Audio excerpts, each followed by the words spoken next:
Exploitation Hollywood 1980. Hello again, dear adventurers of the multiverse. Thanks for joining us once more on this epic journey. Remember, this story is pure science fiction from our wild imagination. So don't go trying to summon dragons in your backyard.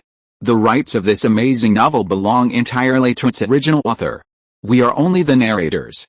Do you want more adventures? Show some love to our YouTube channel with a subscription and a like. And if you want exclusive content, our Patreon is waiting for you with open arms. Theme song for Chapter 901. Michael Kors is named after the designer himself. Kors, a slightly overweight middle-aged man, came out to thank everyone after all the models who participated in the ready-to-wear show had filed out. Ronald sat in the front row of the Michael Kors show, clapping along with the audience. Because it was a ready-to-wear show, there weren't many big-name models present. The most dazzling were Ronald's two familiar models. The venue wasn't great. It was a converted basement of a large shopping mall, with various exposed pipes on the ceiling. There was no runway on the floor, the route was simply marked with white lines, and the audience sat on folding chairs outside the lines. Cindy Crawford and Christy Torrington wore identical outfits, white collared tops, wide belts, short skirts with white reflective stockings, and white high heels. They looked like twins. The two models, looking around, spotted Ronald and waved happily to him. Afterwards, no one took photos or conducted interviews. Ronald hugged the two models, and the three of them walked out of the basement together. I came to find you guys to have some fun. Do you need to eat vegetarian food now? Ouch, Ronald almost bumped his head in the low doorway. Cindy and Christy laughed so hard they bent over. The two models were wearing their all-white, shimmering outfits, their high heels already off and placed aside. Barefoot, they settled on the sofa in Ronald's attic and started picking up menus, ordering some dishes from every takeout restaurant in the Fifth Avenue building. Aren't you afraid of gaining weight? Ronald asked curiously. No one's watching us eat, so we won't gain weight, Cindy Crawford said casually. We really want to eat, and would like to try everything if we have the chance. Just a little bit of everything, Christy Torrington said, revealing their true thoughts. Models don't have the money to try expensive restaurants every day, and today they were spending Ronald's money anyway. You're not going to refuse to pay, are you, Ronald? Cindy put one arm around Christy and hugged her knees on the sofa with the other. Order whatever you want. Ronald thought being a model wasn't easy either. It'll be better once you guys become famous. Cindy's almost famous. She's going to Phuket next month for a swimsuit issue for Sports Illustrated, SI. Christy Torrington took out a pack of women's cigarettes from his bag, lit one, and started smoking. You'll be soon too. We're definitely going to be walking the runway for big brands this year. These low-end ready-to-wear shows disgust me, Cindy Crawford said, taking the cigarette from Torrington's mouth, taking a drag herself, and then blowing the smoke in Ronald's face. You have to help us, especially Christy, right? Of course, if you want to get into the film industry. Ronald reached for the cigarette, took a puff, and noticed a menthol flavor. Nah, I don't want to be an actress, Cindy Crawford shook her head. She and Christy Torrington lived in an apartment together, both working tirelessly to make a name for themselves in the modeling industry. Moving into film would mean giving up the connections and fame they'd painstakingly built in modeling, especially since Crawford had already landed a shoot for Sports Illustrated. Besides, both of them had only done cameo roles in movies and commercials, and knew they weren't cut out to be actors. Don't say that. Once you're famous, Cindy, film producers will be chasing after you, throwing around piles of dollars, begging you to play the lead, Ronald said with a laugh. Why? Torrington shook the cigarettes again. Her fame wasn't as widespread as Cindy's, and appearances like those in Sports Illustrated's swimsuit issue would greatly benefit Crawford, an opportunity she hadn't yet had. Therefore, Torrington was more interested in Ronald's suggestion. Film is a very desirable industry, but producers only like established stars to act in movies, not to create new stars, Ronald explained, adding that movies need stars from other industries to cross over and make money. Oh, Torrington exhaled a puff of smoke, a little disheartened. My film this time focuses on Wall Street professional women, so I'd like to know which ready-to-wear brands would be suitable for them. If you'd like, you could also have a small cameo role in the film. Ronald knew how to make the models happy. Thank you. Crawford was even happier than Torrington, pressing her cheek against hers. Giving the waiter a double tip, Ronald pushed the cart to the two beauties himself. Seriously, what kind of clothes do you think are suitable for working women? Actually, Michael Kors is pretty good today. Most people can find their size, and it won't look too flashy in the office. Crawford and Torrington stood up happily, tiptoeing to show Ronald the clothes. Anything else, Marc Jacobs is too flashy. I see the female executives at the magazine are all dressed very conservatively. Calvin Klein trousers are nice. Torrington mentioned a few brands they felt were suitable for the office. It's a pity there aren't any here, otherwise we could wear them for you and you'd see, when it came to fashion, their confidence rivaled that of any model. What's so difficult about that? Ronald picked up the phone and called the apartment manager, asking several women's clothing stores in the building to send over the new season clothing from the brands they mentioned. Yes, all the spring collections from all brands, size 2. Crawford let her hair down, letting it sway from side to side. Torrington even pulled over a clothes rack and hung up some old clothes. It was like the two of them were giving Ronald a private fashion show. Well, Ronald, press the Polaroid camera and write down the brand and model of the clothes. These models are clothes hangers, they'll be very helpful for the stylist. Ha ha ha. Crawford, tired from posing, suddenly sat down on the sofa. Christy Torrington also sat down, they were both exhausted from not having eaten. These photos, Crawford and Torrington flipped through each other's photos, then started playfully bickering again. I'll point these photos out to the stylist for reference, they won't be leaked. Ronald put the photos away. Can I ask you a question? 2 hours later, after finishing her work, Cindy Crawford sat down next to Ronald, hooking her arms around his neck and whispering a question in his ear. Of course, what are Hollywood stars really like? Are they as fun and humorous in private as they are on screen? And do they have bad tempers? Seeing how specific the question was, Ronald roughly guessed what it was about. Male stars, I mean the truly famous ones, all have very good incomes. If it's a high-budget commercial film, the ones whose names appear above the title on the movie poster are Hollywood-recognized stars. They have both wealth and exposure. As for their private lives, most stars are actually quite introverted. Their personalities might be similar to their on-screen image, or they might be completely different. It's all possible. I don't know. What if it's not a big production? His name is probably at the very top of the poster. Cindy Crawford looked at Ronald, a rare moment of embarrassment in her smile, unlike her usual confident and generous demeanor. Is that so? Ronald stroked his chin. Actually, there's a way. If a star, especially a male star, has a particularly bad temper on set, doesn't accept the producers' and directors' instructions, and makes all sorts of strange demands, then that's a real star. You'll understand once you visit the set. Oh, Crawford remembered Ronald's words firmly. Thank you, Ronald. These outfits in these photos, I think they were all very nice. They're ready-to-wear fashion, suitable for professional women, and I also think they were sexy. Ronald spread the photos he had taken one by one on the table and showed them to Anne Rose, the costume designer for the crew. Crawford and Torrington. Anne Rose looked up at Ronald. The director seemed to have a very active social life. Is this a size 2? Anne Rose's eyes were sharp. Yes, among the current models, only a few have a relatively normal figure. I think Sigourney Weaver should try on a size 4 from the same brand. Okay. Ronald accidentally mixed in a photo he shouldn't have shown and quickly put it away. Don't move, this is really nice. I think it could be worn by Melanie Griffith and Harrison Ford in their intimate scene.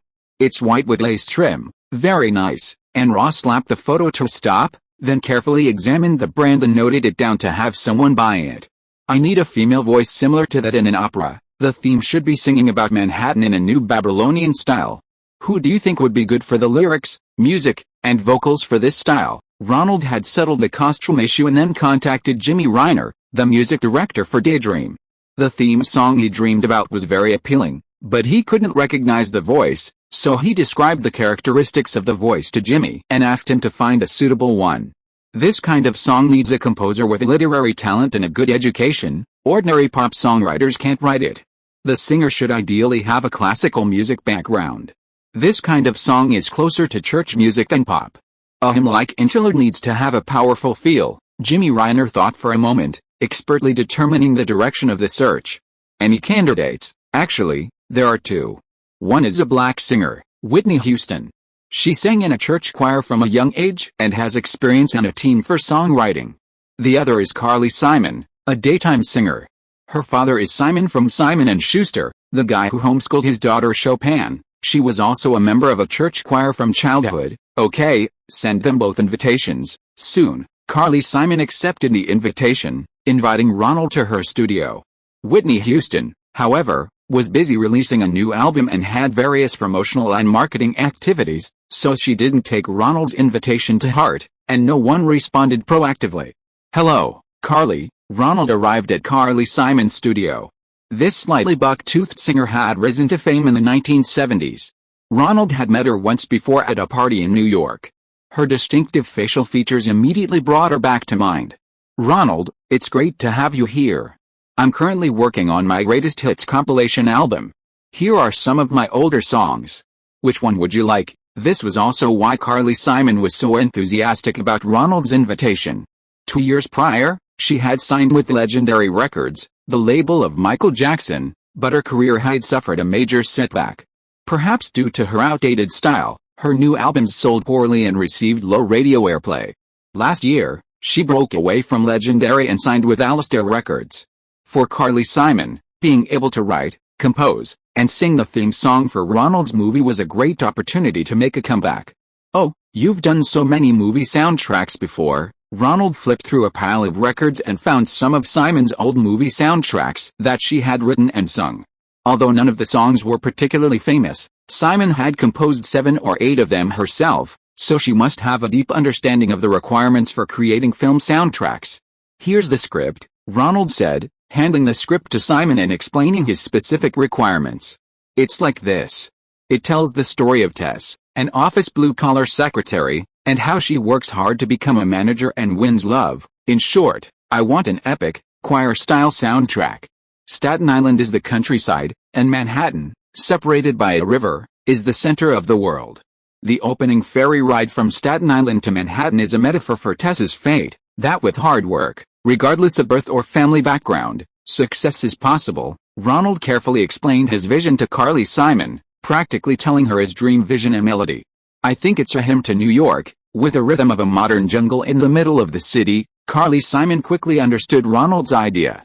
Yes, that's exactly the style I want." Ronald listened to her hum a few lines of the melody, which seemed very similar to the one in his dream. Carly's voice also sounded very similar to the one in his dream, the kind of powerful voice that female singers often have. "Who do you think this hymn is like?" "What do you mean?" Ronald asked, puzzled. "Whose style do the lyrics resemble? Shakespeare? Yeats?" Carly Simon liked to start with her favorite literary works, determining the style first in her creative process. "Neither? Whitman. Whitman is very similar." Ronald remembered that this poet had written many poems describing life in Manhattan. Very good, Whitman. I've lived there too. The hills of Brooklyn are mine.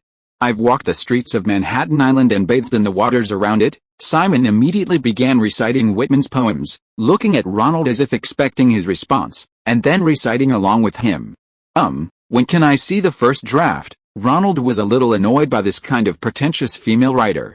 "Come back in a week." Carly Simon ignored him, sat down at the piano, played a few notes, then opened the script and started reading, scribbling on a piece of paper as she went.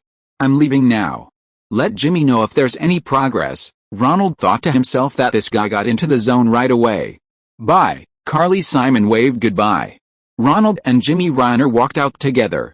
Carly just got divorced. She's not in a good mood.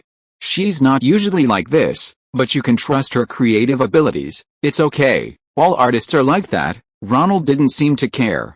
Just as he was about to leave the reception area, the news on the television outside the studio caught his attention. Sony announced its acquisition of Columbia Records for $2 billion. Both parties stated at a press conference today that after lengthy negotiations, the deal will be completed in the new year. Columbia Records' current general manager, Yetnikov, told a reporter that the company's management and key talent pool will remain unchanged. This includes current superstars like Michael Jackson, who will stay with the new company. Other Columbia record labels will also maintain their traditional partnerships with the new company. Reportedly, this deal will break records, becoming the largest acquisition of an American record company by a Japanese firm. They acted so quickly? It seems that bridging Eastern and Western thinking is somewhat effective. Ronald chuckled as he read the news. Chapter 902. The higher the better. "What kind of look do you want for her?" Makeup artist Ellen D'Angelo asked Ronald, pointing to the lead actress, Melanie Griffith. For her role as a secretary in the first half of the film, I want a typical Wall Street blue-collar worker. Full of ambition, 30 years old with dreams for the future, but lacking in aesthetic sense, only able to follow trends. Leather jacket, the higher the better, hair a bit dry and yellow, Ronald told Ellen. Melanie sat in her chair, letting out a nervous laugh. She didn't know what she would look like. Having filmed 2 critically acclaimed but box office failures, and having just turned 30 in real life, she had high hopes for this film. Let's see how we can style her. Ellen D'Angelo, of Italian descent, quickly styled Melanie Griffith's hair into the most fashionable style for secretaries at the time, a high, permed style. The top was held in place with styling gel, so it wouldn't stand up in the strong winds of a New York winter. The sides hung down, which could be casually styled as flowing hair or tied up for work. On the one hand, secretaries enjoy dressing up. Many of them don't intend to be career women forever, but rather to work for a few years, meet a boyfriend, get married, and take care of a family. On the other hand, the work pressure on Wall Street is immense, and hairstyles that require minimal daily styling are very appealing to them. Very good, very good. Ronald was pleased with the makeup and hairstyle, and had a photo taken. For a manager's role, what kind do you want? Ellen D'Angelo continued. I want that kind of traditional Hollywood blonde beauty, mysterious, sexy, intelligent. It's hard for me to describe, but I'll know if it's good or bad when you do it. I'm looking for a. Ronald didn't really know much about women's hairstyles, but he recognized good ones. A Hitchcock girl, Ellen D'Angelo chimed in. That's the feeling. Ronald realized it was Hitchcock's famous blonde style. No problem, I'll give you a hairstyle like the female lead in The Birds or Marnie. The female leads in those 2 movies were also secretaries. Ellen D'Angelo lifted Melanie Griffith's hair and began to think about his design. Griffith laughed again. What, darling, don't you like it? I'll have to bleach your hair a little and then put it up. Your hair is perfect for updos, it'll definitely make you incredibly sexy. Ellen D'Angelo, thinking Griffith didn't like this style, began to explain his design. No, Alan, the female lead in your favorite Hitchcock movie is Melanie's mother. Ronald knew this. His mother, Tippi Hedlund, was the female lead in those 2 movies. God, so you're her daughter. I knew you had that mystique of your mother. Alan D'Angelo was overjoyed. He called over an assistant and began washing Melanie's hair, preparing to style it properly. Melanie, have you seen Pygmalion? Ronald stood behind Griffith, watching the assistant carefully remove her makeup. Of course, director. I've seen it countless times. I'm not talking about the Broadway musical, nor the Audrey Hepburn adaptation of My Fair Lady. I'm talking about the original 1938 film. To become Tess, you first have to become her in appearance and makeup. Your appearance will have 2 states, secretary and manager. This is key to the film's success. Don't worry, I really have watched it countless times.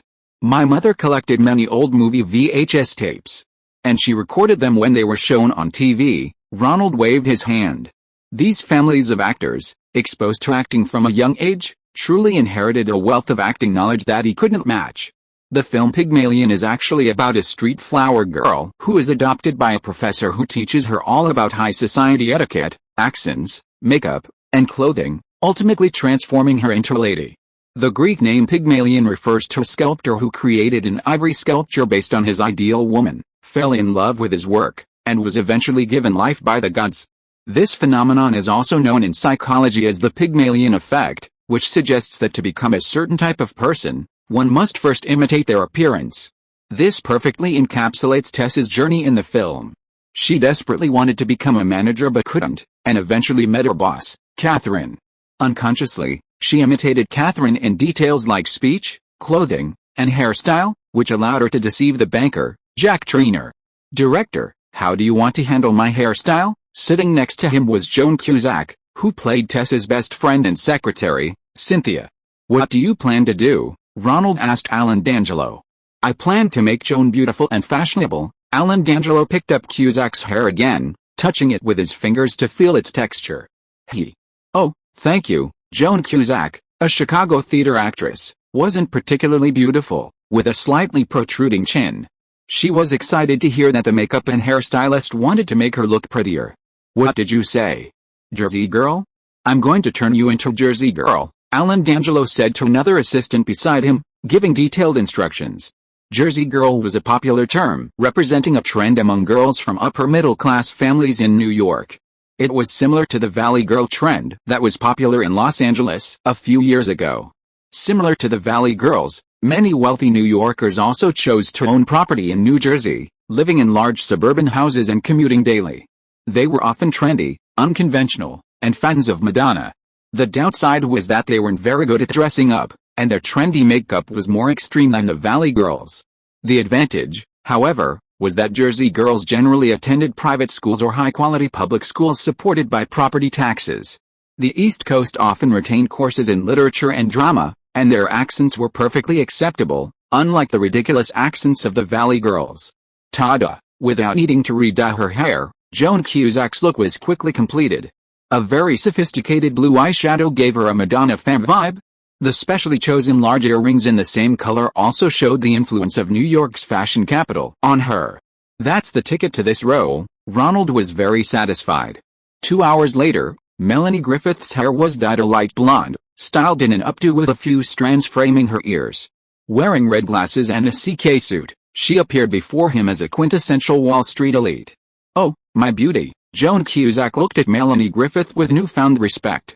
Just moments ago they seemed like colleagues, but now she was completely transformed, her boss. "You truly are a Pygmalion statue now," Cusack looked at Griffith, then at Ronald. Such a classic portrayal. Would the director end up like Pygmalion? Melanie Griffith stood up and swayed a couple of steps, exuding elegance. She was at the peak of her womanly charm, adjusting her glasses and tilting her head to look at Ronald, who was scrutinizing her. "Could it be that Ronald really has feelings for me?" Very good, Ronald called over Alan D'Angelo. "Excellent, the manager's image will be exactly like this. Get more of these glasses, and the same props as Joan's earrings. The secretary's image, the hair could be a bit higher, Alan D'Angelo demonstrated. Any higher, and the distance from the hair to the eyebrows will exceed the distance from the eyebrows to the chin. No problem, the higher the better." Ronald stepped back several paces and continued observing. These secretaries usually worked far from the boss, and an exaggerated hairstyle helped them get noticed. Especially ambitious secretaries like Tess, a taller hairstyle was even better. "Ronald, may I call you Ronald?" Melanie Griffith's mind was filled with Pygmalion, naturally emotionally expressive. She increasingly felt that Ronald's gaze wasn't entirely one of appreciation for the character. "Of course, Melanie. Joan, come here, I'll introduce you to Tutor." Ronald saw his assistant bring in a handsome man in a suit with a broad chin. He beckoned Griffiths and Cusack over. "Mr. Lee, hello.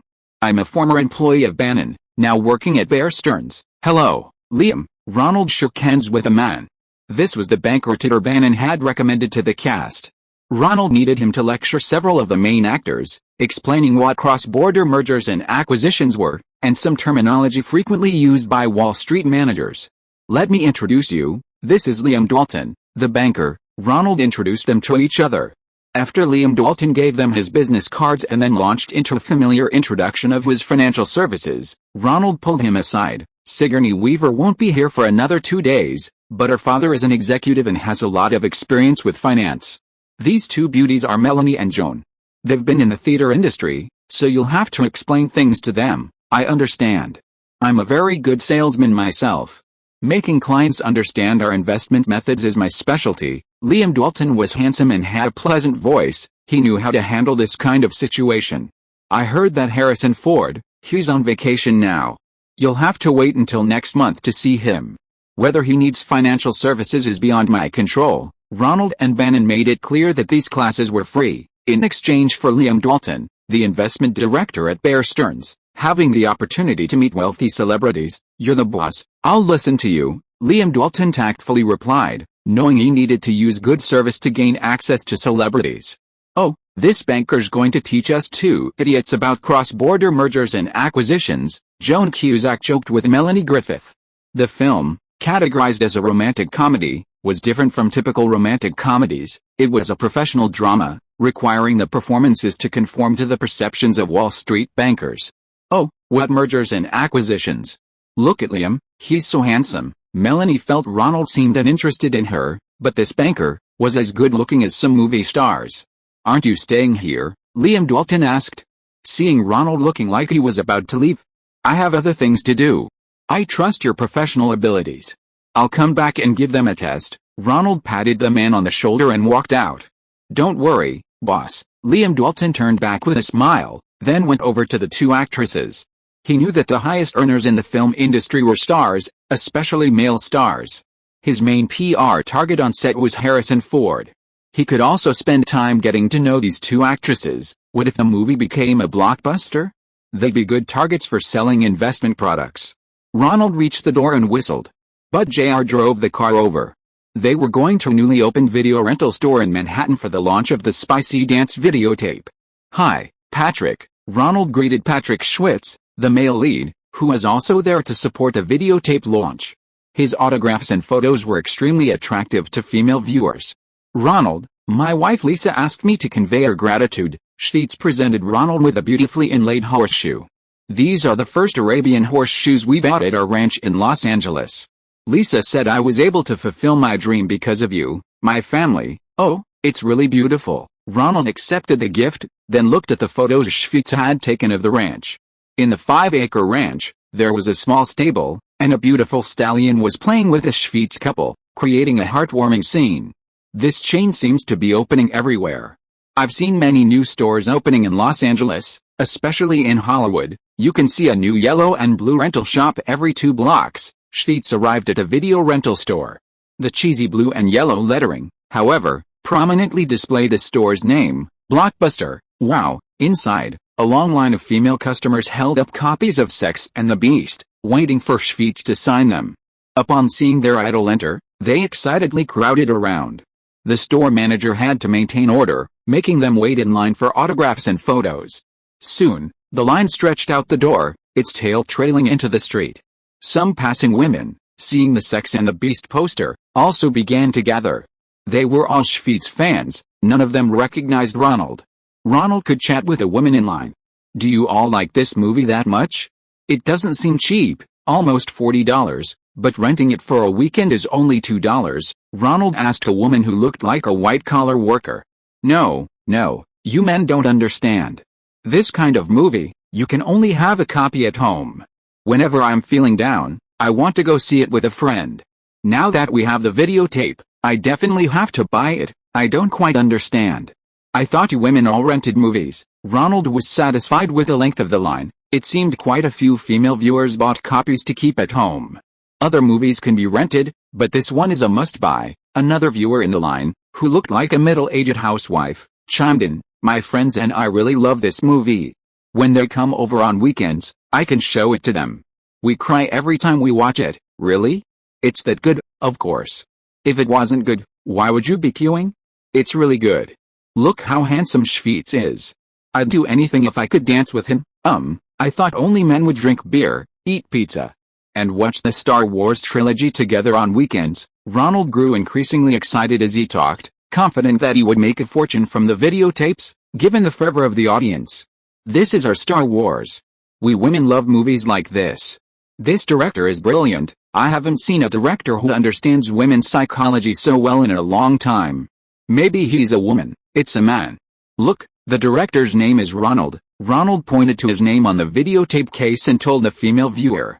"Who knows? I've heard many Hollywood directors are just figureheads. This movie understands women so well, I bet Ronald stole the credit from the actual female director." "Humph. Men.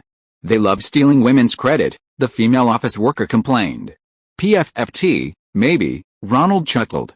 "Ronald, the first day sales were ideal. I estimate we can sell over 100,000 copies during the holiday." That evening, Michelle Canold, the director of Daydream, called to report the good news. "Excellent. I see a high percentage of female buyers.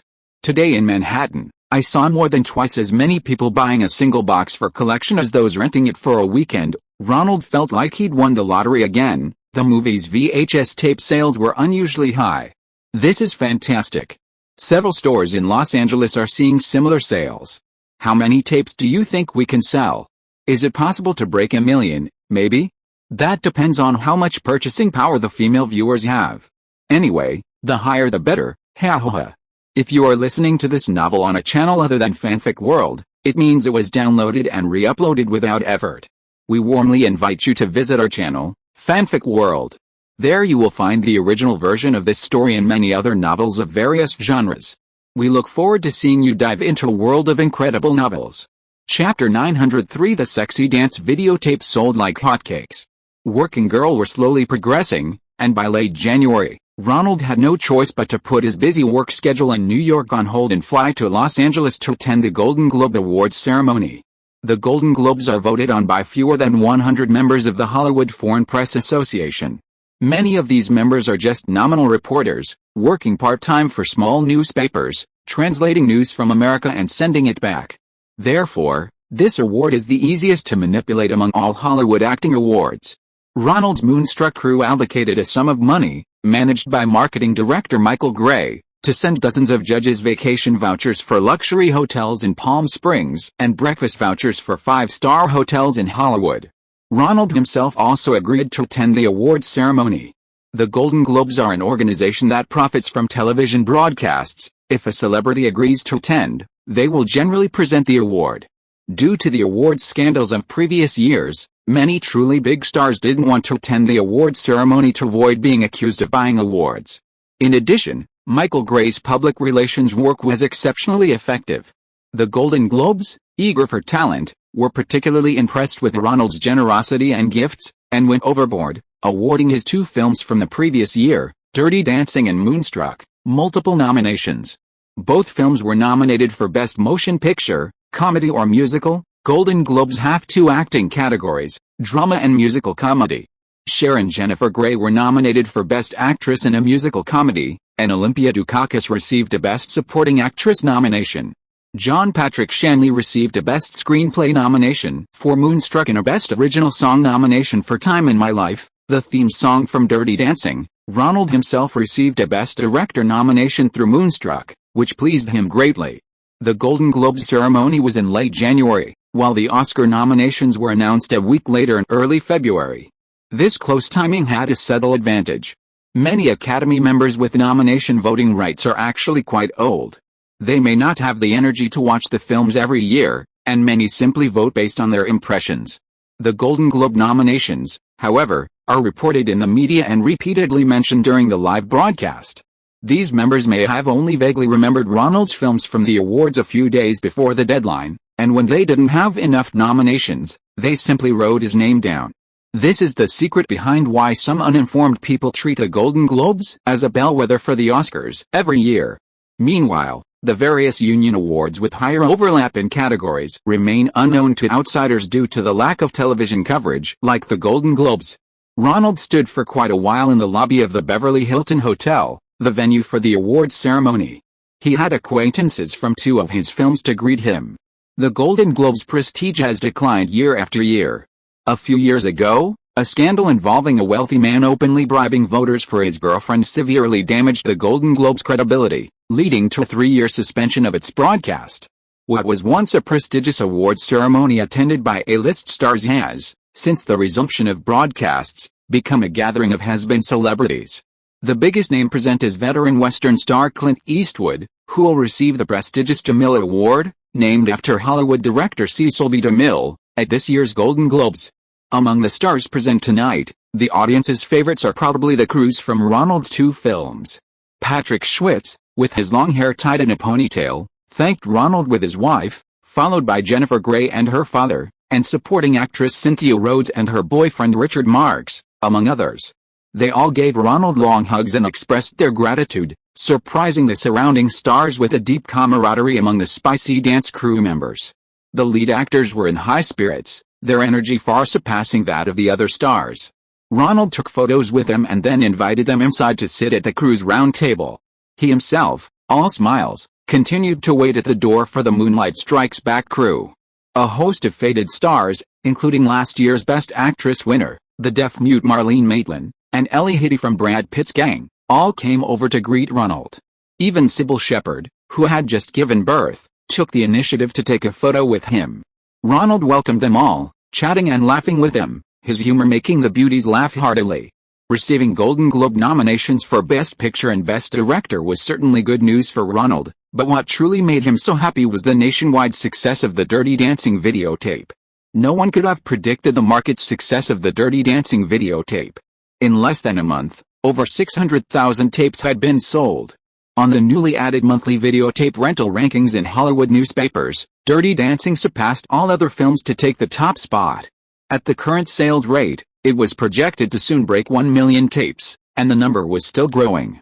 Ronald's daydream began with renting videotapes from every manufacturer he could find at exorbitant prices, ramping up production.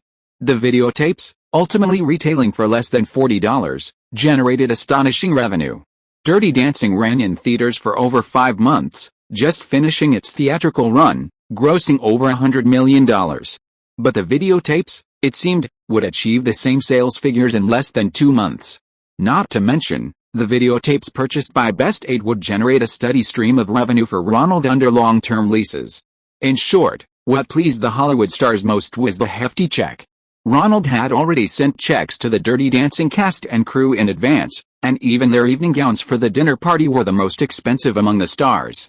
The Moonstruck crew arrived a little later. Olympia Dukakis, John Patrick Shanley, and Cher, among others, were all dressed elegantly. Compared to Dirty Dancing, their chances of an Oscar nomination were much higher. Dukakis, in particular, had practically swept all the Guild and Critic Awards for Best Actress. So this year's Golden Globe Awards ceremony was actually a preview of the Oscars. Even Cher, who usually loves wearing see-through outfits, changed into a haute couture evening gown, looking very elegant. Sure enough, Moonlight was the big winner in the end, with both Cher and Olympia Dukakis receiving nominations. Presenting them with awards were familiar faces Cynthia Rhodes and Marlene Maitland. Olympia Dukakis was very moved, thanking Ronald for giving her a chance to restart her acting career.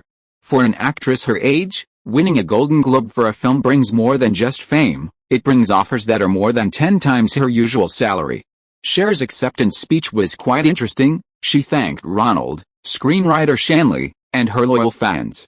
After all, being a fan of Cher's see-through outfits these days requires the courage to withstand social pressure. Of course, Ronald himself lost his 2 nominations, Best Picture and Best Director, to Bernardo Bertolucci for The Last Emperor. Watching Bertolucci thank the Chinese people on stage, Ronald felt a pang of emotion. The impact of The Last Emperor on Western audiences was unparalleled. After a 9-week lull, the film's box office began to pick up, surpassing 1 million in weekend revenue with fewer than 100 theaters showing. The producers started procuring copies and expanding screenings, and today it won Best Picture, Best Director, Best Screenplay, and Best Original Score. A surge of curious viewers was expected. Although Ronald didn't win, losing to an epic like The Last Emperor wasn't too disappointing. It might also be related to the numerous toasts he received from both film crews at the awards ceremony. Ronald was in high spirits, chatting with his old friend, director Adrian Lane, whom he'd met while filming Flashdance. Adrian Lane had also received a Best Director nomination that day, while Michael Douglas, the lead actor in Fatal Attraction, won Best Actor. "Do you have a chance at an Oscar?" Ronald asked Adrian Lane. "About the same as your hopes." Ryan was a very gentlemanly figure in the British acting circle. He grew up on the Cambridge campus and studied at Oxford University. He got along very well with Ronald. They were about the same level in Hollywood, having made box office hits, but not much respect in the industry, and still lacking a film to establish their directorial status. This time, Celebrity Attraction was actually similar to 9.5 Weeks 2 years ago, both being erotic films. However, this time they invited Michael Douglas, a Jewish star, and added a plot that respected traditional values, with a wife shooting and killing the crazy mistress who had interfered in their marriage, played by Glenn Rose. This proactive approach to mainstream values was also very similar to Ronald's film philosophy: solve the box office problem first, and then add some profound themes. "Hey, Adrian, Ronald, what are you talking about?" Michael Douglas came over and greeted them. "A very nice trophy. Where are you going to put it?" Ronald greeted him with a smile. "Oh, I'll have to keep this safe. My last Oscar was for producing. This is my first acting award, hopefully not the last. Haha, I see you've won Best Actor at the Screen Actors Guild Awards and the Critics Circle Awards. You'll get your Oscar this year too." Ronald laughed at Douglas. "You two have a good chance too," Michael Douglas replied with a top hat. He was riding high this year, winning for his role as Gecko in Wall Street. Both films were box office hits and critically acclaimed. "I'm lucky to even have a nomination," Ronald said, knowing that an Oscar nomination would be a success, unlike Douglas's overwhelming dominance this year. For Best Actor, only John Lone, also nominated for a Golden Globe, and Nicolas Cage could be compared to him. But both were first-time Golden Globe nominees. And the Oscars heavily favor actors' past achievements, so Douglas had virtually no competition this year. "Hey, the Golden Globes, you know, if I'm willing to come, my chances of winning are pretty high. The Oscars, though, are decided by votes." Michael Douglas was still nervous when talking about the Oscars. He had previously won an Oscar for Best Picture as a producer of One Flew Over the Cuckoo's Nest, but that was a gift from his Jewish father, who bought the adaptation rights to the novel. This year, they'll see who truly shines based on acting. Yet, the three fell silent.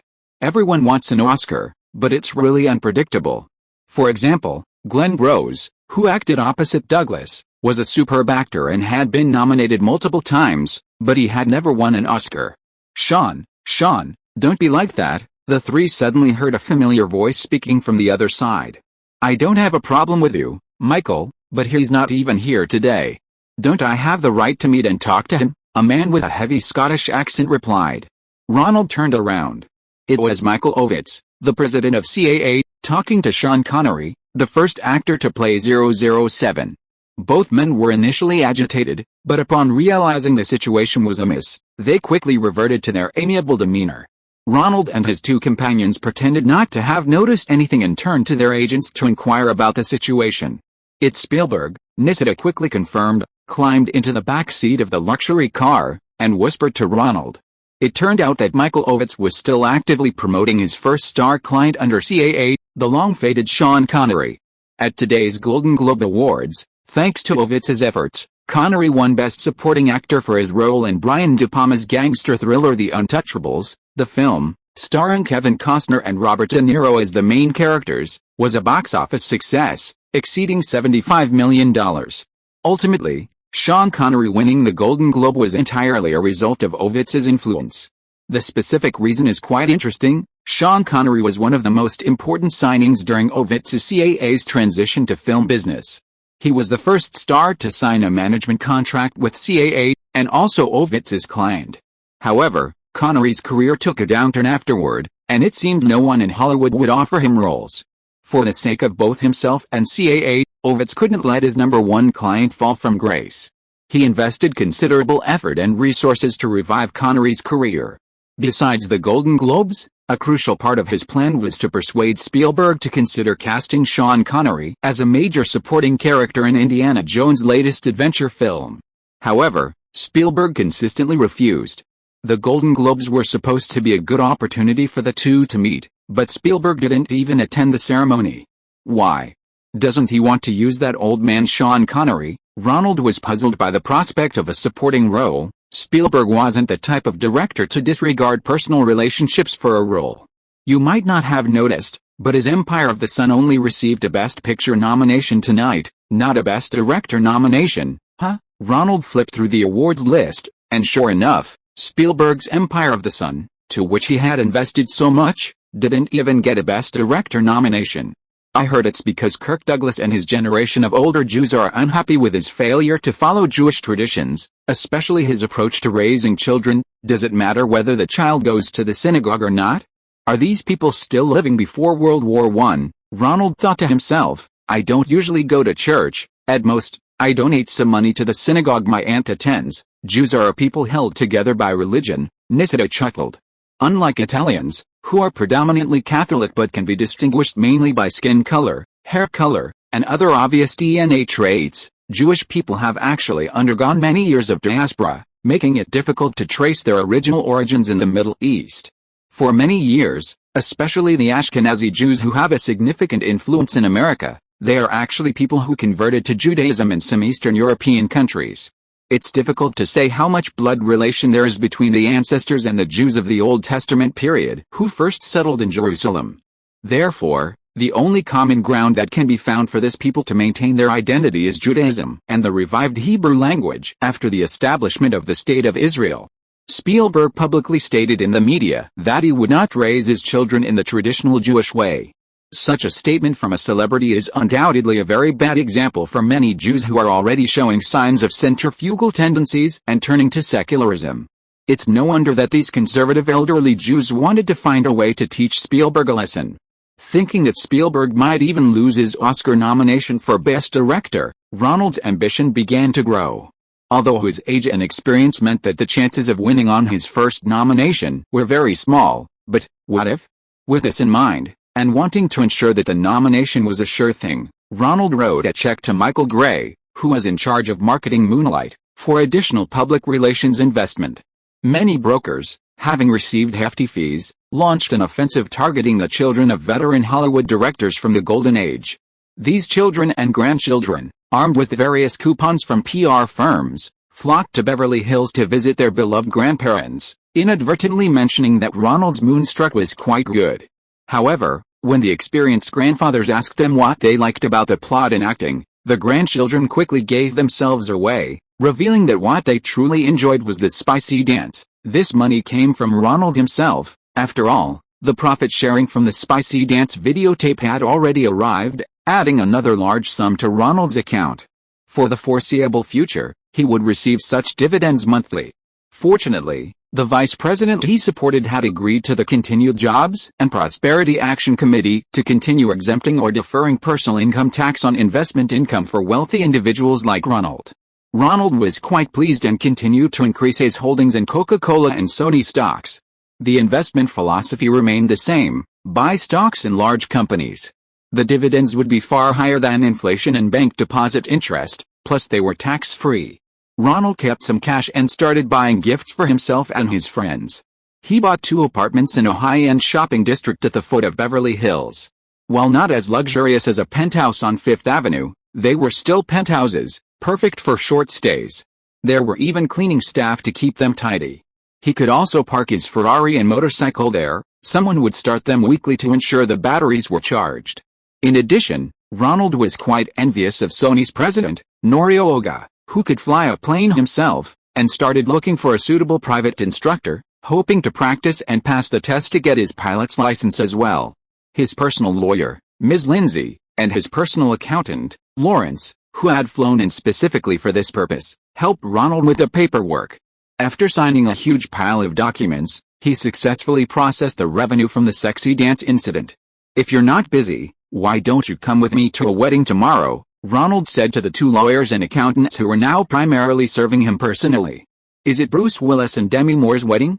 We saw it on The Hollywood Reporter." Lindsay Dahl herself wasn't married, only having a son with her partner, but she was very interested in other people's weddings, and she had recently been thinking about whether to attend one herself. "Yes, it's a small ceremony for people in the industry. The groom is still filming a new movie, but the bride doesn't want to postpone it any longer, lest she not be able to fit into her wedding dress." Chapter 904. Only by striving for excellence can you make big money. I, Bruce Willis, accept you, Demi Moore, as my lawful wife, to have and to hold from this day forward, for better or for worse, for richer or for poorer, in sickness and in health, until death do us part. I, Demi Moore, amen. Now the groom may kiss the bride. In a small church in Los Angeles, Bruce Willis, still filming Die Hard, and Demi Moore, 2 months pregnant, officially became husband and wife. Ronald, below, as a close friend and relative of the bride, witnessed the wedding. Demi Moore had a poor relationship with her biological mother. Her biological father abandoned them when she was just a few months old. Only her stepfather, Gaines, treated little Demi well, but sadly, he had already passed away.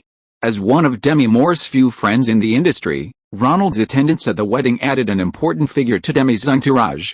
"I have to tell you the truth, if it weren't for a filming, Demi and I would be flying to Europe for our honeymoon right now." Bruce Willis came over to greet Ronald. Filming for Die Hard was still ongoing, though the action scenes were being shot at a slower pace than other genres. The bride's wedding, the groom's honeymoon, ha ha ha, Ronald chuckled, embracing the newlyweds. "You have to see our footage. I'm telling you, this movie is really awesome. Every time I see the footage, I'm so excited, I can't believe I directed it." Bruce Willis was pleased with his heroic performance in the film, sensing it would be different. "Honey," Demi Moore, in her white wedding dress, rushed up and hugged her new husband. "You need to get the car." Ronald laughed, seeing them out of the church. A convertible was parked outside, its license plate reading just married, and several Coke cans were dangling from it, waiting for the newlyweds. This was an American wedding custom. They considered the honeymoon a precious time, and newlyweds should waste it on gatherings with family and friends, but should immediately begin their sweet life together. Although Willis still had scenes to film, the crew gave him a weekend to spend with his wife on a mini honeymoon. This is a nice wedding. My husband and I didn't have such a grand wedding. Standing on the bride's side were Sigourney Weaver and her good friend Jamie Lee Curtis, exchanging wedding tips with Ronald's personal lawyer, Lindsay Dole. Sigourney Weaver had come to Los Angeles specifically to meet with Ronald, who wanted to check on her preparations. Jamie Lee Curtis and her husband, Gast, were vacationing in Los Angeles when they ran into their old friend Sigourney Weaver. Since there was a wedding, they were both there as guests on the bride's side, giving Demi Moore face.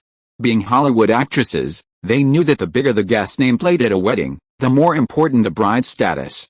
While the newlyweds might not care, their relatives and friends loved to gossip about it. "How's filming in Toronto?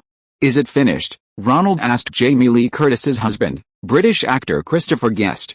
He's the eldest son of the legitimate titled Baron Guest, and has a natural love for acting, so he works in Hollywood playing supporting roles and often writes his own screenplays. "My scenes are finished, the director is great, I feel a bit like I'm working with Bob Reiner." Guest is a good friend of Robert Reiner, whom Ronald knew, and it was Reiner who introduced him to Curtis.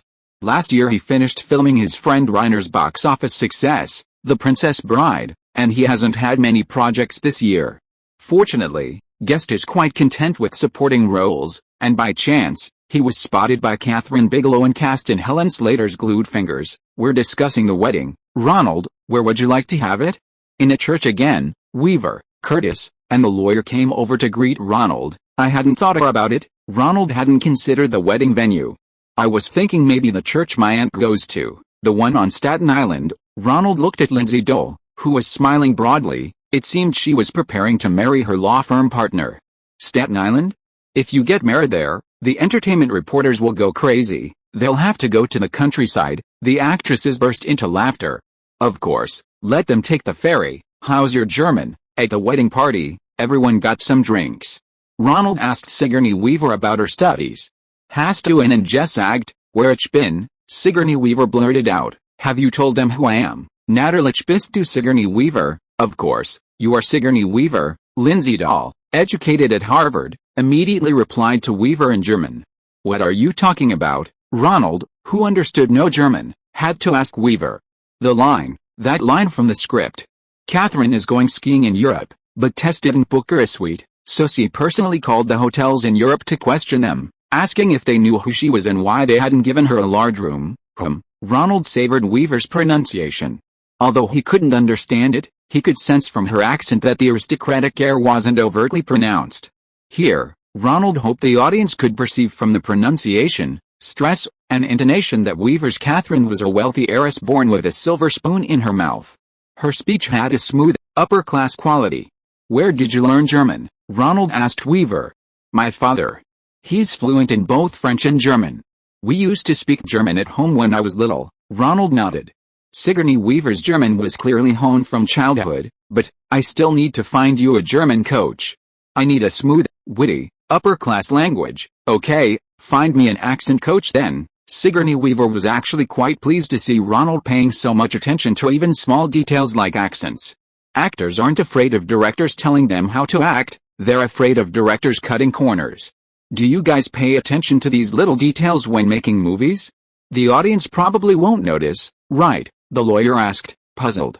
"Darling, this is a special requirement only great directors have.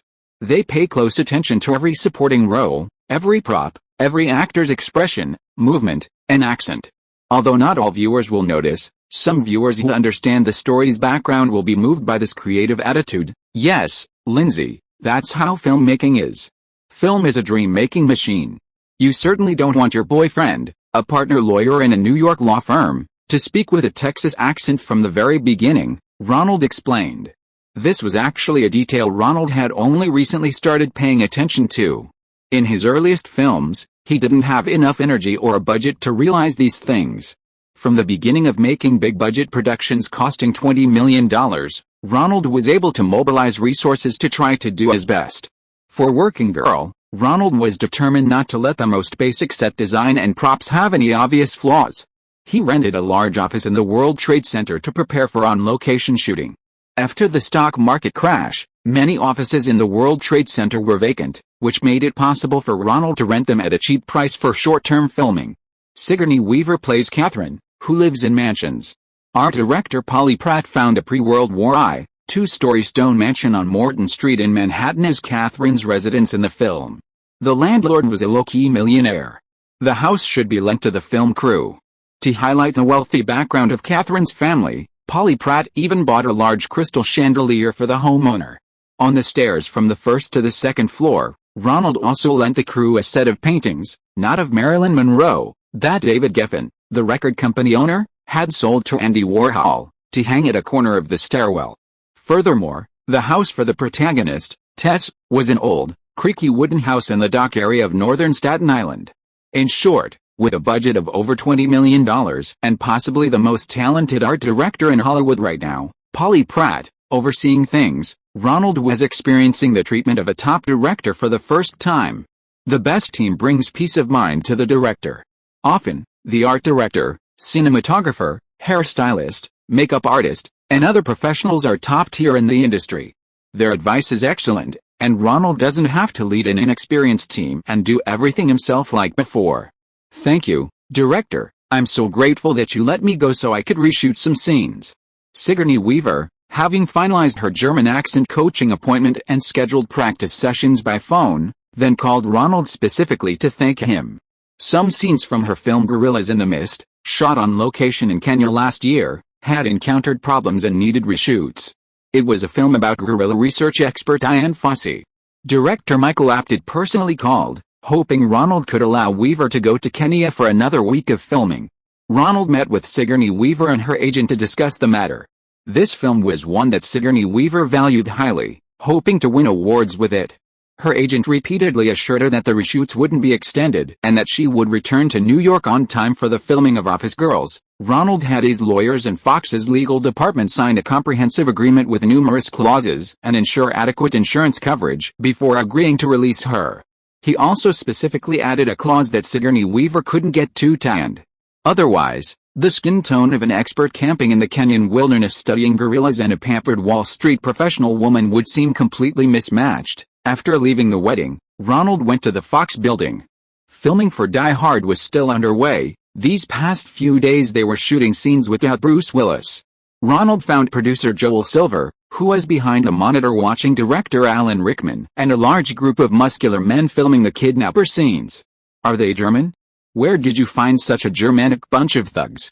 Ronald ignored the flickering black and white monitor and stood directly behind the camera, looking at the actors opposite him.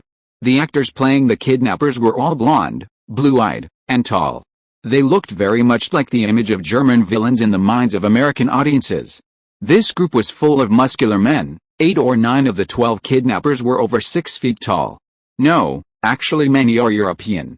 Their facial features are a bit different from ours, so the audience can tell them apart, but they can't tell which country they're from. So only 3 or 4 are of German descent, the rest are Dutch, Swiss, and some Scandinavian actors, Joel Silver explained. It's not easy for Hollywood to find so many Germans at once. There aren't many Germans in this industry. But the rest of the cast are all blonde and Germanic, which the audience will accept. They stood together, holding walkie-talkies, talking to the gang leader played by Alan Rickman on the other side. Alan Rickman isn't particularly tall, but his acting is truly excellent. Even when restrained, he still has the feel of a university professor. He portrayed the image of a gang leader who is both refined and depraved very well. Ronald heard the sound recording on set. Alan Rickman's delivery of lines was superb. The audience could immediately sense that he was a well-educated villain who had gone astray. His tone and intonation were incredibly smooth, yet he didn't overdo it with Shakespearean jargon that would break the audience's immersion.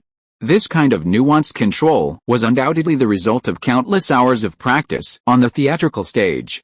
Really great, really great, Ronald. The villain you introduced is simply the biggest surprise. After the director called cut, Joel Silver began to praise Ronald for his casting decision regarding Alan Rickman. That take is done, let's continue. Director John McTiernan called for the next take. "Wo worden wir spielen, where are we going later?" a blunt thug said into the walkie-talkie.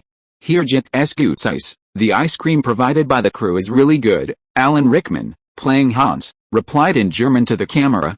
"That's really good, really good." Ronald thought that Alan Rickman's German was exactly the style he wanted Sigourney Weaver to speak in Working Girl, clearly highly educated, eloquent, smooth in tone, with an aristocratic air. The director called a halt to filming, and the next scene would be shot from a different angle with different lighting. The crew rested for 2 hours. Ronald went up and hugged Alan Rickman. Very good, your German is admirable, it sounds like the tone of a German aristocrat. If you didn't have to film, I would have asked you to teach my leading lady. Actually, I only studied German for 1 semester in high school. I just had the actor playing my little brother write down my lines, and I memorized them before reciting them." Alan Rickman was happy to chat with Ronald. This movie seemed quite interesting, and he might actually be able to break into Hollywood because of it. Oh? That's even more surprising. Ronald hadn't expected Rickman to have learned on set and still be able to convey the character's personality to someone like him who didn't understand German. His acting skills were indeed impressive. "What are you guys talking about?" Discussing how to kill John McTiernan, Ronald began to guess the meaning of the lines. Just like the audience watching the movie live, who, although they couldn't understand, could still guess the general meaning. "Haha, that guy meant the ice cream provided by the crew tasted really good," Alan Rickman laughed. Director John McTiernan didn't rely entirely on the script during filming. He often improvised scripts based on the situation on set, revised them on the spot, and then had the actors perform them. This was also one of the reasons that slowed down the filming, as the actors didn't familiarize themselves with the lines and plot the night before. "Huh?" Ronald frowned. "You're all just spouting nonsense in German." "Yes, it's all meaningless stuff. The director said the audience won't understand anyway, it's all just pointless lines." Joel. Ronald felt terrible and waved for producer Silver to come over. "What's wrong?" "What's wrong?" Joel Silver was chatting with the crew when Ronald summoned him. Seeing the expression on his face, he knew something serious was going on and immediately became serious. "John McTiernan, this..." Ronald sensed something was wrong and shut up. "Let's talk in the office." On set, the producer had to respect and protect the director's authority. If there were any swear words, they had to be said somewhere the crew and actors couldn't hear them. "McTiernan, that sob, that bitch, that idiot, why did he let the actors make up this nonsense in German? It's just a few lines of dialogue, couldn't he have found someone who understands German to write it?" Ronald was furious, unleashing a torrent of abuse at Joel Silver, directing his ire at the director. "Ronald, aren't you being overly sensitive? Only a small percentage of the American audience understands German. They can roughly guess from the actors' expressions how they're discussing action. This is a commercial film, we don't need to be so demanding about details." Joel Silver looked at Ronald, wondering if this was a consequence of his obsessive attention to detail in pursuit of an Oscar. Commercial films mainly need stars, beautiful women, and explosive action. Everything else is secondary. "You..." Ronald slammed his water bottle on the table in anger. "I'm asking you, when you watched the sample footage, didn't you think this film was of good quality? That we had a chance to make a lot of money?" Ronald asked. "Of course," Silver replied, "although a nomination or award is unlikely, judging from the sample footage we've shot so far, this is a completely different kind of action film from Stallone's past action movies. I really liked this movie." Joel Silver looked at Ronald, bewildered, with a "you want to say something" expression. "So tell me, Joel, do you want to make a lot of money, or even more money?" Ronald, seeing that the other still hadn't reacted, continued, "It's about making even more money, right?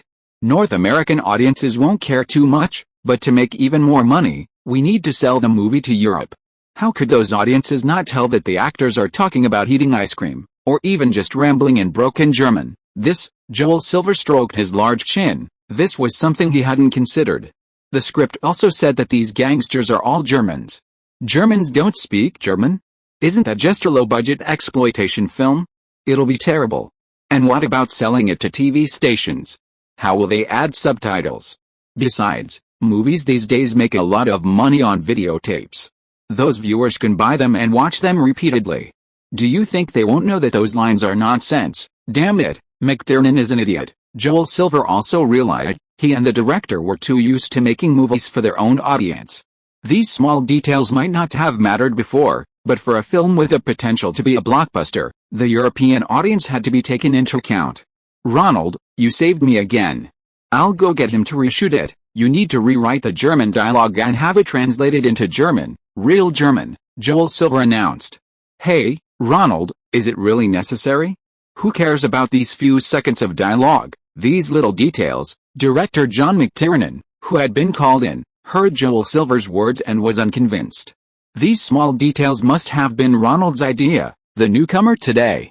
"This is our final decision, it's not much trouble, is it?" Ronald looked at him. He knew this director had focused all his energy on the action scenes and was indifferent to parts that critics wouldn't appreciate.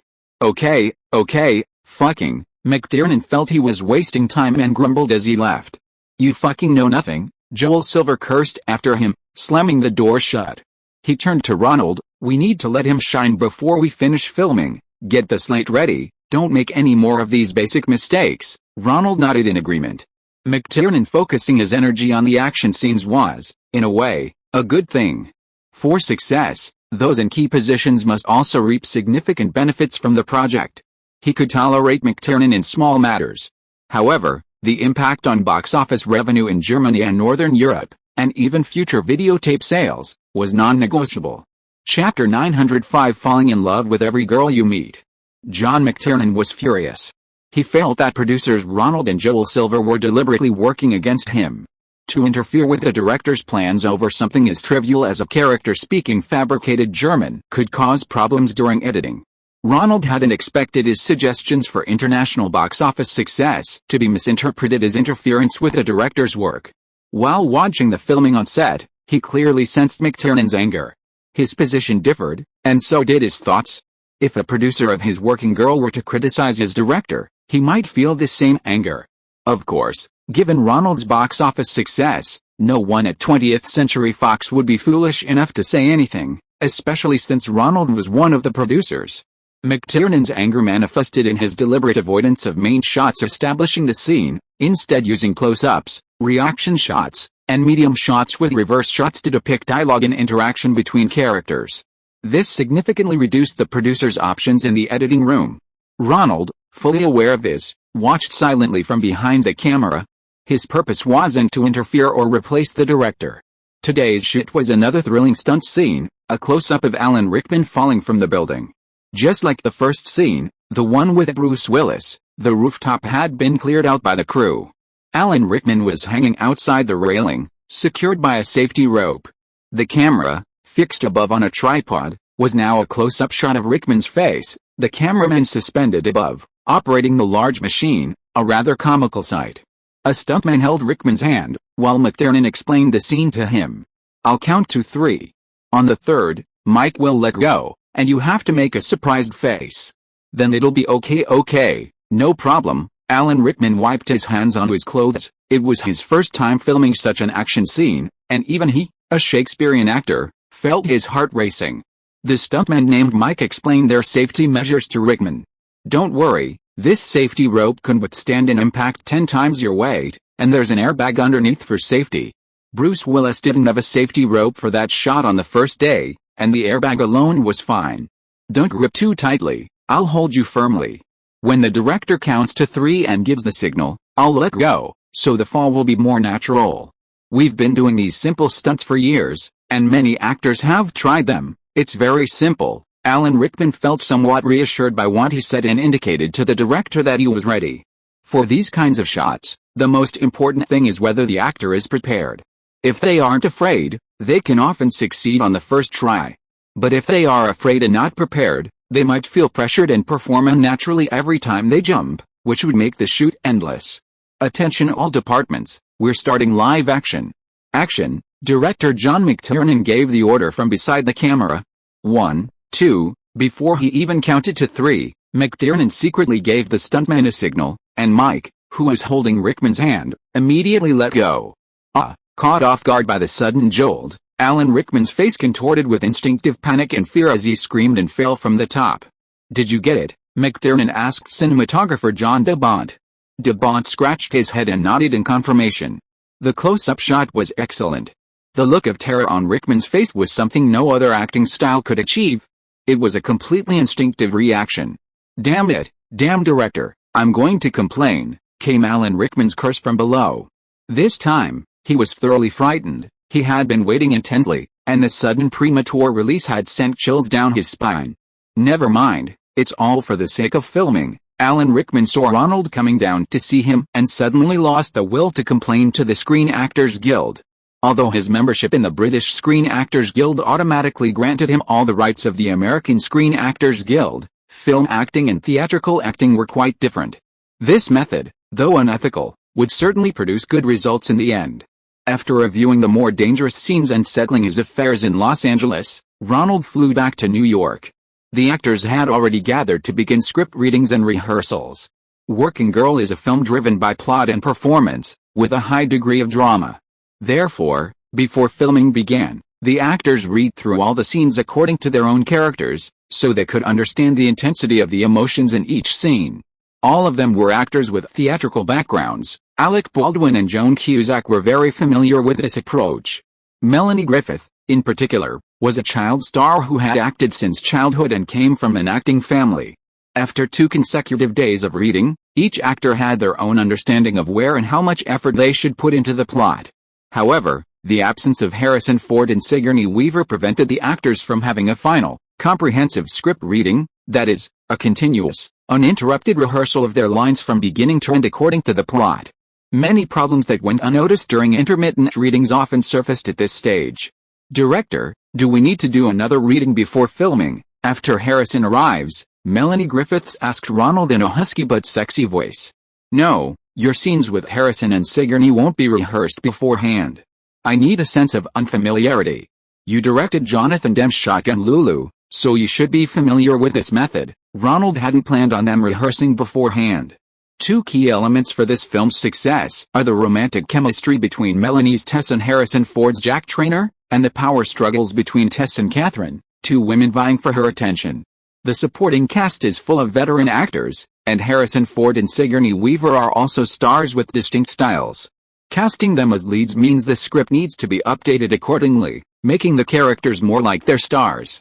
However, films with such experienced actors often fall into the trap of being perfunctory and superficial. Everyone has played similar roles dozens, even hundreds of times, but when filming actually begins, they get stuck in technique and habit, unable to deliver natural reactions. Tess and Jack fall in love at first sight. Isn't that similar to Han Solo's first meeting with Princess Leia in Star Wars? Tess competes with Catherine for her career and her man. Which Hollywood actress over 30 hasn't played a dozen or so similar roles? Experience can actually hinder these veterans and stars from portraying genuine emotions. Even Laurence Olivier, hailed as Britain's best actor, who has performed hundreds of Shakespearean plays, gets nervous before each performance, fearing he might encounter familiar problems and disappoint the audience. Ronald consulted with directors he knew about this issue. To solve this dilemma, Hollywood directors generally have 3 methods. The first method, taught to him by Peter Bogdanovich, is to choose a novice actor who is just learning to act and let her stimulate the other veteran actors. Using a fresh and unpredictable newcomer gives the veterans a sense of novelty and stimulates their natural reactions. Bogdanovich's recent films haven't been great, but he's incredibly experienced, familiar with all the stars and directors of the Golden Age, having interviewed them and written several biographies. His own breakthrough film, The Last Film, also featured a young Sybil Shepherd paired with several veteran actors. However, this method is an old one from the Golden Age. Back then, stars were long-term studio employees, so this approach worked. Today, films need stars to sell tickets, so Ronald can't do that anymore. The second method, taught by Martin Scorsese, is like Stanislavski's dramatic theory, slow and meticulous refinement. During the first take, veteran actors have a certain professionalism. If they don't meet the requirements, they keep filming. By the 10th or 20th take, all those professional acting techniques have been performed more than once. Actors get bored, angry, even break down, starting to doubt why they always fail to get the director's approval, whether their acting has deteriorated, or whether they're simply unsuitable for the role. But as long as the director continues, by the 25th or 30th take, all the constraints imposed by an actor's past acting experience are completely worn away. At this point, when they want to act, They must bring something different, something they haven't tried before, which brings the same thrill as novice actors. However, this method wasn't quite suitable for this film. Scorsese was working with a newly popular Tom Cruise, who himself respected established directors and was willing to learn. His co-star, Paul Newman, was one of the most humble and respectful of all Hollywood stars, seeing himself as just an ordinary actor. Ronald, on the other hand, was dealing with a busy schedule of Sigourney Weaver and the diva-like Harrison Ford, who acted arrogantly even before filming began. Therefore, he decided to use a third method, one taught to him by Jonathan Demme: never rehearse important scenes until filming started, allowing the main actors to have their first dialogue. Humans are very sensitive to insincerity. Only during the first collaboration are the actors' reactions, whether novice or veteran, most primal, most natural, and what the audience loves most. Just like Alan Rickman's completely natural reaction when he fell, it's something no acting style can replicate. Therefore, during early rehearsals, maintaining a sense of unfamiliarity while preventing the three main characters from feeling familiar is crucial. Okay, I'm really looking forward to filming with him. Melanie Griffiths is indeed a fangirl type of actress. She's just as emotionally expressive in real life as she is on screen. Alec, there are still some lines I don't quite understand. Could you talk to me about them tonight? It's a pity she couldn't see the incredibly masculine Harrison Ford. Turning to her ex-boyfriend, Alec Baldwin, she also thought he was very handsome. Especially since he had a similar wide chin to Harrison Ford, making him look like a true man. Unlike the more effeminate aesthetics of Europe, American aesthetics for men remain within a more primitive and normal range. Here, a male star with a wide chin is very appealing to female audiences. For decades, the two major blocs waged a Cold War. Among the major powers, only America and East Asia's China and Japan still primarily value masculine charm in their male aesthetics. The traditional, angular man remains the mainstream aesthetic. However, this situation is slowly changing. In big cities, men overflowing with testosterone are increasingly being labeled as blue-collar workers. Men with thinner chins, and male celebrities known for their beauty and effeminate qualities, are gaining popularity. Action stars like Stallone and Schwarzenegger, in particular, can't portray intelligent men. This trend is even more pronounced in Europe and Japan. Feminine qualities are becoming increasingly evident in the new generation of male celebrities. Excuse me, Melanie, I have something to do. Alec Baldwin politely declined the invitation. Don't misunderstand, Alec, I just wanted to talk to you about the lines. Melanie Griffiths was now dressed as the elite beauty, not the unattractive secretary from the first part. Wearing those red glasses, she spoke gently, truly a captivating beauty. As she spoke, Melanie Griffiths gently stroked Baldwin's hand with her fingers. Come on, Melanie, Alec Baldwin said, shrugging his shoulders, completely unimpressed by Melanie's blatant seduction. He actually didn't find Melanie Griffiths particularly attractive. This woman was only moderately beautiful, addicted to alcohol, and at just 30, her muscles were already starting to sag. I don't date actresses on set, it's not professional. If we dated, we wouldn't be able to act out some breakup and mutual dislike scenes. Sorry, that's my principle. Alec Baldwin's reason came easily. He'd made similar rejections countless times. Oh, Alec, you're so cute. Are you sure we can't try a closer relationship first? That's also a kind of... Melanie reached out to touch Baldwin's face. Sorry, I have other things to do. The worldly wise Baldwin also tried to escape. This kind of infatuation was too much for him. Oh, Melanie Griffith covered her face with her hands. Being rejected so directly by a man was truly embarrassing. Composing herself, Melanie Griffith began packing her belongings: script, notebook, glasses, lipstick, mouthwash, and some small plastic packets, slowly putting them into her bag. She turned her head and saw director Ronald still sitting there, chatting with screenwriter Kevin Wade. Wow, Ronald is so handsome. His dark blonde hair shimmered in the sunlight, his chin was broad, and he had a cute little dimple. His voice was deep and resonant when he spoke to the screenwriter. So talented, it was truly captivating. Ronald, I still have some test lines. Melanie Griffith leaned closer. Don't overdo it. Melanie, I need you to relax, and then unleash your talent during filming. Ronald glanced back at her, whether genuinely unaware or pretending not to know Melanie's infatuated nature. He decisively rejected her advances. He pointed a finger firmly at the cover of Melanie Griffith's script. What I need now is a relaxed Melanie, Melanie, Ronald is right. Don't analyze the character too hard right now. We'll find the feeling gradually after filming starts. I've seen your previous films, you're a genius actress, don't worry about that. If you want to talk to someone about Tessa's psychology, screenwriter Kevin Wade looked at Melanie and immediately thought this Hollywood actress was very beautiful. Every gesture she made had the charm of a 30-year-old professional woman, with a gentleness rarely seen in professional women. It resonated with Tess, who was a secretary. He also had a lot of experience in character analysis and could share it with her that evening. Thank you, Kevin, but I'll listen to director Ronald and relax first. Melanie Griffiths looked at Kevin Wade. His chin wasn't wide enough, not masculine enough, couldn't give her a sense of security, and didn't have that natural charm that made people's hearts flutter and their legs tighten. Lost in thought, Melanie Griffith pulled a small notebook from her bag and called Liam Dalton, the Wall Street investment manager who taught her M&A courses. His chin was also quite broad. Liam, about that M&A law you mentioned last time, why does foreign capital acquiring American media require congressional approval? I still don't quite understand. Could you come over tonight and explain it to me? She's not your type. Kevin, or rather, not yet. Ronald slapped screenwriter Kevin Wade on the back. Focus on the script, adapt it to Harrison Ford, and soon you'll have other stars asking you to tailor scripts for them. Chapter 906 Oscar nominations. The land across the street is a natural pond, and our garden faces it directly. Although that land doesn't belong to you, Director Luo, it doesn't prevent us from seeing the pond directly from our garden.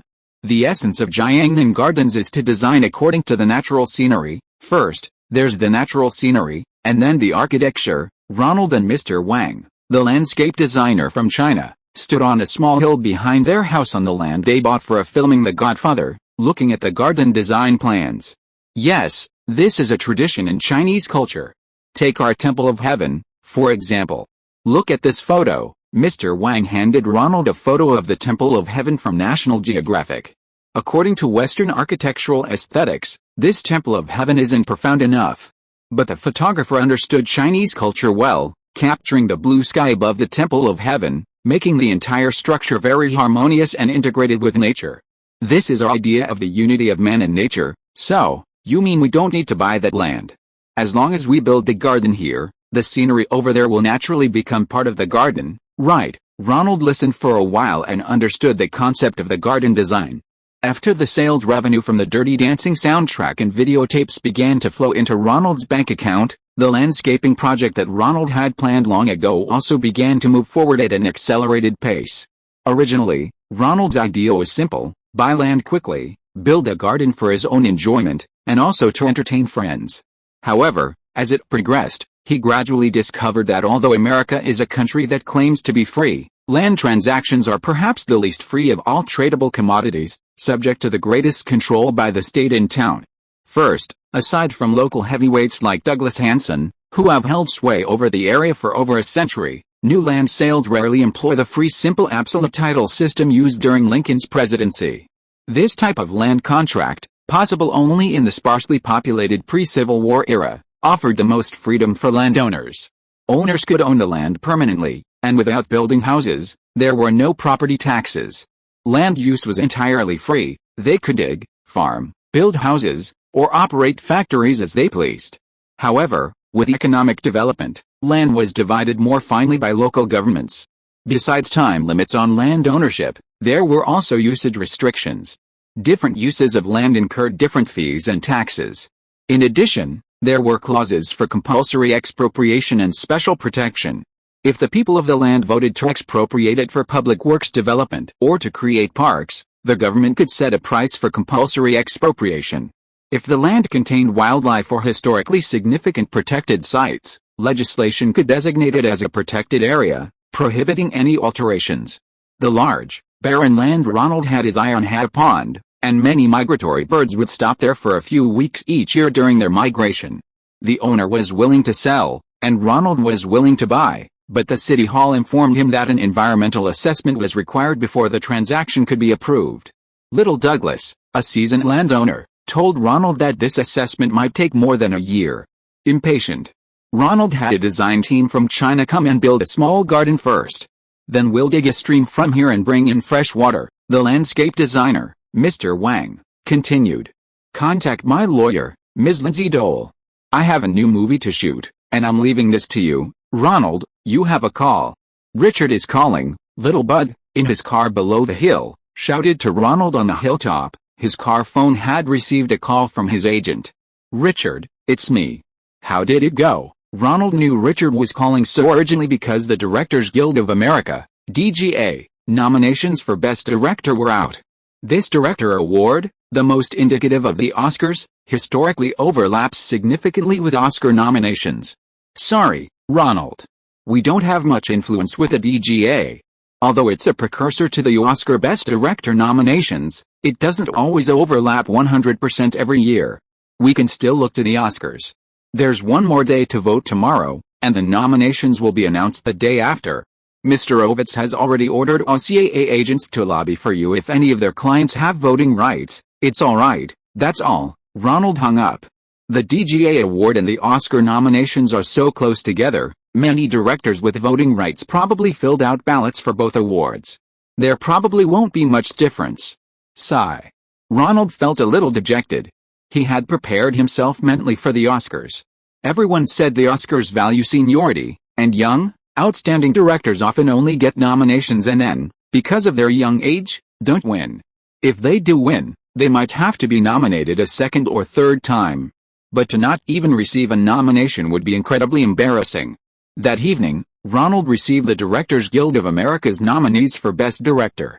The 5 nominees included the universally acclaimed Bernardo Bertolucci, The Last Emperor, James L. Brooks, The News, Adrian Lane, and Steven Spielberg.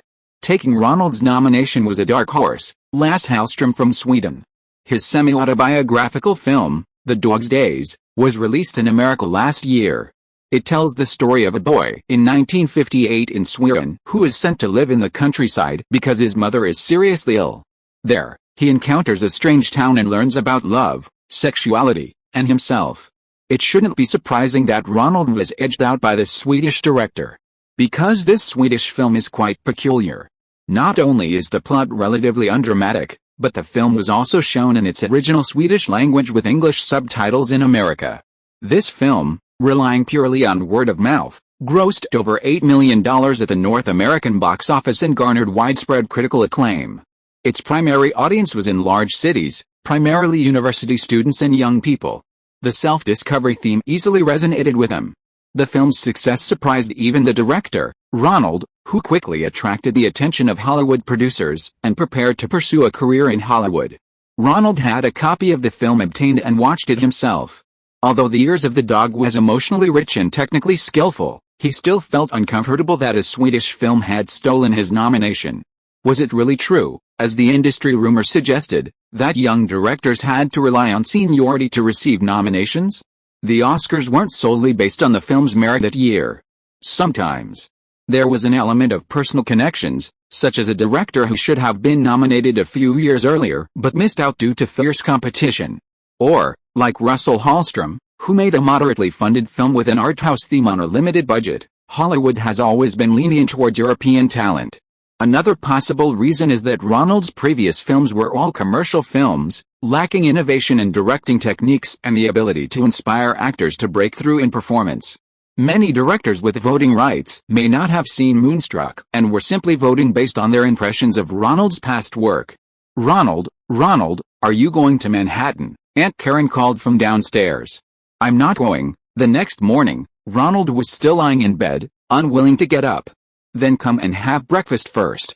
I made your favorite sandwiches. I'm a little tired. I'll talk to you later." Ronald unusually stayed in bed, and the next day he couldn't muster any energy. He called the film crew from bed, deciding not to go scouting locations or check on the actors' preparations that day. "Ronnie, go for a walk, the sun is so nice. An award isn't a big deal, the audience enjoys it." Aunt Karen brought breakfast into the room. Sigh. Ronald had no choice but to get up, eat breakfast, put on his coat, and take the ferry to Manhattan. Wandering aimlessly, Ronald arrived at the entrance of the New York Arts Academy, the inspiration for the school featured in the film Famous. After renovations, it was renamed LaGuardia Arts Academy.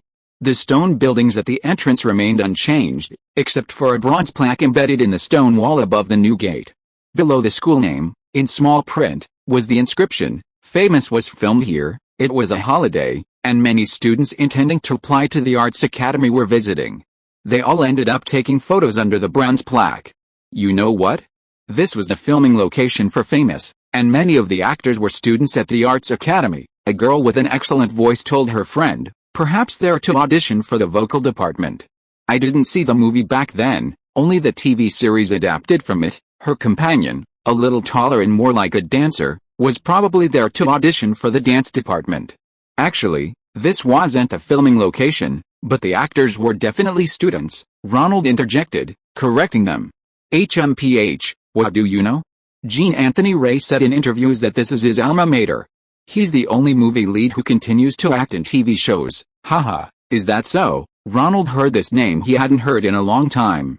His former black underling was still playing the same role in the TV series adaptation. Today America had reported on his alcoholism and drug abuse, but he and the production team denied it. Last year, the TV series ended, and the characters finally graduated from their on-screen high school. Jean was later chosen to star in the musical Carrie, adapted from Stephen King's novel. It was forced to close after only 21 days on Broadway. However, in the hearts of the little girls who grew up watching his TV shows, he was still that handsome black dancer. Ronald turned towards Upper Manhattan. The area around Central Park was quiet. In the upscale neighborhood, only boutiques and some yoga studios were open. Ronald saw a karate dojo where some children in karate uniforms and black belts were imitating Daniel LaRusse's crane kick on the tatami mats. Sir, would you like to visit our dojo? We offer training for adults and children, a staff member greeted Ronald, who was standing outside the floor-to-ceiling glass windows. Nothing, I'm just looking around. Ronald nodded and started to leave. You're welcome to come often. We also have Dragon Boy licensed merchandise, including the headbands like Master Miyagi's. Kids love them. Ronald continued downtown, approaching Chinatown. The shops here were much busier than uptown, with many customers being white, black, and Latino people buying food and inexpensive goods.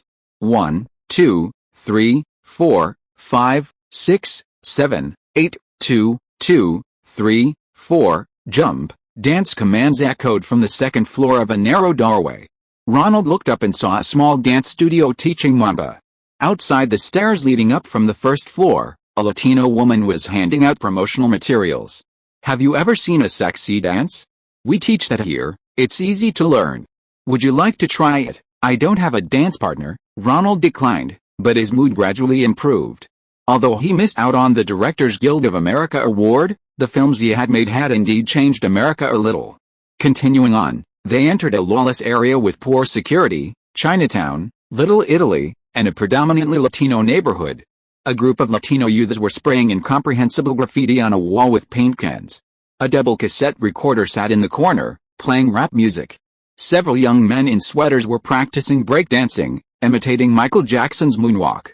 Boom, boom, a motor roared.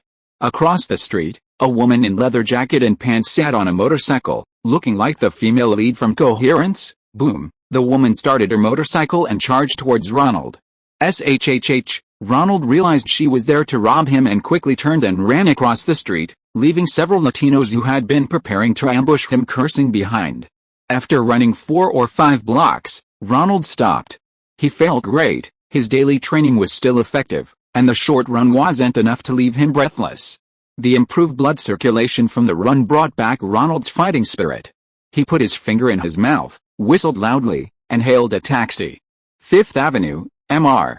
Lee, there's a message for you. Upon arriving at the lobby, Ronald was stopped by the butler, who took a note from behind the counter and handed it to him. It's a Mr. Nisita calling. He's called several times, but you're not here. Please call him back as soon as possible. Oh, Ronald checked his pockets. He was in a bad mood and hadn't brought his bag or pager. Hello, this is Ronald. Once in his room, Ronald called Nisita. Oh my God, where have you been? We need to hire an assistant for you. I was so worried about you. What's the rush? Ronald asked. You've been nominated for the Oscar for Best Director. It'll be announced tomorrow. We've arranged for several major media outlets to interview you. Once you show up, I can confirm the time. Richard, quickly call the Hollywood Reporter and Variety reporters. Oh yeah? Ha ha ha, Ronald laughed out loud. CAA's agent was really efficient. They managed to make the Directors Guild's nominations go wrong, and thanks to the Critics Circle's votes, they overturned the result and got the Oscar nomination for Best Director. After so many years in the industry, he had finally received another Oscar nomination. Unlike the last one for Best Original Song, this time it was for Best Director, one of the 5 major awards. You also have a Best Picture nomination, because Ronald is a producer. Nisita laughed heartily on the other end. In total, your Moonlit Enchanting, along with Best Actress, Best Supporting Actress, Best Supporting Actor, and Best Original Screenplay, a total of 6 nominations. Hey, Ronald laughed very happily. 6 nominations were a privilege only blockbusters received. From now on, which star in the industry would dare to underestimate him? It's not over yet. Your Spicy Dance also got a nomination for Best Original Song. Nisita explained the nominations. The other films that received multiple nominations were all familiar faces. Bertolucci's The Last Emperor had 9 nominations, The News Broadcast had 7, Spielberg's Empire of the Sun, Adrian Lane's Fatal Attraction, and The Temptation all had 6 nominations. So the director of that Swedish film didn't get a nomination? Did they give him a nomination for Best Foreign Language Film? Ronald felt much better. After all, the Academy Awards are Hollywood awards, so why not let Hollywood insiders nominate themselves to support a foreign language film? Since it's a foreign language film, the Best Foreign Language Film Award is where it should belong. Are you confused? Ronald, foreign language films released in mainstream American theaters compete for regular awards. Rutherford Hallstrom got nominations for Best Director and Best Adapted Screenplay for his role in The Years of the Dog. Huh? He's still in? Then who got squeezed out? Ronald heard that the Swedish director was still on the Best Director nomination list. Which unlucky guy who got a Directors Guild Award nomination but didn't get an Oscar nomination? It's Stephen. Nisita's tone changed. He was squeezed out by John Berman, the director of the British film Hope and Glory. Spielberg didn't get a Best Director nomination. Ronald didn't know what to say upon hearing this news. Yes, he wasn't nominated for Best Picture either, only got minor awards like Best Production Design, Best Editing, Best Cinematography, Best Costume Design, Best Original Score, and Best Sound Mixing. This, Ronald thought, how many times has Spielberg been tricked by the Oscars? Chapter 907 West Berlin audiences love Spicy Dance. What are your thoughts on your Oscar nomination for Best Director? The Hollywood Reporter and Variety, 2 Los Angeles newspapers, had already interviewed Ronald. This time, it was a reporter from the New York-based film and comedy magazine, The Stage. Everyone was asking similar questions, and Ronald, following his prepared script, once again flashed his charming smile, as if the question had hit the nail on the head. I feel very honored. It's a great honor for me. The Oscar judges and Academy members are very fair, and I'm very touched to receive their recognition. Just like with the first interview, Ronald went through the motions smoothly. 5 or 6 media outlets had come to interview him today, mainly because he had received an Oscar nomination for a major creative award before he was even 30. This was a pretty good news story. After dealing with the reporters, his agent, Richard, handed him the phone. Stephen is calling back. Ronald raised an eyebrow and took the phone. Since the nominations were announced, he had his agent contact Spielberg's assistant, hoping to speak with him. Spielberg's meticulously crafted epic, Empire of the Sun, was a film with a particular ambition to win awards, leveraging the recent popularity of Chinese culture and the Oscars' preference for epic films. However, it failed to receive nominations for any of the 5 most prestigious awards: Best Picture, Best Director, Best Actor, Best Actress, and Best Screenplay. This was undoubtedly a humiliation for a commercial director of Spielberg's stature. The minor awards his film received, such as Best Costume Design, left Spielberg speechless. After all, the audience only noticed the news reports of his film receiving 6 nominations. After his initial excitement at receiving the nominations, Ronald also sensed some issues and wanted to discuss them with Spielberg to avoid any misunderstandings. Richard flew in from Los Angeles, while Nisita kept contacting Spielberg's assistant.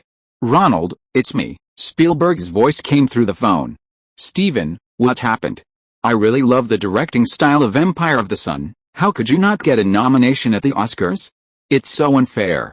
I've been talking about this with some directors I know, and if necessary, we can unite to speak up for you. The British director's work isn't bad, but it's clearly not on the same level," Spielberg was silent for a long time. Never mind, Ronald.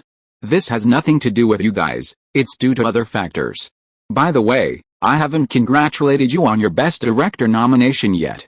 Enjoy your first nomination. Oh, thank you. I was actually quite surprised this time too. I didn't even get a nomination from the Directors Guild for Best Director.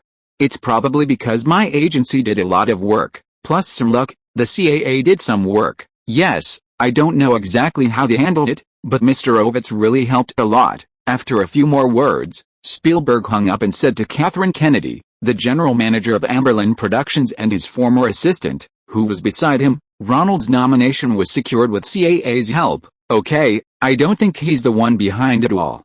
At most, he can get on the nomination list, but he doesn't have the power to cancel all the major nominations for a film. In fact, the only person who could have such a strong influence over the Academy's judges is, Spielberg raised his hand, stopping Catherine from continuing. Get me Michael from CAA. I need to talk to him. Ovitz had been trying hard to sign Spielberg, Hollywood's most commercially successful actor. However, because of the agency's commission, Spielberg was unwilling to sign with Michael Ovitz, preferring to set up his own company to handle his agency affairs. After receiving his Oscar nomination, Ronald suddenly found that his authority on set seemed to have increased significantly. Especially with a female lead, Melanie Griffiths. She had become very close to Liam Dalton, a Wall Street banker, who always drove her around. Whenever she saw Ronald, Griffiths would share her analysis of Tess with him, hoping to get his guidance. In the Pygmalion movie, the girl's transformation begins with her hairstyle. From the outside in, Tess gains confidence in her abilities. She's no longer just a secretary, but a Wall Street broker. Very good. Ronald thought Melanie Griffith's character analysis was quite insightful. The difficulty of this performance lies not only in making the actress believe it, but also in making the audience, seeing the film for the first time, believe it.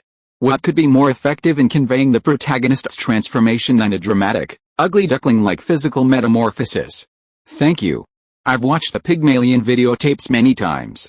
I think Tess's mental state is like this. She doesn't completely believe she can impersonate an investment manager like her boss, Catherine, and she's unwilling to let Catherine claim her good ideas. Melanie Griffiths continued analyzing the character's psychology. Stop. Ronald quickly stopped her, urging her to stop using this analytical approach to dissect Tess's psychology in the script. What? Am I wrong? I think it's good enough. I've seen your previous films and talked to directors like Jonathan Demme and Brian De Palma. You're a genius actor who acts on intuition. Just follow your instincts and don't get too bogged down in character analysis. Ronald and several other directors who had worked with Melanie Griffith had inquired about her acting style. Each of her takes was often unexpected, possessing an improvisational flair that could enhance the performances of her co-stars. Ronald didn't want Griffith to lose her spark and switched to a method where all reactions were pre-planned. That would be a huge waste of her acting talent. Am I really a genius? For one of the 5 Oscar nominees for Best Director to call himself a genius was practically a given. Melanie Griffith, captivated by Ronald's praise, sat down to the side, lost in thought. Ronald noticed Joan Cusack, playing the supporting role of Sheen, on the other side. She was talking to a well-dressed Wall Street elite. It was another investment manager recommended by Bannon, named Richard Burke, who was courting Joan Cusack.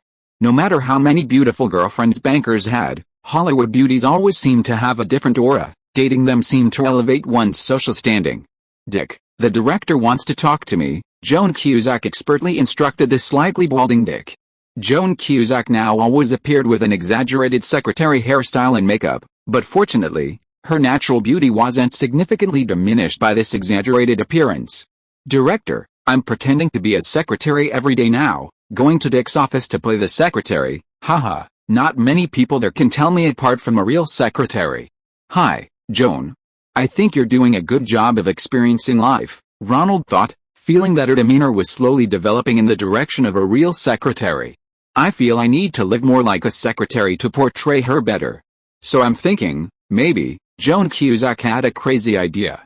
She felt her salary was too high, far exceeding what a Wall Street secretary could earn, and that she should adjust her salary to a secretary's level so she could better portray that kind of secretary. Stop. Ronald quickly stopped Joan Cusack. Unlike Griffiths, Her problem was too much intuition and too little analysis. Shin's character was an exaggerated supporting role. The characteristics of a secretary's profession needed to be amplified to make her memorable to the audience, thus highlighting Tessa's uniqueness among secretaries. "How much do you know about Shin's character?" Ronald asked. "She's Tessa's friend, and she likes exaggerated makeup and hairstyles." Joan Cusack said some things. She had been mainly imitating a secretary's words and actions lately, rather than using rational analysis. Tessa's an ambitious secretary, but Shin doesn't want all that trouble.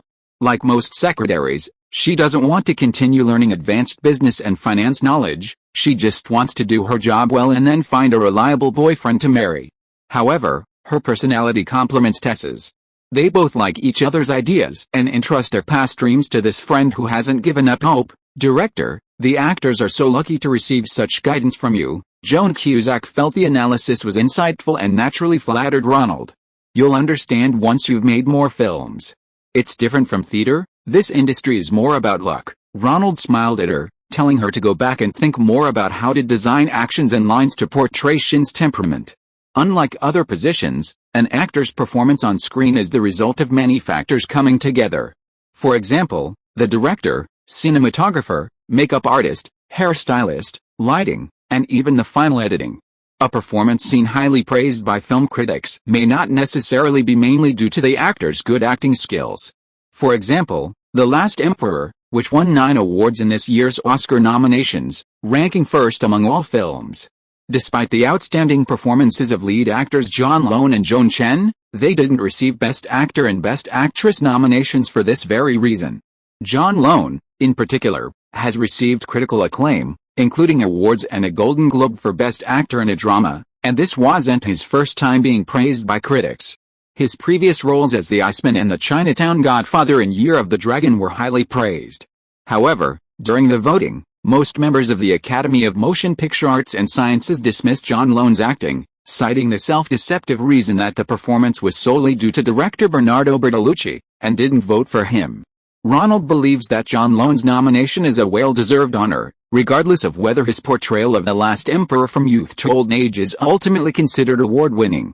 Furthermore, he had previously received numerous critical acclaims for his outstanding performances in 2 other films without receiving Oscar nominations. Such favors are usually rectified by the Academy in the later voting. Therefore, John Lone's lack of a nomination is quite strange. Marcello Mastroianni, nominated for Best Actor, starred in Black Eyes, an Italian-Soviet co-production adapted from a Chekhov story.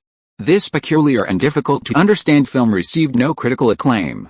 Even more strangely, Black Eyes only received 1 Best Actor nomination, suggesting the judges didn't particularly favor the film, making this solitary nomination seem like a mere formality. John Lone, on the other hand, starred in a lavish biographical film spanning some of the most important chapters of 20th century history, including World War II and beyond. Given that the main characters are predominantly of Chinese descent, the film's lack of acting nominations despite winning all major awards is truly perplexing. Of course, for those in the industry, it's an open secret that the acting judges responsible for voting on the nominations didn't want a yellow-skinned actor to receive recognition. And because it's a vote, such discrimination is difficult to prove and cannot be publicly accused. The Oscars, representing the highest achievement in Hollywood, are indeed subject to many uncertainties, unlike the Golden Globes where manipulation can significantly increase the odds of winning. After the nominations were announced, the nominated films began to have more screenings in theaters. Driven by the curiosity surrounding the nominations, audiences also began to go to the cinema, experiencing what it's like to be an unofficial judge. Michael Gray, in charge of film marketing, began to exert pressure on major media outlets, getting more regional newspapers to reprint Ronald's interview. More posters began appearing at the entrances of cinemas across the country. "Ronald, it's time. A trip to West Berlin will give Moonstruck free access to more entertainment news headlines." The quality of the films in the competition section of this year's West Berlin International Film Festival is mediocre. Besides Moonstruck, Hollywood only has 1 film making headlines. Art director Polly Pratt urged Ronald to attend the West Berlin Film Festival. "Okay, I'll try to stay there less. I'll leave everything here to you." Ronald was confident in Pratt's organizational skills. This strong woman was not only well suited for the position of producer, but also knew a lot about pre-production directing. Ronald planned to give her a co-producer position and then try to recruit her to Daydream Film Company. No, you need to stay longer. The West Berlin Film Festival is the youngest of the 3 major European film festivals. It was established during the Cold War to set an example. Communicate with them more. If you can bring back a golden bear, it will benefit your Oscar chances. I heard that the chances of winning on your first nomination are almost non-existent. Do you mean I still have a chance? Ronald was puzzled by Pally Pratt's apparent enthusiasm. The Oscars are a stingy award. My ex-husband, Peter Bogdanovich, was nominated for Best Director at a very young age, but he never won again, Pally Pratt said, making "I'm not cursing you" gesture. So, don't give up any opportunity. Oscar nominations are difficult for anyone. A little nervous after Pratt's words, Ronald boarded a plane to West Berlin. This city was actually an exclave within East Germany. As Pratt said, it was a showcase of Western prosperity to Eastern Europe. And the West German government had indeed spent a great deal of money to make it shine. Berlin Tempelhof Airport was a dual-use commercial and military airport in West Berlin. The city of West Berlin was also surrounded by East German territory. It was the front line of the Cold War, completely different from the warm and peaceful New York, with gray reinforced concrete buildings everywhere. Exiting the airport, one could see the towering TV tower of East Berlin, part of the competition and ostentation between the two camps. The weather was still cold, and the organizing committee sent a lady to be Ronald's translator. This lady, named Hannah, spoke excellent English without a German accent. She especially loved Ronald's film Dirty Dancing, having watched it 3 times. On the way to the hotel, she and Ronald discussed the plot. According to Hannah, West Berliners loved Dirty Dancing, just as Ronald's breakdancing had sparked a breakdancing craze in Germany a few years ago. The mambo dance and Dirty Dancing was now becoming popular among West Berliners. Ronald felt a little strange hearing such adoration from a devoted fan. Directors rarely received such praise from fans, and encountering one in a foreign land felt quite nice. Thank you, you flatter me. I'm not exaggerating the impact of your film here, I'm just stating the facts. Hannah, a typical German, mistook politeness for skepticism. It's not just us who love it, audiences in the East love it too. We have a cinema here that shows your film all day. That's where your most loyal audience for Dirty Dancing. Every time, more than half the people watching it cry. Huh? Ronald found it very strange. Dirty Dancing was a romantic comedy with beautiful and sexy dances. How could it make people cry? If you don't believe me, I can take you there tonight. There are really a lot of people crying. Chapter 908 Red Sorghum and Akira Kurosawa. Ronald's interest was immediately piqued by his assistant and translator, Hannah. Could the cultural barriers between different countries really have such a significant effect? The most incredible cross-cultural shock his film had ever encountered was the experience of breakdancing in China. Their initial intention in importing the film was to reflect the oppression of lower-class Black and Latino people by upper-class white people in Ronald's movies, highlighting the racial and class divide that made it almost impossible for the lower classes to rise up. However, the allure of breakdancing was irresistible, and it became a wildly popular fashion trend among young people, something the Ministry of Culture hadn't anticipated. Even the opening scene of the female lead working at a hamburger fast food restaurant amazed audiences who had never seen this kind of Western fast food before. Just a few months earlier, KFC had opened its first store in Kaiman, becoming an instant hit. Were all Germans, like in the movie Full of Energy, forbidden from dancing by the church? Were they suddenly overcome with emotion and burst into tears upon seeing this hot dance between men and women? Curious, Ronald took a nap, ate some fried sausage and cola, and waited for Hannah to take him to see the hot dance. The cinema that showed Sex and the City twice a day was not far from the Brandenburg Gate. This famous Berlin landmark was built by King Frederick II of Prussia to commemorate the victory in the war. It's a landmark building featured in scenic films. However, after the Cold War, it became the dividing line between East and West Berlin, with a Berlin Wall separating the two camps right across from it. Looking at the victory statue on the Brandenburg Gate, behind it was the television tower built by East Berlin to demonstrate its superiority. Ronald resisted the urge to go in. This was a deserted place, and there were Wehrmacht soldiers standing guard across the street. It's here, and that's the ticket booth, Hannah said to Ronald, pointing to a very old-fashioned cinema.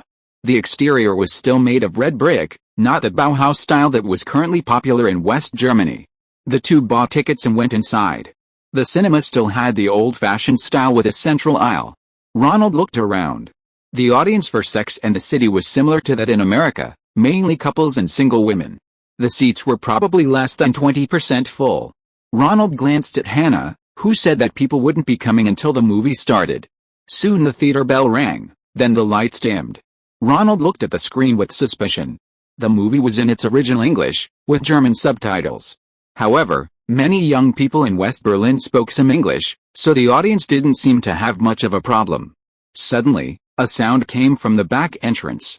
Ronald turned around and saw a group of young people filing in from the back, taking seats at the back. There were at least 30 or 40 of them.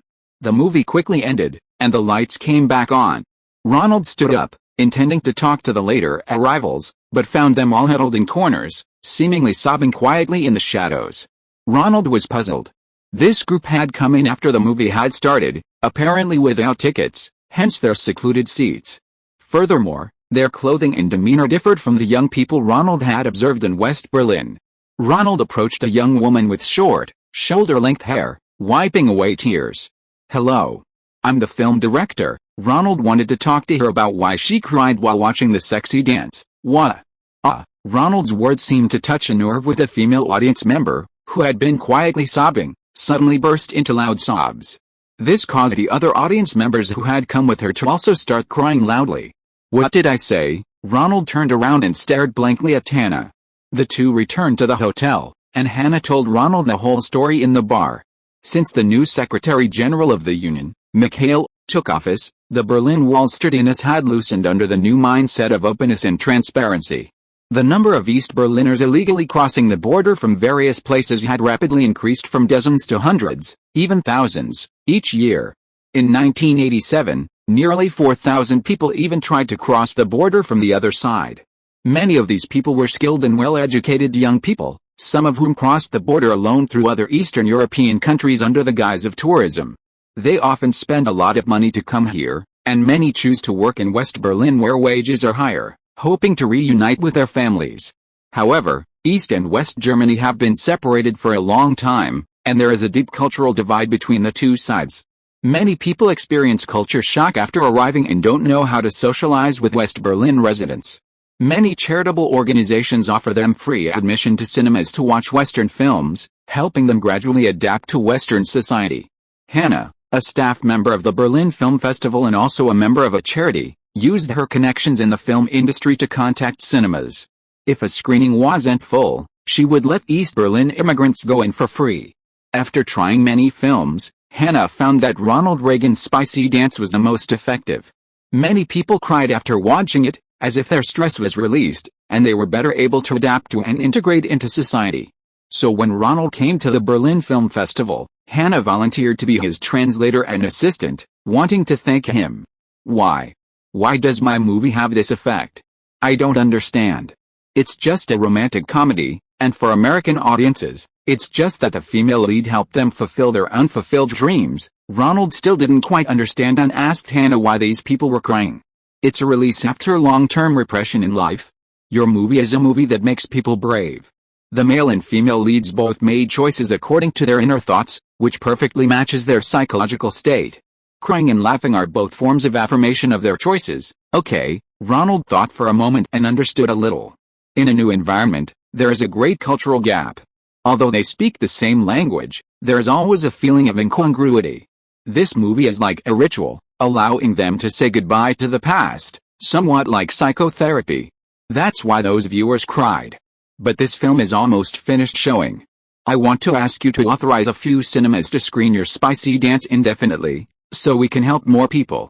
This year, the number of people coming from third countries is much higher than last year. Please, Ronald, give me the list of cinemas. And I will authorize each of them to have a copy indefinitely, without paying for the copies. As long as you want to continue screening it, you can continue screening it. Ronald thought this was a good thing and agreed.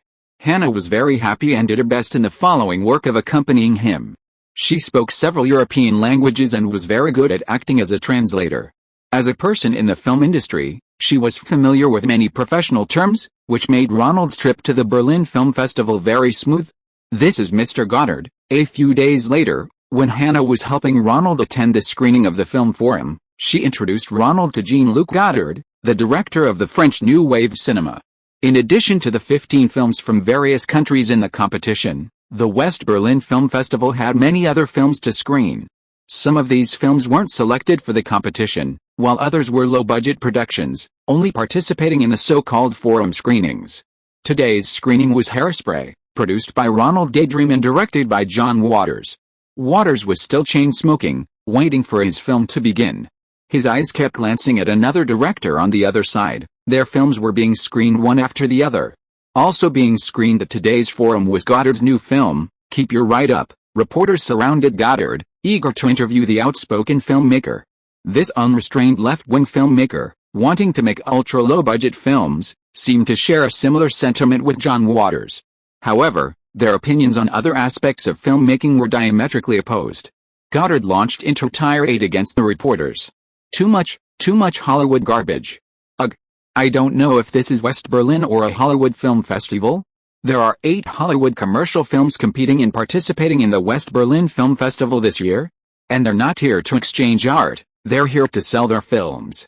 Let me tell you, these Hollywood garbage films will be screened in Germany after the festival. They've turned the festival into a money-grubbing advertising convention. Truly artistic, humanistic, left-wing films have all been ostracized. This place is like a colony. Seeing John Waters' grim expression, Ronald shook his head and pulled him inside to chat with the distributors and audience. Godard was right, he was indeed here to sell films. Low-budget films like Hairspray were being sold to German distributors here. Mid-budget films like Moonstruck were just there to win an award, to get foreign recognition, and to build momentum for the Oscars. Hollywood doesn't understand art. It's just a tool for capitalists to make money. I strongly urge this year's jury to focus more on films made by the real working class, like those from Eastern Europe and China. Ronald quickly covered his face. Godard, despite his participation in left-wing activities and his constant claims of making films for the working class, was actually a wealthy man who funded his own films as a hobby. Among the new wave directors, only Truffaut truly came from a working-class background. He respected Hollywood's industry mechanisms and even had a cameo in Spielberg's Close Encounters of the Third Kind, hoping to introduce the Hollywood commercial film system to Germany, but unfortunately, he didn't live long enough. While Godard was still making headlines outside, Ronald accompanied John Waters to see the German audience's impressions of Hairspray, perhaps due to lack of understanding of the American Black liberation movement depicted in Hairspray. The scenes of black people attending white schools in the background received no reaction. However, some comedic elements transcended cultural boundaries. For example, the mother, played by Divine, the actress who played Drag Queen, and the protagonist's daughter, Tracy, played by Ricki Lake, made the audience burst into laughter the moment they appeared on screen. Both of them were on the heavier side, but incredibly agile. Ricki Lake, in particular, a plus-size girl, danced even better than the slimmer girls. Her rhythm and expressiveness far surpassed that of ordinary dancers. This kind of scene naturally evoked laughter from the audience. Even without subtitles, the audience happily applauded, cheering on the chubby Tracy. After the film, John Waters went to be interviewed by film festival reporters, while Ronald happily watched Michel Canaud, responsible for distribution, negotiating with various film distributors. The film's ability to entertain audiences across cultures had clearly won over many theater buyers. Watching the eager buyers raising their hands, wanting to squeeze in and speak with Canaud and sign contracts with Daydream to buy copies, Ronald happily slipped to the back of the theater. It seemed that Daydream's ultra-low-budget production was going to make money. In stark contrast to the throngs of reporters surrounding Godard outside, none of the buyers were present when it was time to screen his new film. Godard's films are known for their shoddy production, obscurity, and inexplicable absurdity. They have virtually no box office value and are only of interest to theaters showing art films. Just 10 minutes into the screening, audience members began to leave. This film, directed and starring Godard, is divided into 3 parts. The first part is about a musician searching for ideal harmony, the second about an individual searching for a suitable society, and the third about a traveler searching for a destination. Ronald, having managed to watch the third part, couldn't resist leaving.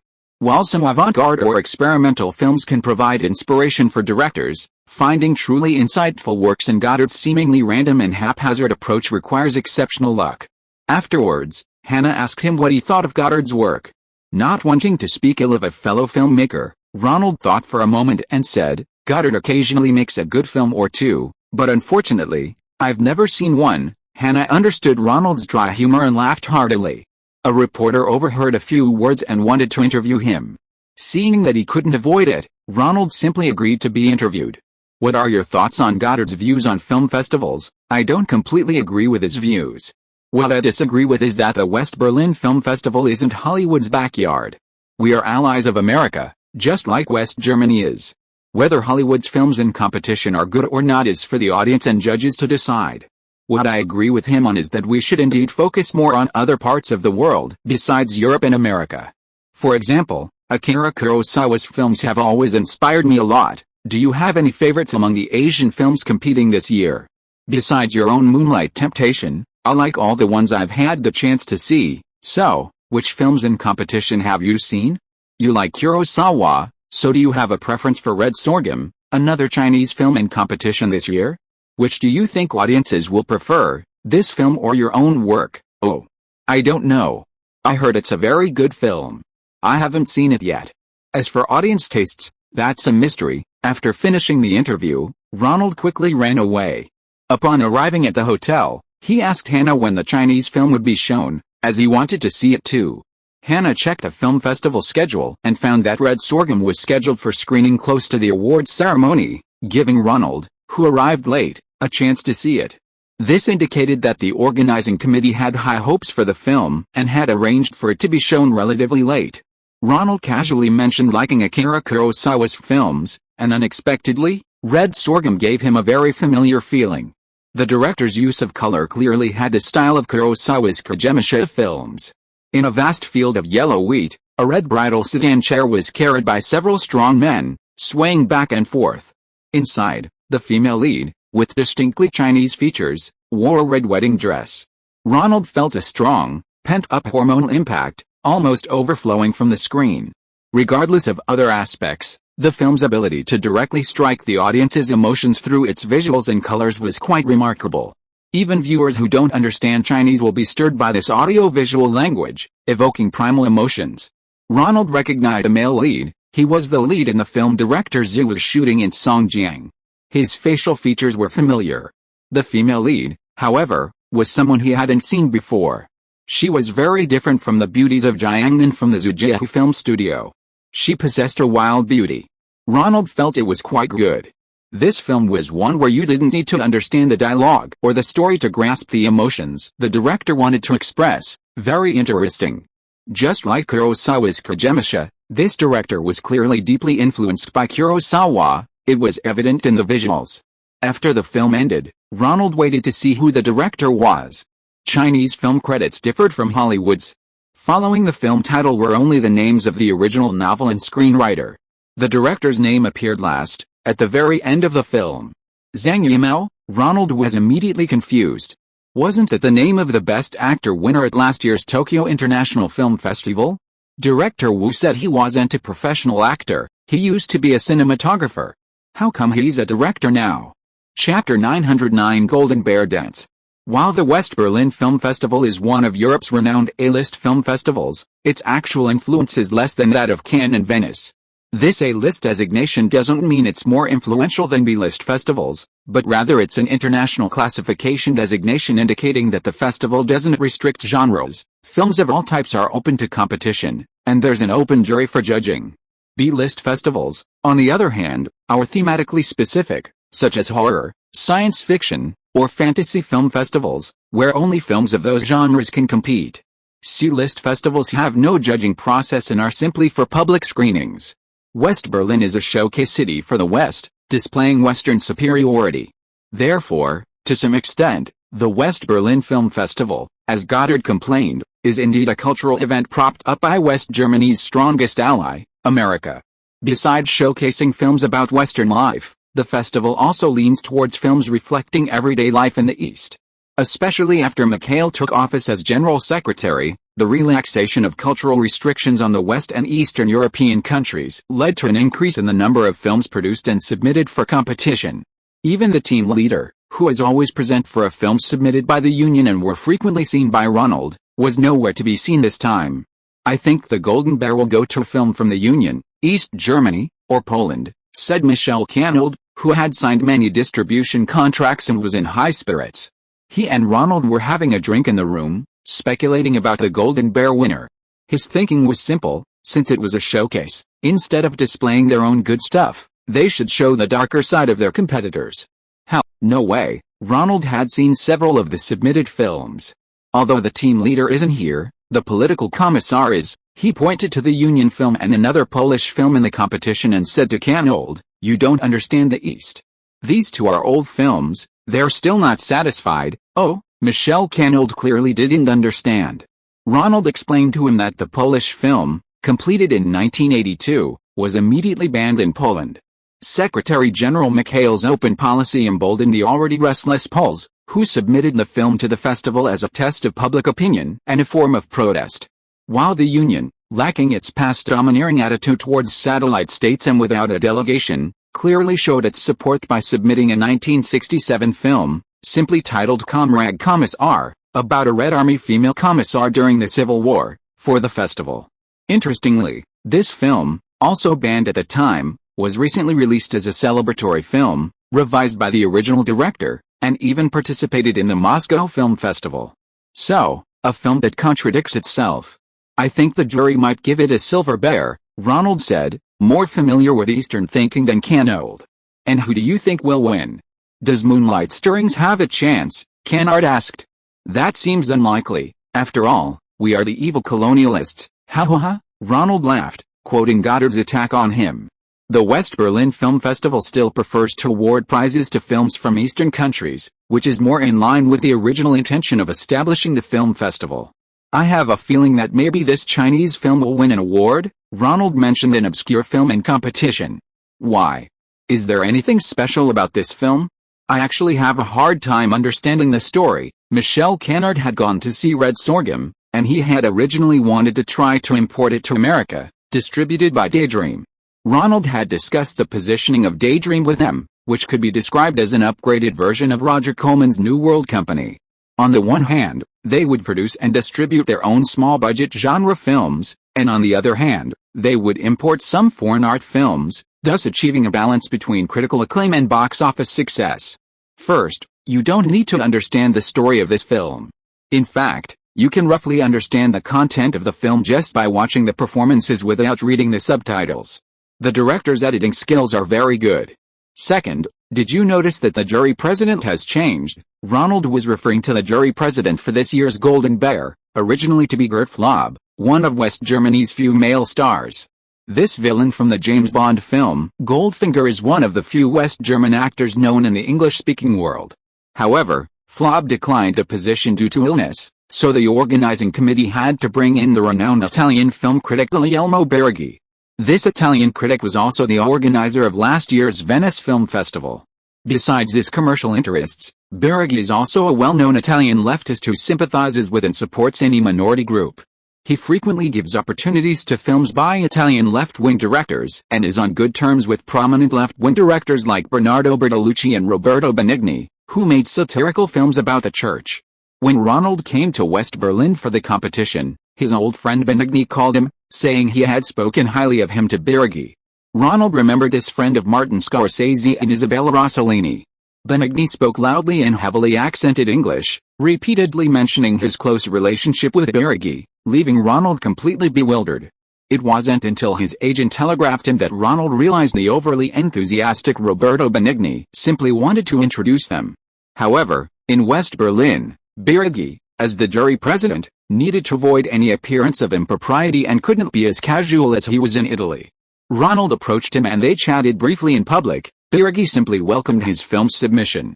However, when the conversation turned to Red Sorghum, Ronald noticed Berigi's keen interest in the story of director Yimou winning Best Actor at the Tokyo International Film Festival the previous year. He pressed Ronald for details and instructed his secretary to research the film. Considering the positive cooperative relationship between the Italian left in Chinese cinema, and Bertolucci's The Last Emperor, China, as the production company, felt a sense of pride. Ronald suspected that this prominent Italian businessman would pay closer attention to Chinese films submitted to the festival in order to secure future collaborations with the Chinese film market. Of course, Red Sorghum is also a masterpiece. The film's appeal lies in the fact that even a foreigner who doesn't understand the story or dialogue can feel the characters' overflowing hormones through the director's filming techniques and editing. This directly contradicts stereotypes about Chinese people, which would pique the judge's interest even more. Ronald knew that film critics always appreciated this innovative approach. "I don't want to bet with a famous director," Michelle Canold, not wanting to contradict her boss, made an excuse to end the discussion with Ronald.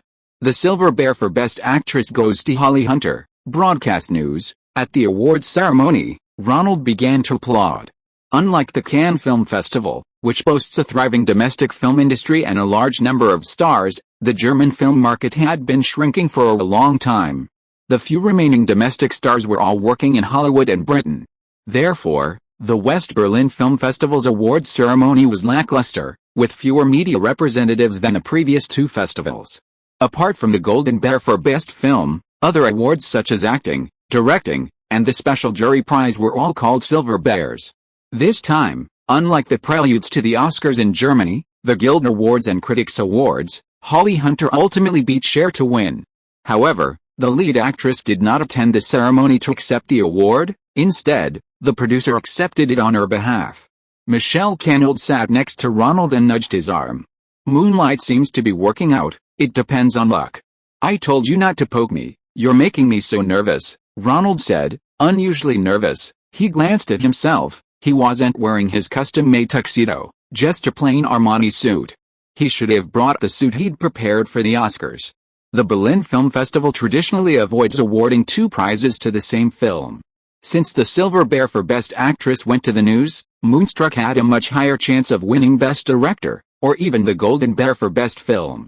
This was because two controversial Eastern films had received different awards. The Polish film won the Golden Bear for Outstanding Individual Achievement, and the Union film, Comrade, won the Silver Bear for Outstanding Artistic Contribution.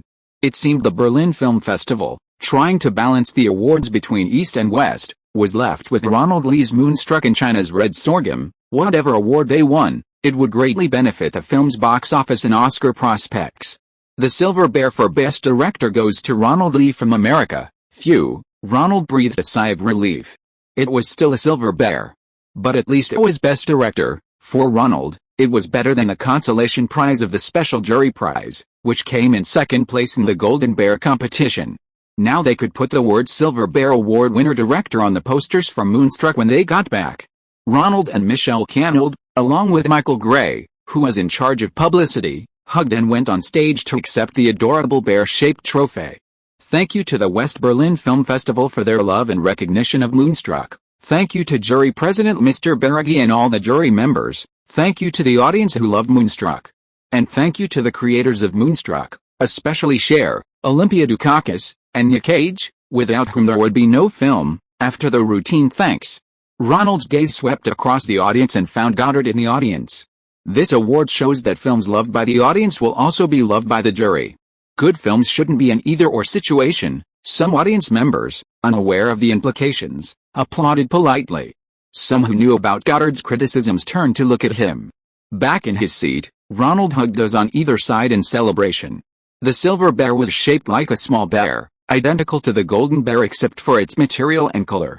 Special Jury Prize, Zweig League, Comrade Kommissar. The penultimate award went to the film that wouldn't be released until 20 years later.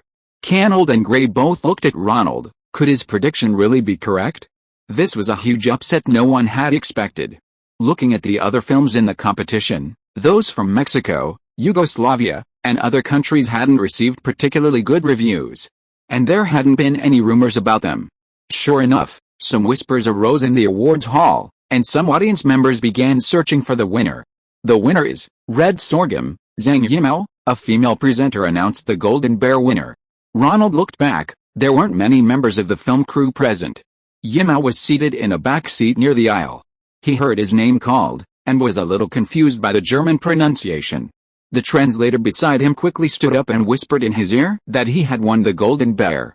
Yimou jumped up, striking a bodybuilding champion's pose, his joy overflowing. Ronald led the applause, and soon the surrounding audience joined in. Yimou ran up from behind, smiling at Ronald as he passed. Ronald, looking at this director who didn't quite look like a director, nodded in return. Yimou wore an obviously ill-fitting suit, a white shirt with a carefully tied red tie, the main color of his film, red sorghum. He stepped onto the stage and received a golden bear from the chairman of the jury. The applause rang out again. However, similar to the earlier announcement of the winner, the audience's applause was less about congratulating Yimou and more about curiosity. Who is this? Director Yimou clearly didn't speak English or German. He delivered his acceptance speech in Chinese. I'm very grateful that you gave this award to our film.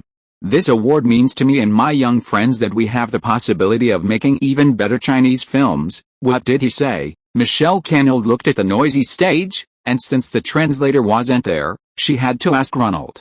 He said that after winning the award, he can get investment from producers and make more films. Ronald relayed Yimou's acceptance speech to Canold in a language Hollywood understood. I think we should invest in him. Michelle Canold was clearly very happy. The director Ronald had chosen must be good. Haha, no, their film production isn't open to us. Maybe we can invest in his films 20 years from now. Ronald clapped his hands in congratulations. Unwilling to give up, Michelle Canold approached Yimou again at the dinner party. We'd love to collaborate with you on a film. Daydream has nationwide distribution capabilities in America. Daydream? Isn't your boss surnamed Luo? Yimou smiled. I've heard our studio director, Wu, mention him. Canold, after hearing the translator's words, was stunned. His boss had connections in China? That's me. How is Director Wu? We haven't spoken in a long time, Ronald said to Yimou in Chinese. Ah, you're Director Luo. It's a pleasure to meet you. If you need anything, just let me know. Director Wu and I are good friends. Without a translator, Yimou couldn't communicate, so Ronald and he chatted more pleasantly in Chinese. The two also discussed their understanding of Akira Kurosawa's films and the methods used to film the surging hormones of red sorghum. This is mainly thanks to our screenwriter. His novel is excellent. My cinematographer and the lead actors also played a significant role. This award belongs to our collective. Yimou used a Chinese-style way of speaking, not taking all the credit for himself. You can't fool me, Yimou. Your cinematography and editing were all planned. That opening scene where the red cloth is lifted in the bridal sedan chair, you must have had that editing in mind before filming it, right? Directors don't need verbal communication, they just need to see your footage to understand what you're trying to express. Ha ha ha. Yimou felt a sense of kinship with Director Luo, whom Director Wu had praised so highly, and the two chatted very congenially. Unlike the others who simply came to congratulate him and make some vague remarks about loving Chinese culture, Director Luo truly understood Chinese culture. He even knew that brides wear red headscarves, and that the protagonist, my grandmother removing her headband in the bridal sedan chair, was a symbolic subversion of tradition. Aren't you full yet? I've arranged a Chinese restaurant and had them prepare Chinese food. At the dinner, Ronald and Yimou were busy socializing with numerous buyers and producers, and didn't eat much. Afterwards, Ronald quietly said a few words to Yimou. Oh, Director Ronald, thank you so much.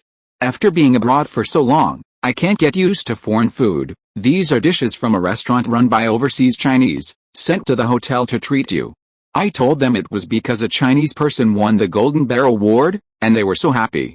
Taking some photos with them is like advertising for them. After taking photos with the restaurant owner and chef, Ronald and Yimou began eating with chopsticks. Yimou felt relaxed. Director Ronald spoke some Chinese, making communication easy, and he was quite adept at using chopsticks, as if she were eating with friends at home. After the meal, Ronald, holding a silver bear, posed for a separate photo with Yimou, who was carrying her gold bear. Then, he took a package from under the table, placed it on the table, and handed it to the person opposite him, saying, "These are 2 bottles of Italian brandy. One is for you, and the other is for Director Wu to try." If you are listening to this novel on a channel other than Fanfic World, it means it was downloaded and re-uploaded without effort. We warmly invite you to visit our channel, Fanfic World. There you will find the original version of this story and many other novels of various genres. We look forward to seeing you dive into a world of incredible novels. Chapter 910 Video Game Adaptation. The next day, Ronald attended a ceremony in West Berlin to announce the donation of copies of Dirty Dancing to Hannah's charity, which would then screen the film in 3 cinemas for an extended period. The West Berlin representatives were deeply moved and even sent an official representative to the ceremony. At the event, the charity and the general public expressed their gratitude for Ronald's kindness, applauding enthusiastically for a long time. Ronald felt great and waved his hands repeatedly, trying to get them to stop. However, the participants misunderstood his gesture, thinking he was waving to encourage even more applause. So everyone stood up and applauded, some even shouting slogans like America and Hollywood in English, and some even tried to hug him. Was this genuine adoration? Ronald had never been so adored before. Overwhelmed with emotion, he whispered something to Canold and then announced that he had arranged for another batch of videotapes of his films to be donated to them, so that the immigrants from East Germany could watch them. He was somewhat puzzled by the West Berliners' enthusiasm for America. Unlike the Japanese, also defeated nations, who feared and submitted to America, West Berliners seemed to genuinely like America. After discussing his observations with Hannah, Ronald understood. At the beginning of the Cold War, West Berlin relied on American airlifts for its daily necessities.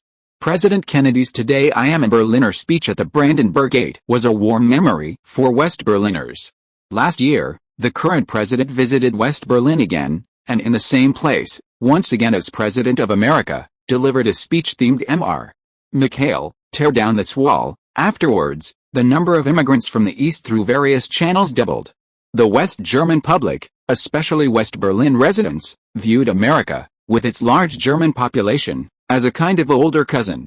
Ronald also liked this country with a high percentage of English speakers, had a fondness for Hollywood, and saw his own country's weak film industry as the perfect dumping ground for movies. By cultivating relationships with them now, he can secure a solid box office market for his future films, which he dreams of producing and distributing. In fact, many European producers have recognized this opportunity. The French film Kung Fu Master, which competed for the Golden Bear this year, also attempted to follow the Hollywood model, releasing in German theaters immediately after its theatrical run. The French distribution manager had met with Michel Canold at almost every business meeting. Canold brought back information that the French film was attracting considerable interest from film buyers. "Oh, do Germans like Kung Fu movies too?" Ronald asked casually. Understanding local audience preferences is crucial for selling films here. Haha, Kung Fu Master is the name of a video game. Actually, it's a typical French film, a story about a mother and daughter's classmates, and there are nude scenes. Canold knew Ronald didn't watch French films. Oh, French cinema no longer has commercial film masters like Truffaut, it's reduced to using such things to attract audiences. But what kind of game is this Kung Fu Master? It seems quite popular in Europe now. Canold said the film ends with a high school protagonist, Julian, winning the game tournament. Ada. Back in New York. Ronald had someone bring him a Kung Fu Master cartridge, inserted it into his newly bought Nintendo console, and started playing. This game was incredibly captivating, completely different from all other airplane shooting games. It was a kung fu fighting game where the protagonist, an Asian, had his girlfriend stolen by bad guys and ventured alone into a castle. On each floor, he had to defeat enemies with his fists and feet, advancing and defeating them as he went. The most annoying were the enemies who would occasionally throw knives from behind. He had to crouch or jump to dodge them. Ronald finally reached the end, saw a staircase leading to the second floor, but was immediately knocked down by a boss wielding a wooden stick. Ha, you're dead again. Donna, gloating beside him, had just come to see Ronald and found him playing an interesting game as soon as she entered. This game is really difficult. Ronald put down the controller. He had been playing for over half an hour without realizing it. It was truly addictive. Video games these days have become so realistic.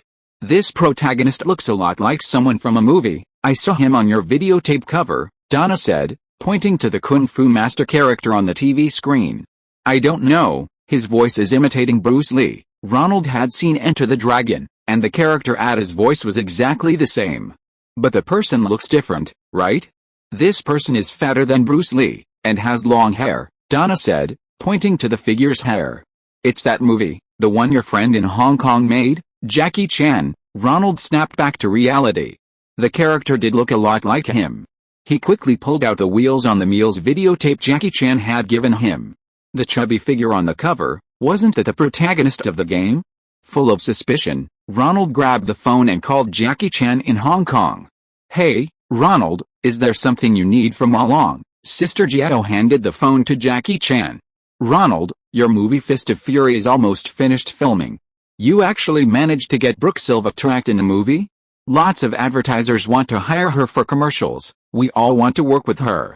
Could you ask her to stay and film a few more movies? Brooke has many advertising contracts to continue in Japan. She'll go there after Fist of Fury is finished. Could you put in a good word for her with the distributors in Hong Kong? Maybe they can get her to offer a better price. Ronald politely declined on Brooke's behalf. I know. Japanese advertisers can afford to pay high prices, and I've worked with them too. Why are you calling this time? I have something to ask you. Your food trucks has been adapted into a video game. I'd like to know how the collaboration works here. Ronald genuinely wanted to know. This Kung Fu Master game was so popular, he himself had made films like Dragon Boy and Breakdance.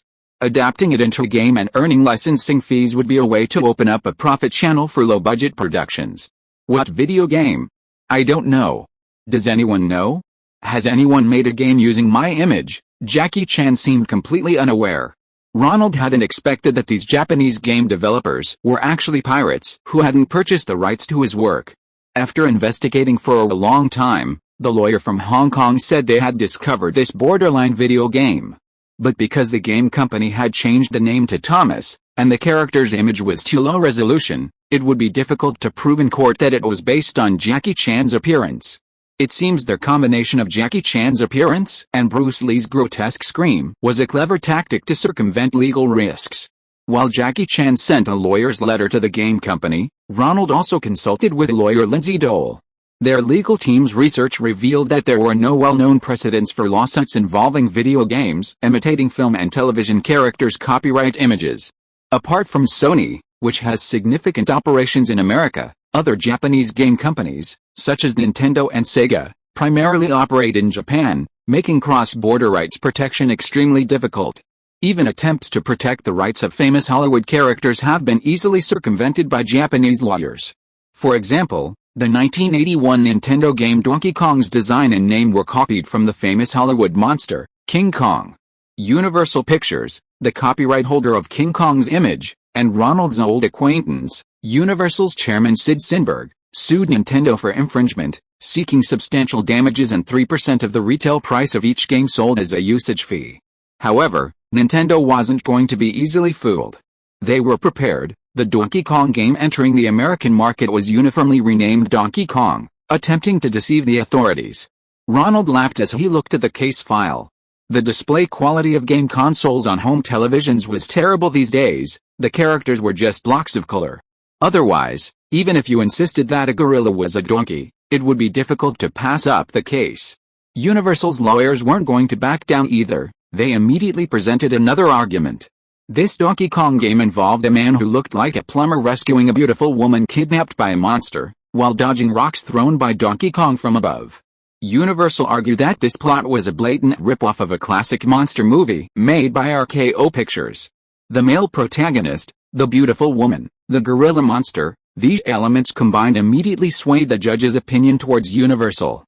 Although Nintendo argued that the villain was a donkey, not a gorilla, the similar plot was undeniable. Unexpectedly, just as Nintendo was preparing to concede and pay compensation, one of their lawyers, John Kirby, discovered a major loophole in Universal's lawsuit. It turns out that, according to the newly revised copyright law, classic American films are entitled to 70 years of copyright protection. This 1933 RKO film, King Kong, wouldn't expire until the next century. However, after Universal bought RKO's film library, the handover process went wrong. The 1976 revision of the copyright law automatically granted 70-year copyrights to new films made afterward. But for older films, the studio needed to register the copyright to extend the 70-year period. A large number of film studios, including RKO and United Artists, now defunct and restructured, had their film libraries sold to many different film companies, changing hands multiple times. This particular blockbuster was somehow forgotten by Universal's legal department to be registered for copyright. Now, according to the copyright law, the copyright has expired, and the film has entered the public domain, allowing anyone to use it without paying Universal. Furthermore, Nintendo commissioned John Kirby to countersue Universal. Last year, the court ruled that Universal had to pay Nintendo $1.8 million in legal fees and defamation damages. Following this incident, game companies entering the American market began renaming characters suspected of infringement. For example, the character Jackie Chan was used in the game. The Japanese version was called Kung Fu Master, while the American version was renamed Spartacus X. Seeing no precedent for licensing fees to support his license to a Japanese game company to adapt Dragon Boy into a game, Ronald abandoned the idea. However, he continued to have Lindsay Dahl research and follow up on copyright law for video games, hoping to try adapting it into a film if a precedent and opportunity arose. While continuing to prepare for Working Girl in New York, Ronald finally met Harrison Ford. His arrival on set caused a sensation. The actors, including lead actress Melanie Griffiths and supporting actress Joan Cusack, all vied to speak with him. Harrison Ford, wherever he went, was followed by a group of actresses who pretended to discuss things while secretly watching him. It wasn't just actresses, crew members, makeup artists, hairstylists, script supervisors, and other female staff all intentionally or unintentionally approached him, trying to speak to him. One actress in particular, Nora Dunn, who played Tessa's secretary, went so far as to hover around him for extended periods, frequently peeking out from behind Ronald to try and smile at her idol or exchange flirtatious glances, hoping to provoke him into talking to her. "I can't do this," Harrison Ford, holding the script as if he'd only just begun to study it, turned to page with a scene of Jack Traynor and Tess flirting at the elevator entrance. Jack Traynor wanted to date Tess, but she declined, wanting to focus on her work. "What can't you do?" Ronald was bewildered by the question. "Filming was about to start, and you're telling me I can't act in it? My image, cough cough, I mean, this doesn't quite fit Jack Traynor's character. He's a Wall Street lone wolf, a playboy, he wouldn't talk to a woman like that. You understand, Jack doesn't know what it's like to be rejected by a woman." Harrison Ford's intention was clear. He was a star, and stars are always pursued, dreamed of, and secretly admired by women. He couldn't possibly be rejected by a woman. There was no Tessa who initially didn't want to date him, but then fell in love with him after getting to know him better. Stars have to make women fall in love the moment they appear. No reason, no explanation. Otherwise, how could they still be stars? That's a good point. Ronald thought that from Harrison Ford's perspective, it made sense. Anyway, this wasn't an important part of the movie, and if Harrison Ford and Melanie Griffiths had chemistry acting like this, it wouldn't be a bad thing. "Oh, Harrison, that's just how you are, Ronald, we should listen to him, shouldn't we?" Actress Nora Dern, who had become a lovesick fool, actually spoke up from the side. Ronald turned to look at her. This silly woman couldn't even find a place to be a lovesick fool? "I'm the director and producer, negotiating with the biggest star in the crew. What's the point of you speaking up?" "Oh, I'm sorry." Nora Dern realized this wasn't her place to comment. "It's okay. You must like the character I played, right? What's your name?" Harrison Ford was surprisingly kind to this actress fan, looking at her with his signature mischievous grin, then gently and manly defending Nora. "My name is Nora Dern." "Nice to meet you, Harrison." Nora Dern almost cried. She secretly reached into her pocket and forcefully pulled off her wedding ring. Then she stepped forward and hugged him like a fangirl. "Oh, watch out, I hugged you." Harrison gave her a gentle hug. Ronald looked at the ring of skin on Nora's right ring finger, which was lighter than the rest of her hand, and put his hand to his forehead. The charm of a star is truly immense. With stars boosting box office, there are also problems they bring. Ronald sensed that there would be many last-minute requests to revise the script and dialogue, so he called screenwriter Kevin Wade. He wanted him to be on set regularly so that he could help with on-set revisions of Harrison Ford's parts. "Sorry, Ronald, I can't come to the set," Kevin Wade replied softly on the phone. "You can't come to the set? What do you mean you can't come to the set? This is your script. Don't you want to see Harrison Ford playing the character you created, Jack Traynor? Kevin, you have to come. If you have other business, we can discuss it." Right. Ronald felt things had been going wrong ever since he returned from West Berlin. Was Kevin Wade trying to put on airs just to get paid? No other business, Ronald. The negotiations between the Western and Eastern Writers Guilds and the Producers Union are on the verge of breaking down. I received a notice from the union yesterday that, starting today, I am prohibited from participating in any script writing, revision, or screenwriter doctor consultation projects. I'm sorry, Ronald. Ronald heard this devastating news. Why the strike? Mr. Ronald Lee, as a joint representative of the Writers Guild of the West and the Writers Guild of the East, I'm here to inform you that as a member of the Writers Guild, we need you to suspend all screenwriting work until further notice from the Guild. Sure enough, a short while later, a Guild representative arrived, personally delivering a notice instructing Ronald to suspend his screenwriting work. I'm a member of the Writers Guild too. Ronald hadn't thought about this identity for a long time. He hadn't written anything for a long time, and the Guild's dividends were only a few dozen or $100, barely enough to cover his membership fees. I'm sorry, I'm also the director of this film. As the director, I need to continue pre-production work here. That's your prerogative, Mr. Lee, but we will have representatives stationed on the sets of various big-budget Hollywood productions to assist in supervising Writers Guild members and prevent them from working privately before an agreement is reached. We hope you understand. The Guild representative left after saying this. Damn it, what's going on? Those idiots in our Producers Guild, how come they haven't reached an agreement with the Writers Guild yet? What's going on? Ronald immediately called Eddie, the general manager of Daydream. The Writers Guild has a new negotiator, and he's incredibly tough. We can't communicate with him. The Producers Guild won't give writers a higher percentage of their earnings than the Screen Actors Guild and the Directors Guild, Eddie replied on the phone. And their negotiator is stupid enough to interfere with the director's casting? They want to have the right to negotiate roles in film and television projects. We can't back down. Damn it, what do they think screenwriters are? Ronald cursed. Wait, I think I started out as a screenwriter myself, and I'm still a guild member. We need a backup plan. Can you find some good screenwriters who aren't members of the Writers Guild? I need them. Even British ones are fine. I'll arrange it right away. Chapter 911, Does the screenwriter have the right to decide? Hey, Nick. You're so hard to reach, President. Ronald angrily called Nick Counter III, President of the Producers Guild, a lawyer turned president hired by the producers. Ronald, don't be angry. Your anger is directed at me alone. I have to deal with all the member companies of the Producers Guild, and the negotiator appointed by the East and West Writers Guilds. Sorry. Your phone is always on answering machine.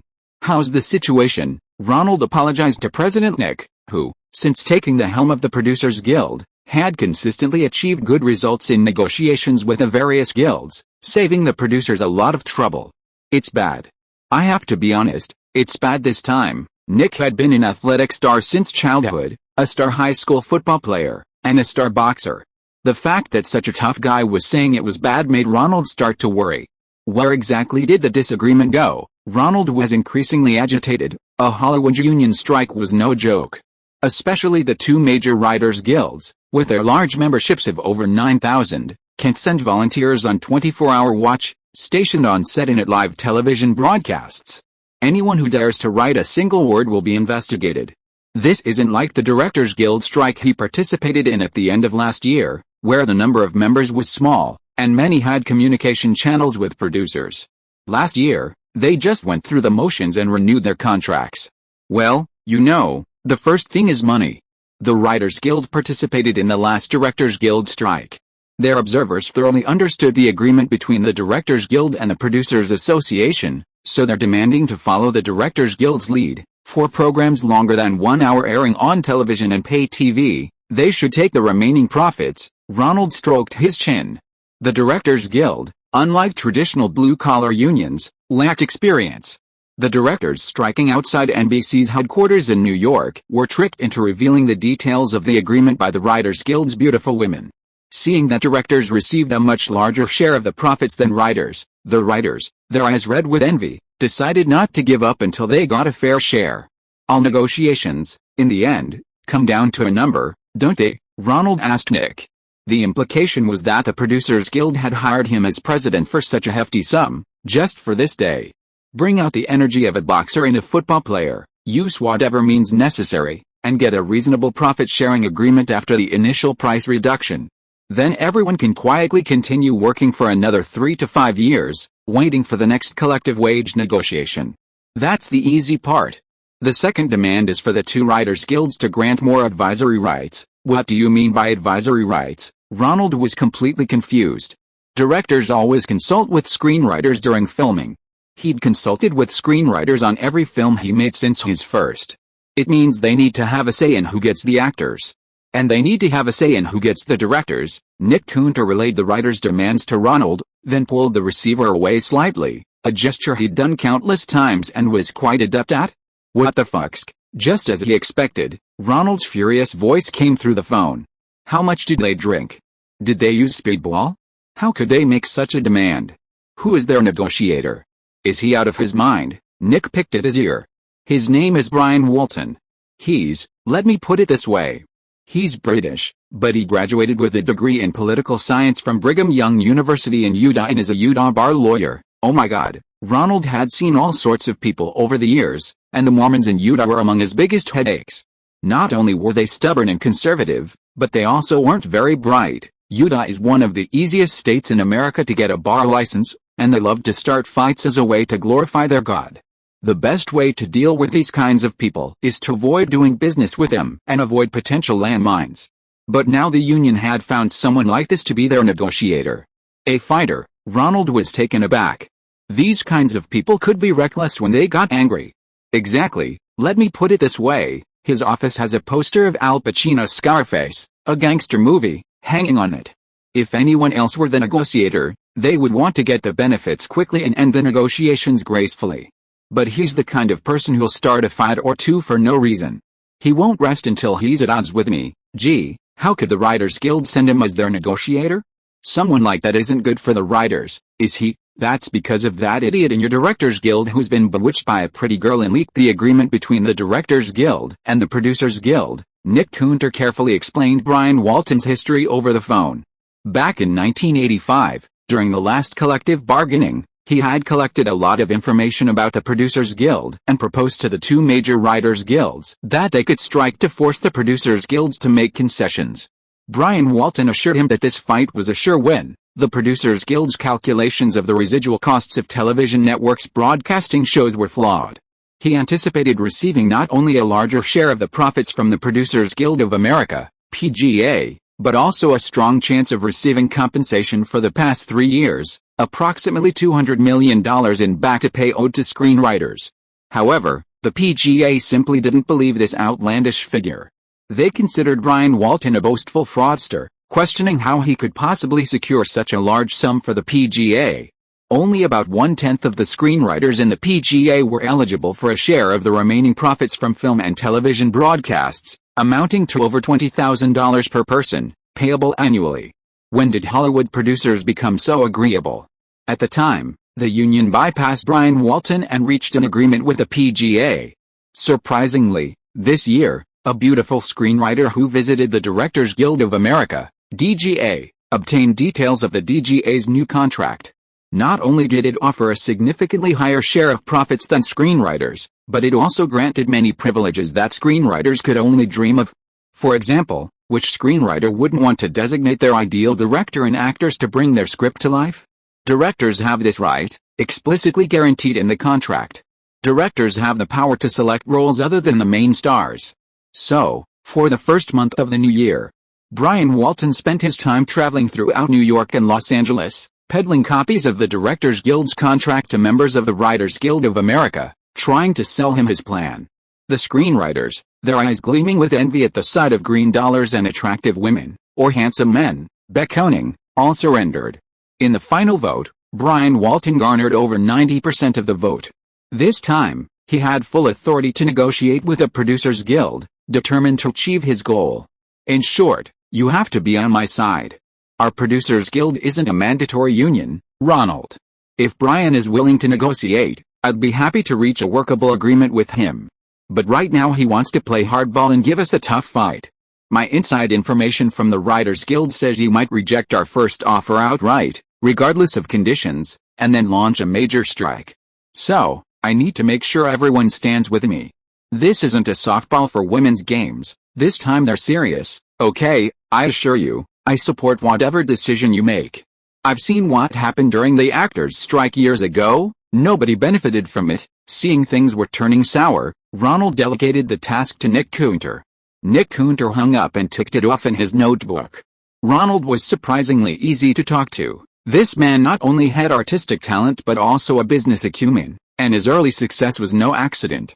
Half of the mid-sized production companies had already agreed to form a united front, the rest depended on the foreign-invested production companies.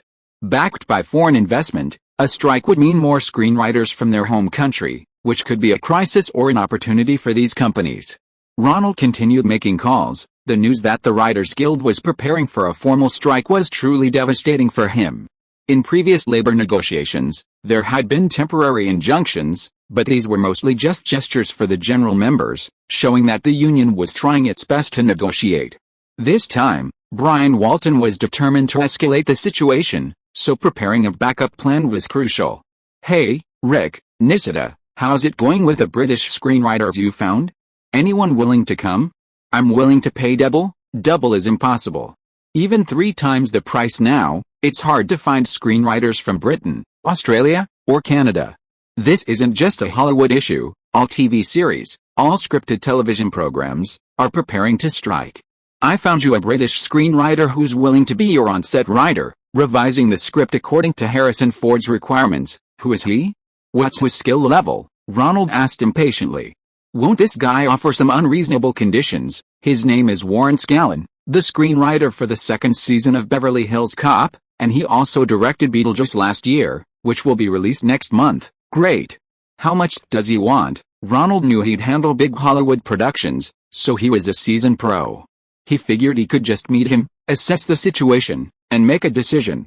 He doesn't want a lot of money, but he has conditions. "He wants you to invest in his film," Nisida said. "Then let's invite him over, let's talk," Ronald thought, thinking, what a great deal. Buy one get one free. Warren Scallon was in New York, and the next evening he met with Ronald to discuss the screenwriting arrangement. The two found a secluded restaurant, ordered some snacks and cocktails, and chatted.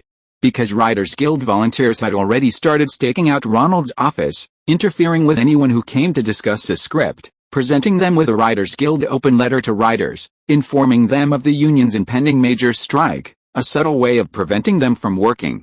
Avoiding the dreaded Writers Guilds, the two had a very good discussion about the script. Ronald was also satisfied with Warren's professionalism and understanding of screenwriting. Being British and not a member of either of the 2 American Writers Guilds, he was free to work without interference from the unions. "Let's talk about compensation. This is a good time to negotiate. In fact, I'm prepared to agree to whatever you want." Ronald initiated the conversation. "Actually, I only want double the pay, but as I said, I have a script that I hope you can help bring to fruition." Ronald smiled and gestured for him to produce the script. "I wrote sequels to Michael Douglas's The Emerald and Treasures of the Nile films, and I hope he'll star in the 3rd one again." Warren Scallon placed a synopsis on the table. "What?" Ronald raised his eyebrows in surprise. Had he misheard? He opened the synopsis. It was indeed the 3rd installment in the Emerald series, titled The Crimson Eagle. "Yes, I only want double the pay if you can make this project happen. I heard you have a good relationship with Michael Douglas." Warren Scallon came prepared. "Huh?" Ronald was baffled. How could this guy be so self-important? Screenwriters at studios are usually just there to be chosen, not to be the ones to decide who gets a movie made and use that as a condition. "Well, you specified it's a sequel to their heist film series, so I suppose you're going to specify Catherine Turner as the lead actress." Ronald took a sip of his drink and asked. "Yes." Warren popped a peanut into his mouth, his smile seemingly saying, "Good, you really understand me." In fact, after the 2nd movie, Catherine publicly stated that she wouldn't make a 3rd one.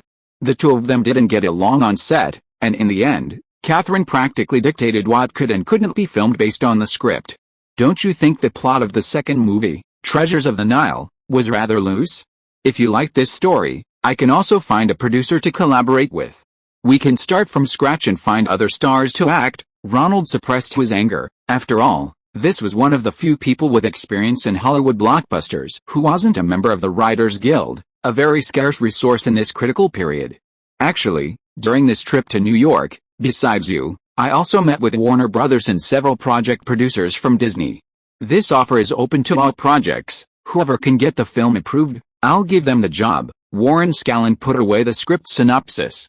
It turned out that the directors were the ones who were picky about the scripts. Now it was his turn to choose the directors. But you can't force a star to act in a movie project they don't like. Catherine Turner has made it clear she's against this series. She's a star, and it's hard for me to persuade her. Ronald wanted to explain that if the script was good, he wouldn't mind getting the Big Seven to co-invest and replacing the actress. Sorry, that's a fair deal. I think my script is only suitable for those two. My script can bring them back to their peak. Warren Scallon still had that look on her face, as if she were begging him. I'm sorry, maybe you didn't hear me clearly, but I can't do that. The script synopsis tells me it's a good script, and we can talk about casting again. No movie project works like that. Ronald thought Warren knew nothing about producing. I'm also sorry, I have a meeting at Warner Brothers. I have to go. If you change your mind, remember to call me. Warren Scallon left her business card, patted her behind, and left. SHHH, in a fit of anger, Ronald swept the plate of nuts off the table, sending them scattering everywhere. A round-faced waitress saw what was happening, came over, and seeing Ronald's distressed expression, gave him a sweet smile before kneeling down to clean up the mess. Sorry, I didn't mean to. Ronald felt bad that this girl was cleaning up the mess he'd made in his anger, so he also knelt down to help. No need, you're the customer, I'm the waitress, I can do it. The round-faced waitress quickly stopped Ronald, tidying up the plates and table herself in no time. She then gave Ronald another sweet smile. I'll have them bring you another one, Sandra, right?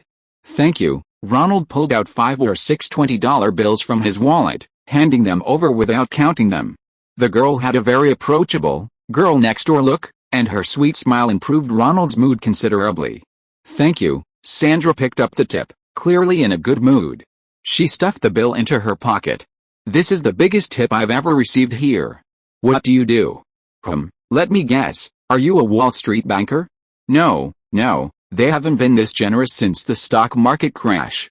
You're a lawyer, right? Lawyer suits are also fitted. Actually, I'm a director. Ronald felt his mood was all on this sweet girl. Director, you're amazing. Sandra patted him. Actually, I'm an actress. I even played the lead role in the off-Broadway play No Time. I can also speak German. My parents are both German, and I studied in Nuremberg until I was 12. Sandra, giggling, even spoke a few words in German. To Ronald, who didn't understand German, the girl's delivery was quite good, exactly the kind of upper-class tone Ronald wanted Sigourney Weaver to use. Who taught you your acting and dialogue? Ronald felt this girl must have received professional training. I'm taking acting classes with Sanford Meisner. It's expensive, and I have to work as a waitress to earn the tuition. Sandra chuckled again. Working as a waitress was a common part-time job for many actresses starting out. You know what? You've really cheered me up today. Here's my business card. It has my agent's number on it. You can have your agent call him and say I asked you to. I'm working on a new film. You could audition. A business card? Huh? You're something else, Sandra said dismissively, taking the card and placing it with a tip. In Manhattan, near Broadway, 2 of the 3 men who approached her claimed to be directors, working on new films. Jack Colton, and his partner Joan Wilder, take their 2 teenagers on vacation to Thailand, where they find themselves blackmailed by a criminal organization to steal a priceless statue from the Thai royal family. Ronald returned home, still holding the script outline Warren Scallon had forgotten to take. It was actually quite good, borrowing the concept of the Maltaic falcon. Starting the plot with an eagle statue. Unfortunately, Ronald threw him in the trash. These screenwriters were delusional, thinking that by forcing a strike, they could make the Producers Guild concede and relinquish their most important production power, allowing screenwriters to interfere in choosing directors and actors. The current power structure in Hollywood is a system that has been painstakingly established through decades of practice and negotiation. To gain significant power, one must be prepared to take significant risks. Otherwise, why would a producer like Joel Silver be able to dominate a film project? He's incompetent at screenwriting, directing, casting, cinematography, editing, and sound. He can't even handle a single machine. Why then does this producer, who knows nothing, have the most say in a film? Because he's the one ultimately responsible. If he misjudges the market reaction, he's the one who bears the responsibility for the financial losses. The Writers Guild's approach is simply delusional. They've been fooled by that crazy lawyer from Utah. Hello, are you Mr. Richard Lewitt? I'm a waiter in New York. Someone named Ronald Lee gave me a business card with your phone number on it. Sandra, having finished get off work at 11 p.m., thought it was still early in Los Angeles, so she tried calling him using the business card. She'd never heard of this director named Ronald Lee on Broadway. Even if it was just a blank check, she could try her luck. Huh? Wait a minute, the man named Richard on the phone sounded a little surprised. How did he give you his business card? What did he say? I'm an off-Broadway actress, working part-time as a waitress in a restaurant. Today I helped a customer clean up his spilled plate, and he gave me this business card, saying there's a new movie coming out and he wants me to call this number for an audition. Sandra quickly said, what new movie? Can I ask? Is it off-Broadway or off-Broadway? Girl, what's your name? Sandra? Full name? Sandra Bullock. Richard held the receiver between his neck and shoulder, reaching out to write down the other person's name. Today is your lucky day, not on Broadway, but in Hollywood. Tomorrow, have your agent send your audition photos to this address. Sandra Bullock was still a little dazed after finishing the call. How could a Hollywood director want her to audition? She quickly called her agent again. Hey, a director took a liking to me today and wants me to send in audition photos tomorrow. Yes, a Hollywood movie. Director's name? Ronald Lee. Girl, today's your lucky day. Don't you know him? The director of Sex and the Beast. Oh my God. Sandra Bullock was stunned after the call, wondering what kind of role she could get. She quickly prepared to rest, otherwise, the swelling during tomorrow's audition would be terrible. Chapter 912. Harrison Ford became a decorative figure. Ronald, you have a call. The crew assistant knocked loudly on the door and called out. Who the hell is it? Ronald, engrossed in revising the script, was interrupted again by various trivial matters. Did we say not to bother me unless it's important? All screenwriters across America, whether writing for movies, TV series, talk shows, or Broadway plays, had collectively stopped taking on work. Hollywood's various unions are powerful national unions with the power of enforcement. Even if you write advertising scripts, you can't write a single word after the union's order. Frustrated by several British screenwriters, Ronald had no choice but to take matters into his own hands and revise Harrison Ford's plot himself. But those union inspectors were still loitering around. Every time Ronald picked up a pen to write on the script, they would kindly come over and remind him that as a union member, he needed to stand with his 9,600 fellow members. Helpless, Ronald had to retreat to a small room, lock the door, and have a crew assistant stand in the doorway to block them. However, the director had just too much to do. One minute the art director was asking Ronald to decide the film's tone, the next the costume designer was showing him the supporting actors' costumes and asking which one was best. It was a constant back and forth, with him constantly interrupted just as he was getting a bit of inspiration, making it extremely inefficient. Who is it this time? Ronald grabbed the phone receiver, which had been specially extended. It's your agent, Mr. Nishida. It's me, Rick. Ronald waved for his assistant to hold the door shut so the Writers Guild wouldn't see them, and began chatting with Nishida. Screenwriters from Britain, Australia, and other English-speaking countries are being snapped up right now. It's not just about money, there are many conditions involved. If you have any friends who know them, ask them for help. I've already investigated their collaboration model in Hollywood. The screenwriters book rooms in nearby hotels and then contact each other by phone. Okay, I'll go ask if any of the screenwriters I've worked with before are willing. How should I approach this kind of thing without giving anyone a handle to use against me? Ronald thought to himself. This kind of thing not only doesn't involve credit, but there's also no payment. If I paid, the union would find out. Besides compensating them later with trusted friends, there's not much else I can do. Let Richard handle the contacts. Don't get involved. He'll take care of it. Just give him a few lists of screenwriters you trust, plus my and Paula's direct clients, and try your luck. Otherwise, being a director is already chaotic enough. That makes sense. Please. Ronald hung up the phone, went back to his small room, wrote down a list of screenwriters he had worked with before, faxed it to Nishida's office, and then burned the paper. Knock knock. Ronald, someone's looking for you. The assistant started knocking on the door again. Who is it? Ronald slammed his pen down in annoyance, his inspiration interrupted once again. It's me, Walter. It was the film's editor, Walter Murch, who opened the door and came in. Did I come at the wrong time? Are you busy? Or should I come back later? No, Ronald quickly waved him away. "I've been waiting for you. Let's go run through the opening scene. Tell me what footage you want to shoot." The helicopter they rented today wouldn't wait for them after the appointment time. Ronald put on his coat and went out with Walter Murch. As they passed his assistant, he gestured for her to keep an eye on the door. Then they met up with the cinematographer, Michael Ballhaus, who was waiting for them, and the three of them walked out together. "Your opening shot is very ambitious. I've never seen anything like it before." "Did you rent the helicopter?" Walter Murch asked Ronald, looking at the storyboard in his hand.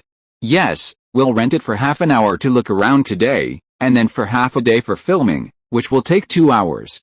Let's go to the Statue of Liberty first." Ronald raised his wrist. There wasn't much time left before the appointment.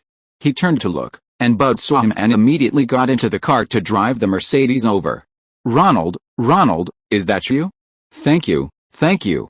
I called last night, and they asked me to audition today." Suddenly, among a large group of actors queuing for supporting roles, the waitress Sandra saw Ronald and immediately came over to greet him. "It's you? Sandy. Do your audition well. I'm just giving you a chance. If you get selected, you can join the Screen Actors Guild." Ronald shook her hand. By then, the car had turned around and stopped. Ronald and Walter Murch got in. The actresses waiting over there looked at Sandra with a hint of jealousy, but she just chuckled, oblivious to her own ignorance. Below the roaring helicopter, Ronald, Walter Murch, and Michael Ballhaus couldn't hear anything. Ronald gestured, checked the paperwork with the pilot, signed it, and climbed into the back seat. The helicopter pilot was the same one Elizabeth Shue had rented for the filming of Top Gun with Tom Cruise. The pilot, wearing sunglasses, recognized Ronald as the director of Top Gun, saluted him, and gestured for Ronald and Walter to put on their earmuffs. "I wish we helicopter pilots could make a Top Gun movie sometime. Buckle up, we're taking off soon," the pilot joked, and Ronald fastened his seatbelt. A strong force came from the seats, and the helicopter lifted off. At high altitude, the helicopter flew straight towards the Statue of Liberty over the Manhattan waterfront. At high altitude, the helicopter became surprisingly quiet. The pilot pointed to the water below and said to Ronald, "I'll fly around the Statue of Liberty twice, then descend to follow the ferry." Ronald gave a thumbs up to indicate he understood. With a burst of acceleration, the helicopter flew to the vicinity of the Statue of Liberty, at roughly the same height as the torch she held. "I planned to have him fly a spiral, and then capture a shot of one of New York's most iconic buildings from here." Ronald leaned out of the helicopter, gesturing as he explained his idea. "You'll need a zoom lens, right? The space inside the helicopter isn't large, and how do you plan to shoot?" "The helicopter door will block the camera's view," Walter Murch said, holding a storyboard and comparing it to the view outside the cabin. "Once we're actually in the helicopter, I'll remove the door. Then the cinematographer will be secured to a seat and aimed at the Statue of Liberty. Ronald and I will give instructions from behind, but it'll be very windy then, so make sure your clothes and hair are secure," Director of Photography Michael Ballhaus explained to Murch. The camera would also be mechanically secured to the helicopter floor. The risks of filming with the camera open were quite high, so he found a tall, strong cameraman to handle it. Ronald, seeing that the two had seen enough, patted the pilot on the back and gestured for descent and forward movement.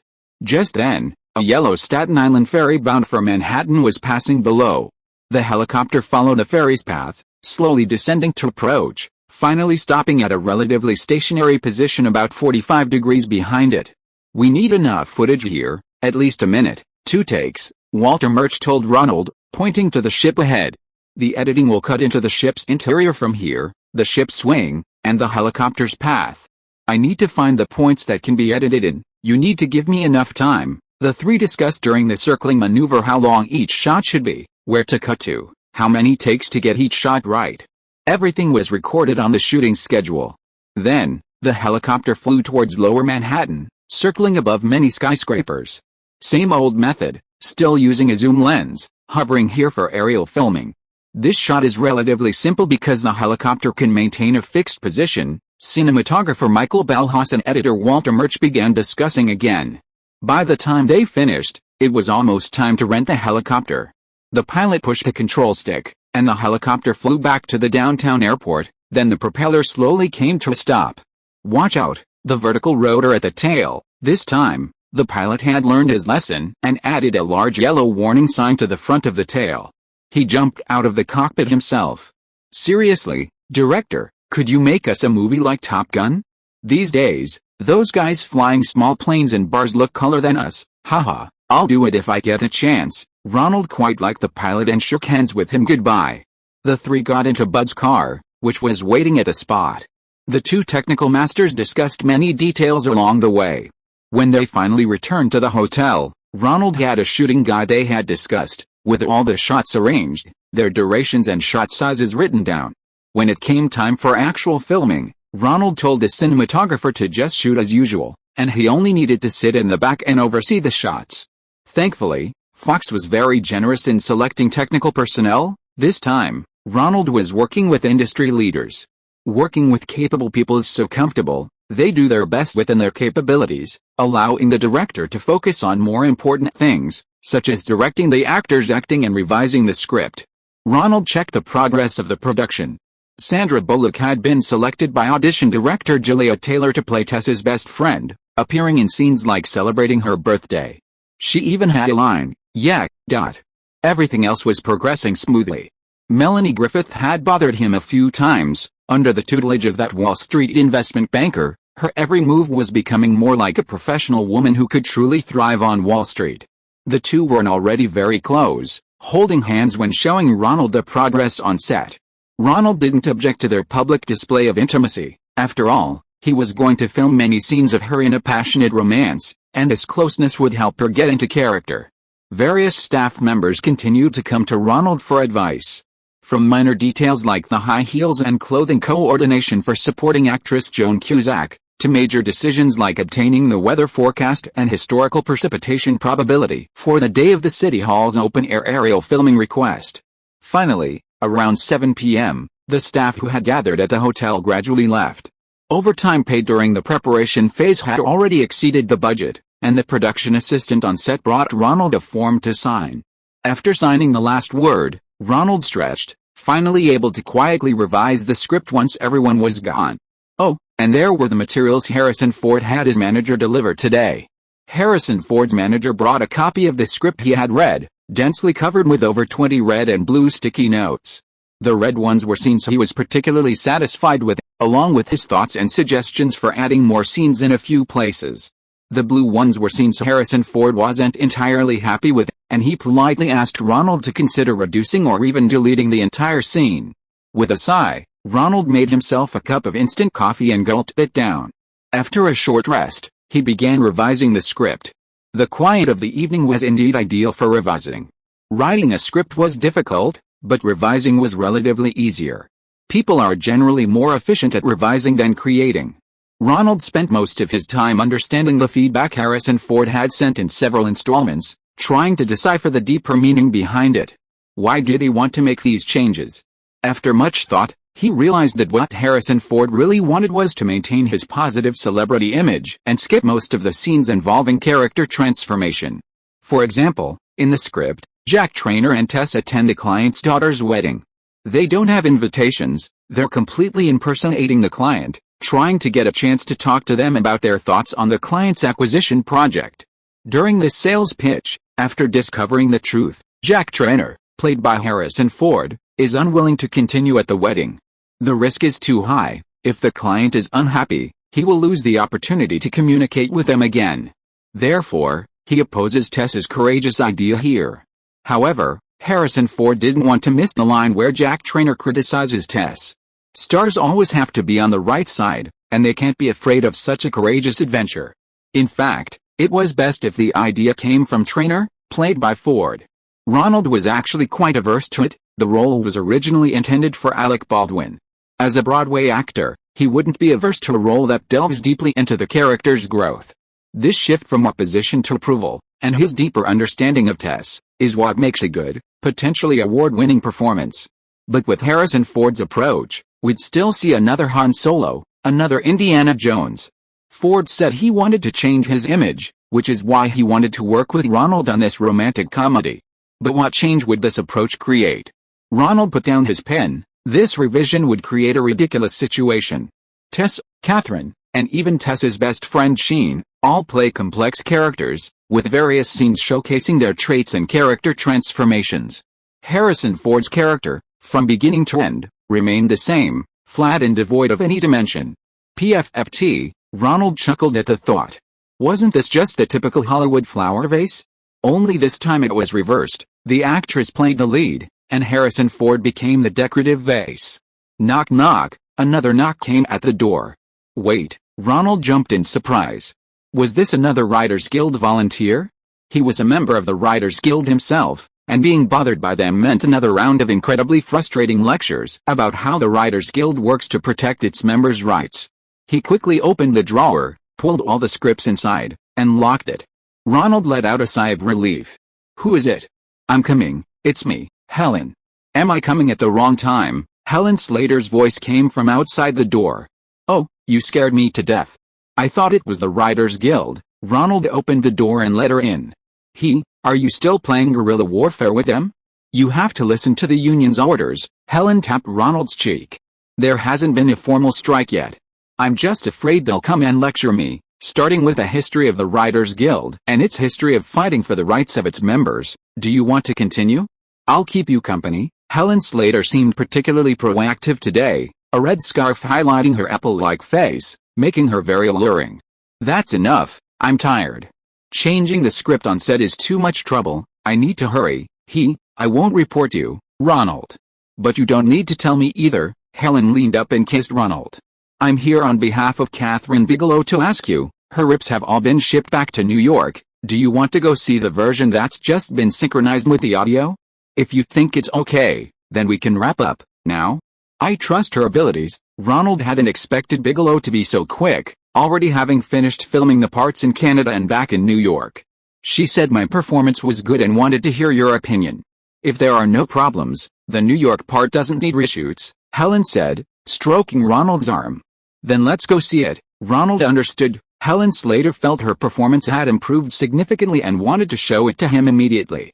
Since he was already out of inspiration for the day and couldn't think of any scenes, Ronald put on his coat and let Helen lead him to Bigelow's editing studio.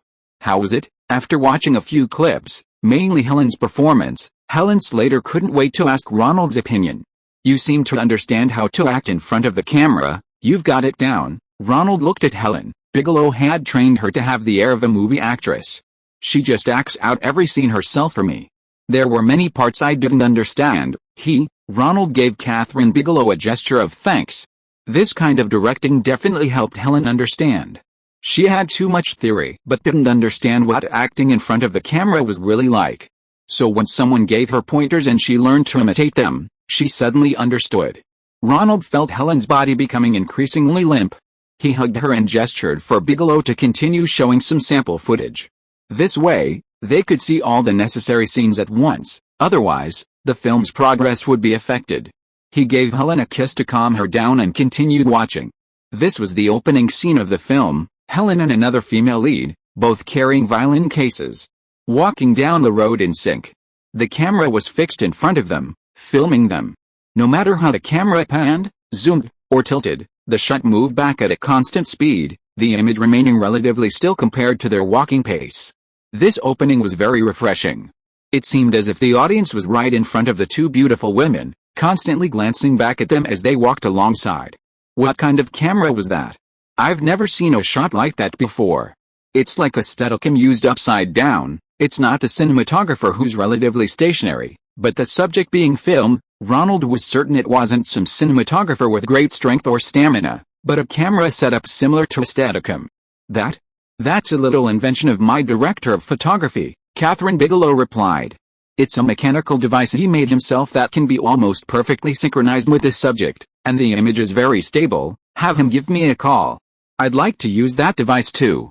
My new film has an aerial shot, and this image quality is exactly what I want. I wonder if his invention can be used for aerial photography. Call him yourself, Catherine Bigelow said, handing Ronald a business card. Gary Tilkis. Ronald wrote down the name and phone number. Are you still working? Helen Slater asked from the side. Let's talk about it tomorrow. What should we get to eat?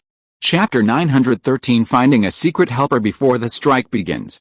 Ronald and Helen arrived first. After resting briefly at the Fifth Avenue house, Ronald went to change. Outside, Helen saw a photo on the table of himself and the newlyweds from their wedding, which Ronald had just received. She picked it up and looked at it for a while. "What do you think about Bruce Willis and Demi Moore's marriage?" Helen turned to Ronald, who had finished changing. "I'm happy for them." Ronald glanced at Helen. "Why did this topic come up? I mean, what do you think about marriage? I mean, do you think they are truly in love?" Helen seemed a little flustered under Ronald's gaze. "I think so. Look at their smiles. I believe it's true love." Ronald picked up the photo of himself with the newlyweds and showed it to Helen. In the photo, Demi looked at Bruce with a blissful expression, one hand on her husband's shoulder. Bruce had a happy smile on his face, one arm around Demi Moore's waist. "A marriage without love is immoral," Helen Slater blurted out, looking at the photo of the two. "If marriage is about getting something other than love, it's bound to have problems. That's difficult, isn't it? Life is a journey surrounded by all sorts of factors, wealth, passion, children, or whatever. The kind of love you're talking about probably only exists in Hollywood movies. Don't say that. I think there should be pure love between a man and a woman to get married." Lately, the newspapers have been saying Demi Moore only married Bruce for his $5 million star status, calling him a gold digger. That's not fair. Demi Moore is still missing a movie. HMPH, Helen, the Manhattan Uptown Girl, started her idle chatter. "What about Harrison Ford and his ex-wife? He divorced her after Star Wars. I don't think they had any real love back then. We don't know what his relationship with his ex-wife was like back then," Ronald thought, noticing Helen was acting a bit strangely today. Whether Harrison Ford loved his ex-wife or not is a private matter, but they did have 2 children. Now he only pays child support. Let's take another example, George Lucas. His ex-wife, Martha, was an editor. She edited many parts of Star Wars, and they still divorced, didn't they? Ronald knew the inside story. Martha Lucas had cheated on him. Men are all like that. They like their girlfriends because they're pretty, or because they need something from them. But what about 10 years later? The woman isn't pretty anymore, or the resources aren't useful to them anymore. Your friend Cameron is the same. Ronald thought that was true. But they were very much in love with each other when they got married. That's what I mean by true love. This kind of short-lived passion isn't true love. Helen began to elaborate with her logic. But people who are in love for a short time don't know if it's real. So my point is that it's best not to get married, because you can't possibly know what true love is. Ronald secretly wiped away a bead of sweat. At least she wasn't pressuring him to get married. "I think you're absolutely right. Can we eat now?" Ha. Helen's mood suddenly improved when she saw that Ronald was still patient with her despite her rambling. "How about we go eat Italian food?" The two tacitly stopped talking about it and found an expensive Italian restaurant next to the shopping mall downstairs. While eating, Helen was still thinking about the phone conversation she had overheard at her father Gerald's place. They were discussing the possibility of Helen marrying Ronald and getting him to accept Judaism. Although her father immediately refused, the idea of using her as a bargaining chip made her very uncomfortable. Fortunately, Ronald didn't seem to think that way about her. Helen smiled at Ronald again. Ronald was confused. What had he said that made him so different? What he didn't know was that a large group of Jewish people were considering recruiting him. The Jews in Hollywood were quite concerned about Ronald's emergence. Such a talented non-Jewish director and producer was undoubtedly a threat to the Jewish control of the entertainment media industry. Ronald has a production and distribution company, which gives him the potential to break away from the Big Seven studios and start his own business. Although Jews are gradually gaining control of the remaining major studios and distribution channels, even Disney, traditionally the most anti-Semitic, is seeing Eisner gradually gain a foothold. But the film industry is unpredictable. Many studios can rise to prominence with just one film. The Jews don't want their hard-won position to be ruined. Suppressing Ronald requires significant resources and is also detrimental to supporting Jewish actors. After all, Ronald's spicy dance launched the career of the rare Jewish actress Jennifer Grey. Now, the industry is pouring resources into this beautiful and popular actress. Since Barbra Streisand reduced her film output, there hasn't been a Jewish female star for a long time. The biggest obstacle to this racist dominance in the entertainment industry is the perceived lack of attractiveness among their women. If they could marry Ronald to a Jewish girl and then, through some maneuvering, convert him to Judaism, they could solve the problem of him not being one of their own at the lowest cost. Helen, having let go of her worries, Had a very good night's rest with Ronald. Ronald slept soundly until dawn. A healthy sex life energizes a man, and Ronald arrived at the office preparing for the film shoot very early. "Good morning, Ronald," his assistant said, surprised that he hadn't arrived as early as Ronald. "Good morning, same as yesterday. Keep an eye on the door, and give me a heads up if anyone from the Writers Guild comes." Ronald had made good progress that morning, writing several scenes. He was interrupted by a ringing phone. "Hello, Ronald," Ronald said, picking up the receiver. "Hello, Ronald, do you remember me? This is Cameron." "Oh my God, Cameron, why are you calling me? We haven't seen each other for 2 or 3 years, have we? How are you?" Ronald recognized the voice. It was Cameron Crowe, the screenwriter of his first film, the author of the novel Fast-Paced Richmond High School. After they finished filming, Crowe wrote Wildlife, which didn't do as well at the box office as Fast-Paced Richmond High School. He then worked as a screenwriter for director Joel Schumacher, revising the script for St. Elmo's Fire. Ronald, meanwhile, went on to direct low-budget films like Coherence and Dragon Boys. The two rarely crossed paths afterward. I wrote a TV series for Globe, a spin-off of Fast-Paced. They had the adaptation rights. But the ratings in 1986 weren't high, and it was cancelled after the 8th episode. Even Claudia Wells, the lead actress in Back to the Future, couldn't save it. Ha ha ha, no wonder Ronald hasn't heard Cameron Crowe's name in Hollywood lately. He didn't find a directing opportunity and then switched to television. After that failure, he was essentially abandoned by Hollywood. After the Fast-Paced TV adaptation was cancelled, his girlfriend, rock star Nancy Wilson, experienced a career boom. Nancy and her sister's band Hearts released 2 #1 albums, each selling millions of copies. The two married in 1986, and Cameron Crowe essentially became Nancy's stay-at-home husband. However, starting this year, Nancy has reduced her musical output and begun to rest. She also encourages Crowe to continue pursuing his passion for film. "So, you're the helper Rick, Nisida, found for me," Crowe called. It was Nisida who arranged it. "Yet, I don't think there's a better way back to Hollywood, as long as you still acknowledge my screenwriting abilities." Cameron Crowe was the first on the list Nisida had her eye on. "I have to be honest with you, Cameron. I can't credit you, and I can't pay you. We have to do this secretly. You can't tell anyone you helped me. Once the Writers Guild and Producers Guild reach an agreement, I'll compensate you elsewhere." "No problem, we've known each other for a long time," Cameron Crowe readily agreed. "This job will keep you working very late. I'll fax you the scripts I rewrite every day as early as possible, and you have to revise them immediately. No matter how late it is at night, you have to give me a satisfactory revised draft. I'll slip it under the actors' doors at night so they can familiarize themselves with it before filming starts the next day. I know the rules," Cameron Crowe said. He also cherished this opportunity. "I've already talked to Nancy, she'll support me." "That's great, I have complete confidence in your abilities. But we need to be careful. You can call my assistant later, and I'll sneak out to talk to you somewhere. A strike is probably unavoidable, they'll occupy the set. These people have nothing better to do than keep an eye on me. It's okay. I've been with Nancy for the past 2 years, so I haven't paid my Writers Guild membership fees. My membership is currently suspended, so they won't bother me too much." Nisida later called Ronald to ask how his interview with Cameron Crowe went. "I've decided to use him. This isn't a job interview, I need someone I've worked with before. He's the perfect candidate. I have people here who have worked with you. Since you like him, then it's settled. I'll arrange for him to fly to New York and book a hotel." Cameron Crowe took the earliest flight to New York that day.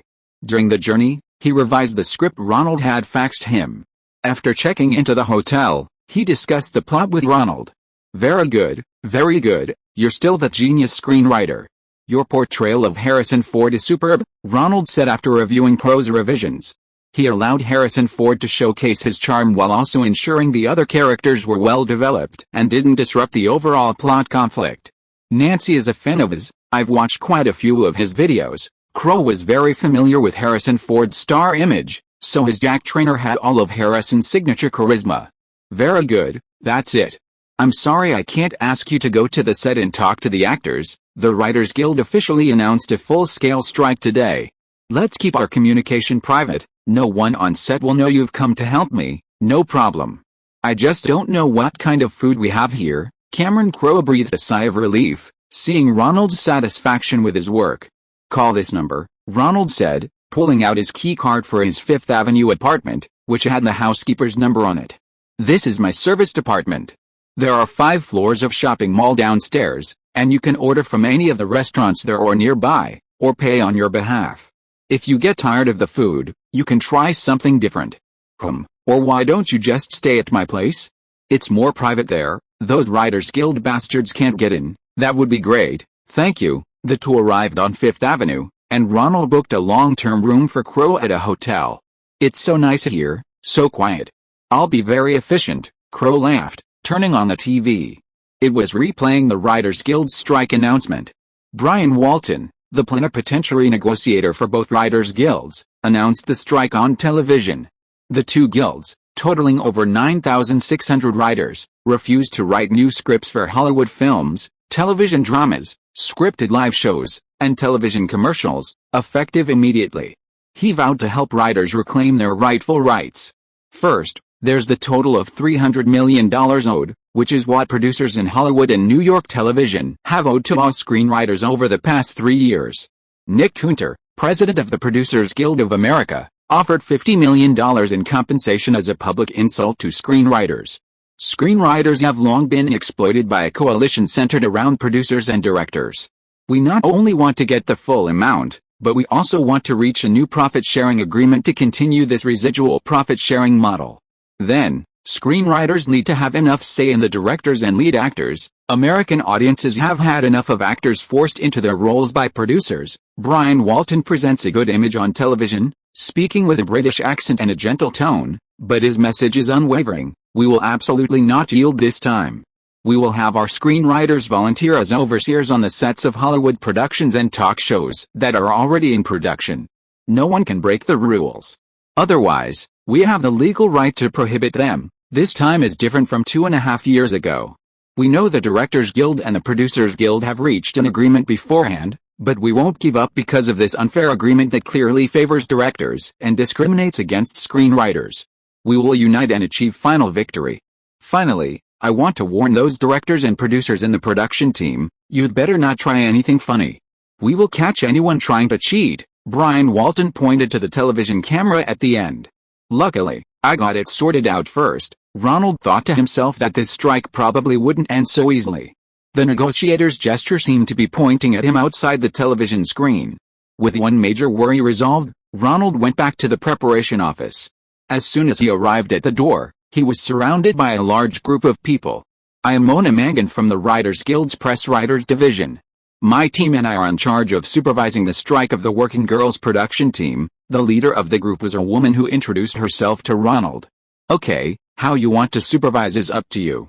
I hope it won't affect our filming." Ronald made a helpless shrug. "Of course, you're also a member of the Writers Guild. As long as you cooperate with the Guild's collective actions, we'll get along very well. Look over there, that's our protest team. Several writers come to the set every day to protest, but they won't disturb your filming. They won't enter your core filming area. This is the kind of media coverage we're trying to get, and we hope you understand." The union woman, Mona Mangan, was very professional. "As long as it doesn't affect filming, it's fine." "I understand, very good. That's our oversight team. Everyone entering and leaving the set needs to register their name and identity with them. We'll check every day, talk to my production assistant and make sure the crew and actors aren't embarrassed, especially the actors. They're very sensitive. If they're stopped by your people, they might lose their composure." Mona Mangan discussed it with her staff for a while. "That's no problem, but we need a list of your crew's passes and we need to verify the photos." After quickly settling the terms, Ronald sent these annoying union members away. The crew was already buzzing with discussion. Ronald went up to gather everyone together, assuring them that the script was already written, the dialogue and scenes were detailed, and the writers' union strike wouldn't interfere. He asked for their cooperation with the union. The crew and actors asked many questions, which Ronald answered one by one, and they left reassured. Ronald breathed a sigh of relief, glanced at his watch, it was already evening, and hurried back. He was stopped by a union inspector at the door, who only let him through after recognizing him. "What a mess, the union's making quite a fuss," Ronald complained after showering back at his apartment. He turned on the TV, and it was David Letterman's Late Show. Our first guest tonight is, no, there's no guest tonight. David Letterman, unshaven, said listlessly to the camera, the writers aren't here, so we can't invite guests. We can't do anything. The higher-ups are in urgent discussions. You ask what we're watching tonight? I don't know either. Thump thump, thump. The band played a piece of music often used in movies to express helplessness. How about I show you how I shave? David Letterman pulled out his electric shaver and started shaving. His assistant promptly brought over a makeup mirror, which Letterman checked himself in after he finished. Then the scene cut off, and a rerun of Cher and her ex-husband Sonny Bono's previous interview, the highest-rated episode, was brought out to save the day. Ronald flipped through several channels with a remote. Almost every late-night talk show was being replayed. This was really big news. Chapter 914. Ronald takes the field personally. Gary Tilkes was the cinematographer for Kathryn Bigelow's film Glued Fingers. He primarily works as a cinematographer on low-budget films and commercials, and as a second-unit cinematographer on larger projects. Bigelow, Helen, and Ronald both said that what impressed them most about Gary Tilkes was his technical talent, more than his cinematographer skills. Low-budget productions often require renting second-hand equipment, and many old cameras have mechanical problems. He could easily fix them with a few tweaks.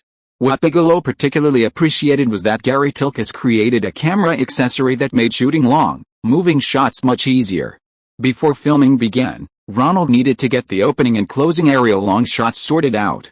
He invited Gary Tilkes to help him with the stability issues of the aerial shots. Ronald had previously encountered significant problems with aerial shots while filming Top Gun. That time, it was impossible to use any support to fix the camera on the outside of a high-speed fighter jet to film the aircraft itself. Later, Grumman engineers modified the aircraft's camera gun and added a tiny camera in the cockpit, solving the problem. The challenges of this helicopter aerial filming are different from those of the jet aircraft. On a constantly moving helicopter, ensuring the focus of the aerial lens is as close as possible to the Statue of Liberty in the center of the frame is crucial. Steadicams, commonly used in filmmaking, can only address the shaking caused by the cinematographer's own vertical movement. However, in this aerial filming, the shaking is primarily due to the acceleration of the helicopter's rotation. Therefore, using a Steadicam on a helicopter only provides slight stability. Keeping the Statue of Liberty permanently centered in the frame still relies on the cinematographer's arm strength and experience. Filming with a cabin door open, the high-altitude winds pose a significant challenge to the cinematographer. In the opening long take of the Sticky Fingers scene, we needed to keep the center of the shot on Helen's steps throughout the constantly moving long take. Then, after tracking her for about 10 seconds, we had to use a push-pull operation to bring the camera back to a close-up of her and another female lead's upper bodies, and finally a medium shot of their full bodies. Gary Tilkes used a viewfinder to simulate the camera's movement at the time, explaining his invention to Ronald. We laid out a track. During the tracking shot, the camera wasn't directly fixed to the track carriage, but rather a cross-shaped slider, giving it two-dimensional freedom. Within a certain range, it could push, pull, pan, and tilt, always following the target's movement and rotation. Gary Tilkes placed a small cross-shaped slider under the viewfinder and then used his hand to simulate the camera's movement. So, this thing helps us keep the camera focused on the moving target in the overall direction, and also allows for smaller camera movements like panning, tilting, and zooming. Ronald understood. Can a regular cinematographer operate this system? Or does it require special training? In physics, it's a superposition of two motion systems. Of course, we don't operate it that complicatedly. Like, Gary Tilkes thought for a moment to explain. Do you have a dog? When you walk it, it follows you. That's the main motion. Then it looks around for other dogs. That's its own small degree of freedom, but a dog following it doesn't require understanding physics. Ronald was still a little uneasy. He had Gary Tilkes install the system on a crew pickup truck, fixed his Sony camera to the system, and then had the driver drive off, following the Mercedes that Bud was driving. They filmed a lot of experimental footage on the road. Back at the hotel, Ronald played the footage on the recorder, and sure enough, the shots were perfect. There was no shaking, and Bud's Mercedes remained centered in the frame. Ronald's own panning, tilting, and zooming movements were also well reflected in the footage. Finally, Ronald used a zoom function, bringing the camera up to the back of Bud's head. The footage remained remarkably stable. Ronald also had no difficulty operating the system. Gary Tilches's invention supported the camera's weight, requiring minimal effort to move it. The cinematographer could focus on framing and focusing, allowing even non-professional cinematographers like Ronald to capture excellent footage. This eliminated the need for the cinematographer to rely solely on arm strength to move the camera and maintain a smooth, stable trajectory. What a useful invention. Have you patented it? Ronald decided to rent the system for aerial filming. Yes, I just applied for a patent. If possible, I'd like to start a company to manufacture these machines and rent them out to cinematographers. You know, camera stabilizers, Steadicams, are a big business right now. Almost every crew uses them. My thing isn't as versatile, but it should be enough to make a small business. I'm a member of the American Society of Cinematographers. Oh, then you can add the ASC name to your name. Ronald thought to himself that he hadn't expected Gary Tilches, who made low-budget films, to join the American Society of Cinematographers. This was quite an achievement for his cinematographer career. The American Society of Cinematographers isn't a union, it's an honorary technical association. Members don't organize strikes, they exchange cinematography techniques. Originally, the association was founded to solve the problem of white streaks on the screen caused by static electricity from cameras. Later, James Wong, Hollywood's first famous Chinese-American cinematographer, invented a technique that made blonde-haired, blue-eyed actors' eyes less empty in the black and white film era. This technology has also benefited many blonde, blue-eyed beauties and handsome men, making the dominance of brown-haired, brown-eyed beauties in Hollywood a thing of the past. Starting with James Wong's time, the Society of Cinematographers, ASC, began publishing the Handbook for Cinematographers for Industry Professionals. It's revised every time the technology is upgraded. This is currently the 5th edition of the modern reprint. To join the association, one must have served as director of photography for feature films for the past 5 years and require 3 recommendations from the ASC. Generally, only senior directors of photography use the ASC designation after their name in the credits. However, Gary Tilches is a technology inventor, so finding recommenders shouldn't be difficult. However, producing this equipment requires a lot of money. I'm currently working as a cinematographer to earn money.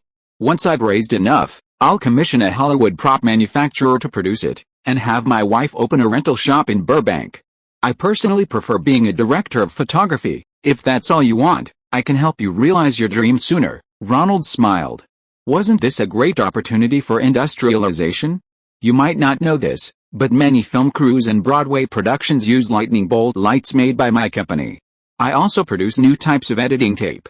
If you're interested, we can collaborate. Your technology combined with my production capacity at my Staten Island factory. You can contribute your technology as equity, or charge patent fees for each piece of equipment. We can have our lawyers negotiate a mutually beneficial agreement. Oh yeah? You made those lightning bolt lights? Many low-budget horror films like to use them now. They're much brighter than the old ones. Gary Tilches had seen those on set. A flash was almost as bright as daylight. Yes, we're still improving the technology and preparing to upgrade the high-voltage components. By next year, we can release a lightning bolt that produces a satisfactory effect on film even during the day. That's great. I'll have my lawyer talk to your lawyer about the agreement. I'd love to have a factory like this to handle all the production issues. He shook hands with Ronald again, confirming the collaboration. Do you need my help with your aerial filming this time?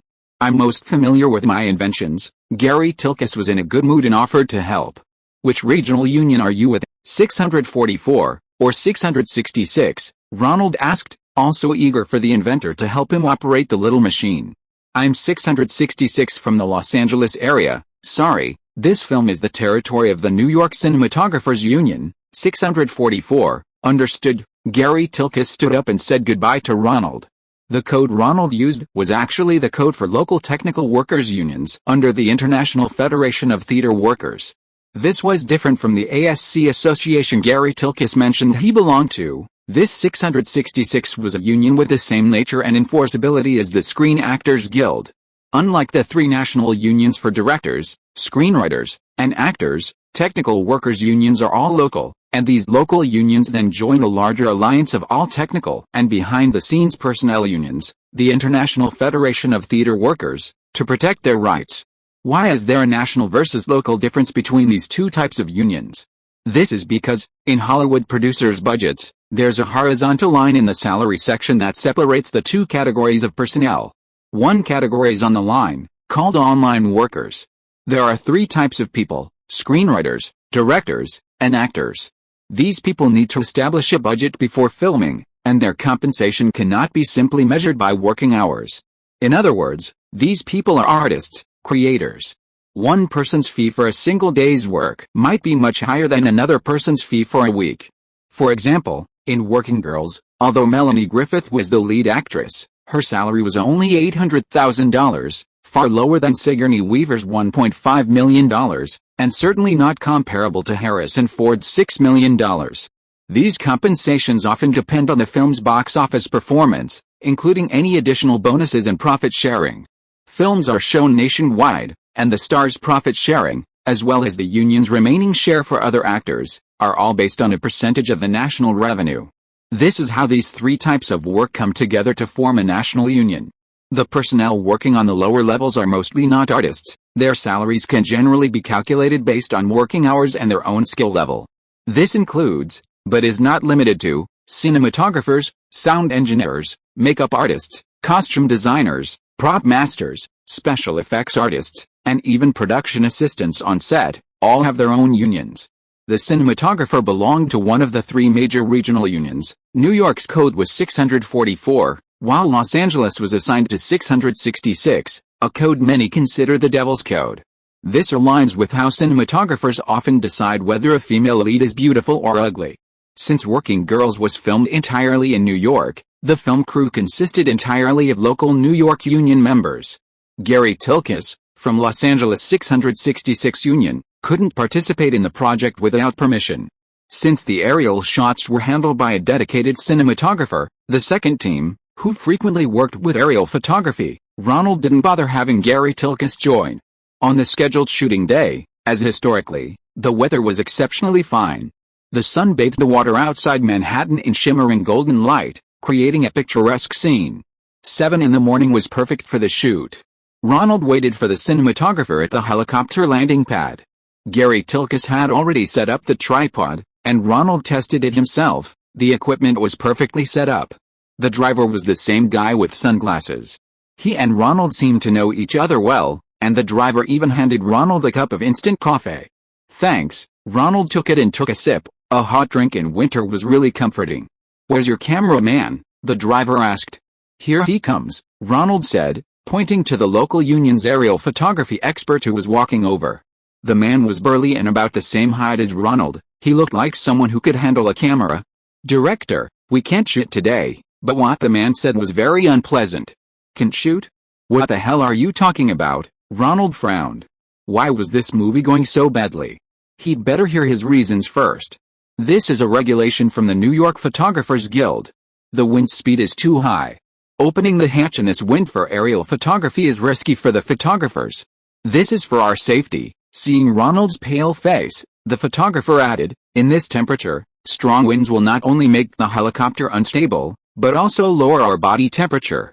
We'll definitely be shivering, and the footage will probably be unusable. Don't worry, I've installed this great thing." Ronald led him to the helicopter and pointed to the cross-shaped device he had installed, something Ronald had specially named Doghead for commercial purposes. "With this, you don't have to worry about shivering." Ronald then looked at the pilot. "Can you fly today?" "No problem. We pilots won't be grounded because of this wind speed. You know, when I was in the Army, machine gunners had to operate Gatling guns with a hatch open, see? This regulation was probably set up for shoulder-mounted shooting before. Now with this thing, this wind speed won't pose an additional risk." Director of photography Michael Ballhaus also chimed in. Ballhaus wanted to go up himself, but according to the rules of the 644 and 666 unions, the director of photography couldn't touch the equipment. He could only provide overall artistic control, and operating the camera required specialized personnel. "I can't. If you insist I go up, I'll call the union representative." "Sorry, Director, this isn't a personal matter.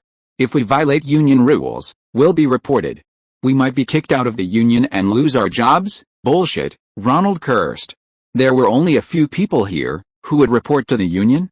"Michael, are you a union member?" "I'm not from 644, but I am a member of the union in Germany and enjoy the same treatment as members of the International Cinematographers Union. But whatever, I'll shoot for you, Michael Ballhaus said. The Cinematographers Union was unique, perhaps because Hollywood had brought in many European cinematographers in its early days, making it the only American film industry union with international before its name.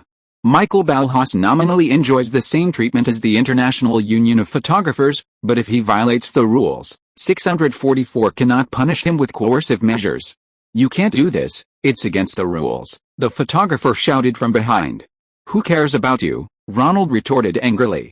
The two prepared themselves, and Michael Ballhaus, familiar with the drone's controls, praised it highly. Just as they were about to take off for aerial photography, the photographer and another man in a suit carrying a briefcase approached. Hello, I'm a representative of the 644 Union. I received a report that a foreign photographer is violating union regulations by attempting aerial photography and wins exceeding the limit.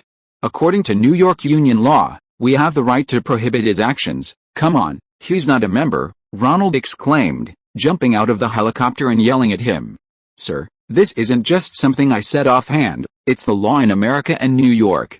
We have the right to give priority to out-of-state or foreign workers performing the same work, provided other equally qualified employees are available. What you're doing violates New York state law. You can choose a shooting time when the wind is calmer. You'll only lose some costs. Ronald panicked. The optimal shooting time was almost here. It's not about the money. I applied to New York City Hall for 2 months for this half-day helicopter aerial photography. I don't know how long it will take to apply again, I'm sorry, but if you want Mr. Ballhaus, a photographer with the same qualifications as our member, to get on the helicopter, I'll call 911 and have them stop your violation. Fuck you, Ronald gestured towards the camera. Fuck you, the photographer retorted with a sly grin. Anyway, even if the shit wasn't allowed, he still had to be paid. The law is the law. I'm sorry, and I sympathize with you. But since someone reported this to us, we must protect the legal rights of our union members. This Mr. Ballhaus is qualified to work with our members. This union representative was used to dealing with these kinds of things. Being old-fashioned, he knew that many interests were involved, and he just wanted to handle things officially. So, if someone doesn't have the same qualifications, it doesn't mean they're stealing his job, right? Ronald pulled out his sunglasses and stepped up. Hey, that's against the rules, the photographer exclaimed. Fuck you. I'm not qualified, I'm just testing the equipment. Ronald boarded the helicopter, fastened his seatbelt, patted the cockpit, and signaled the pilot to take off. The roaring rotor spun rapidly, and the helicopter took off from the ground with a powerful thrust. Just like that, circle around the Statue of Liberty, fly a spiral, and then head towards the ferry, Ronald whispered to the pilot in his headset. The retired pilot flew very steadily, and Ronald completed the filming task happily. Thank you, you flew very well. After landing, Ronald said goodbye to the pilot, and the director of photography, Ballhaus, came over to ask Ronald how things went. The equipment was fine, Ronald smiled. He's already gone. The union representative said there might be a fine. I don't care about that, as long as I get the shot. Getting permission to film in Lower Manhattan is very difficult, and helicopter rentals are expensive.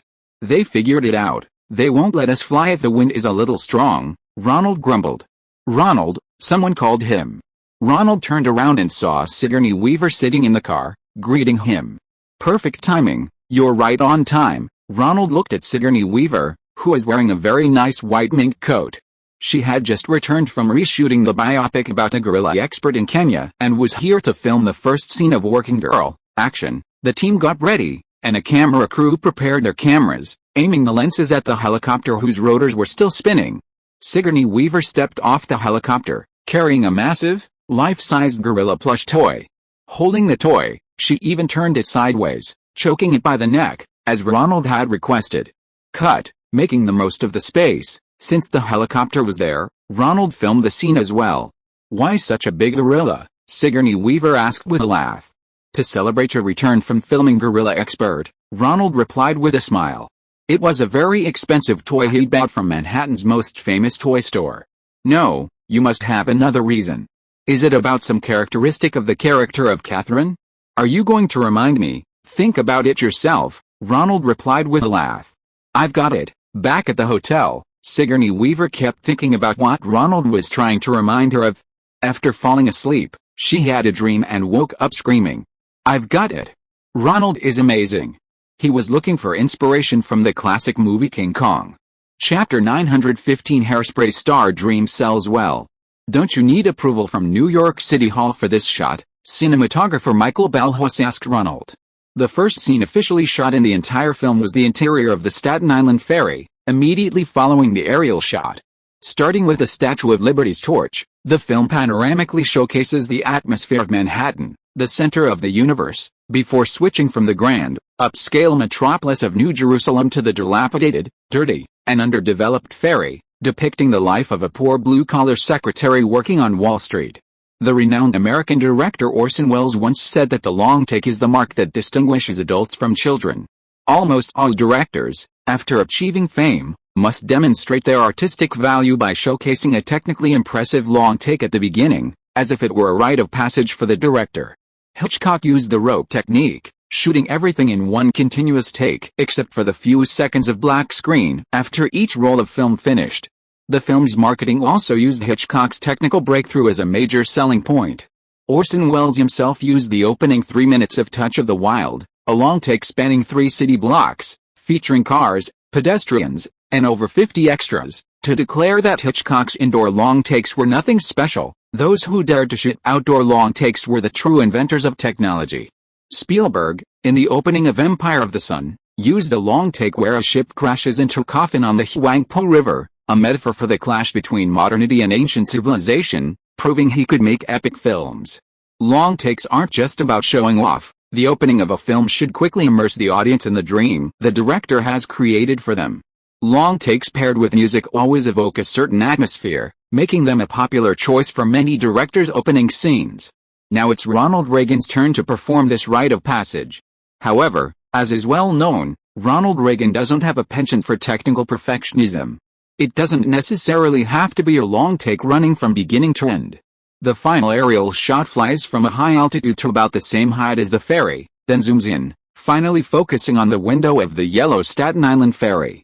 So Ronald chose the scene that would later be edited in, the one where Tess and Sheen discuss how to celebrate Tess's 30th birthday on the ferry.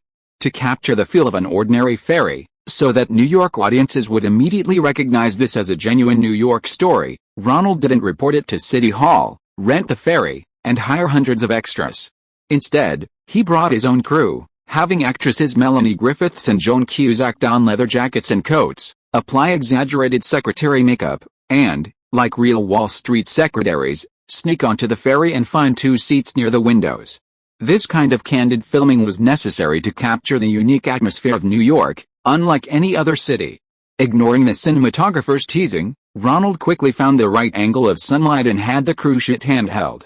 The camera, with a microphone attached, had the cameraman carrying the heavy equipment, quickly walking from one side of the cabin. In any other place, this would have certainly attracted a crowd. But this was New York, where the American citizens were most proud. They talked amongst themselves, paying little attention to the commotion caused by these few people. Good, only one citizen leaning against the aisle glanced at the camera. Ronald gave a hand signal to Joan Cusack, who played Sheen. Joan Cusack turned her head, looking at Melanie Griffiths as Tess, and softly sang, "Happy birthday to you, happy birthday to you." Her voice wasn't loud, and it was picked up by the microphone hanging on the camera, along with the sounds of people talking nearby and various other noises.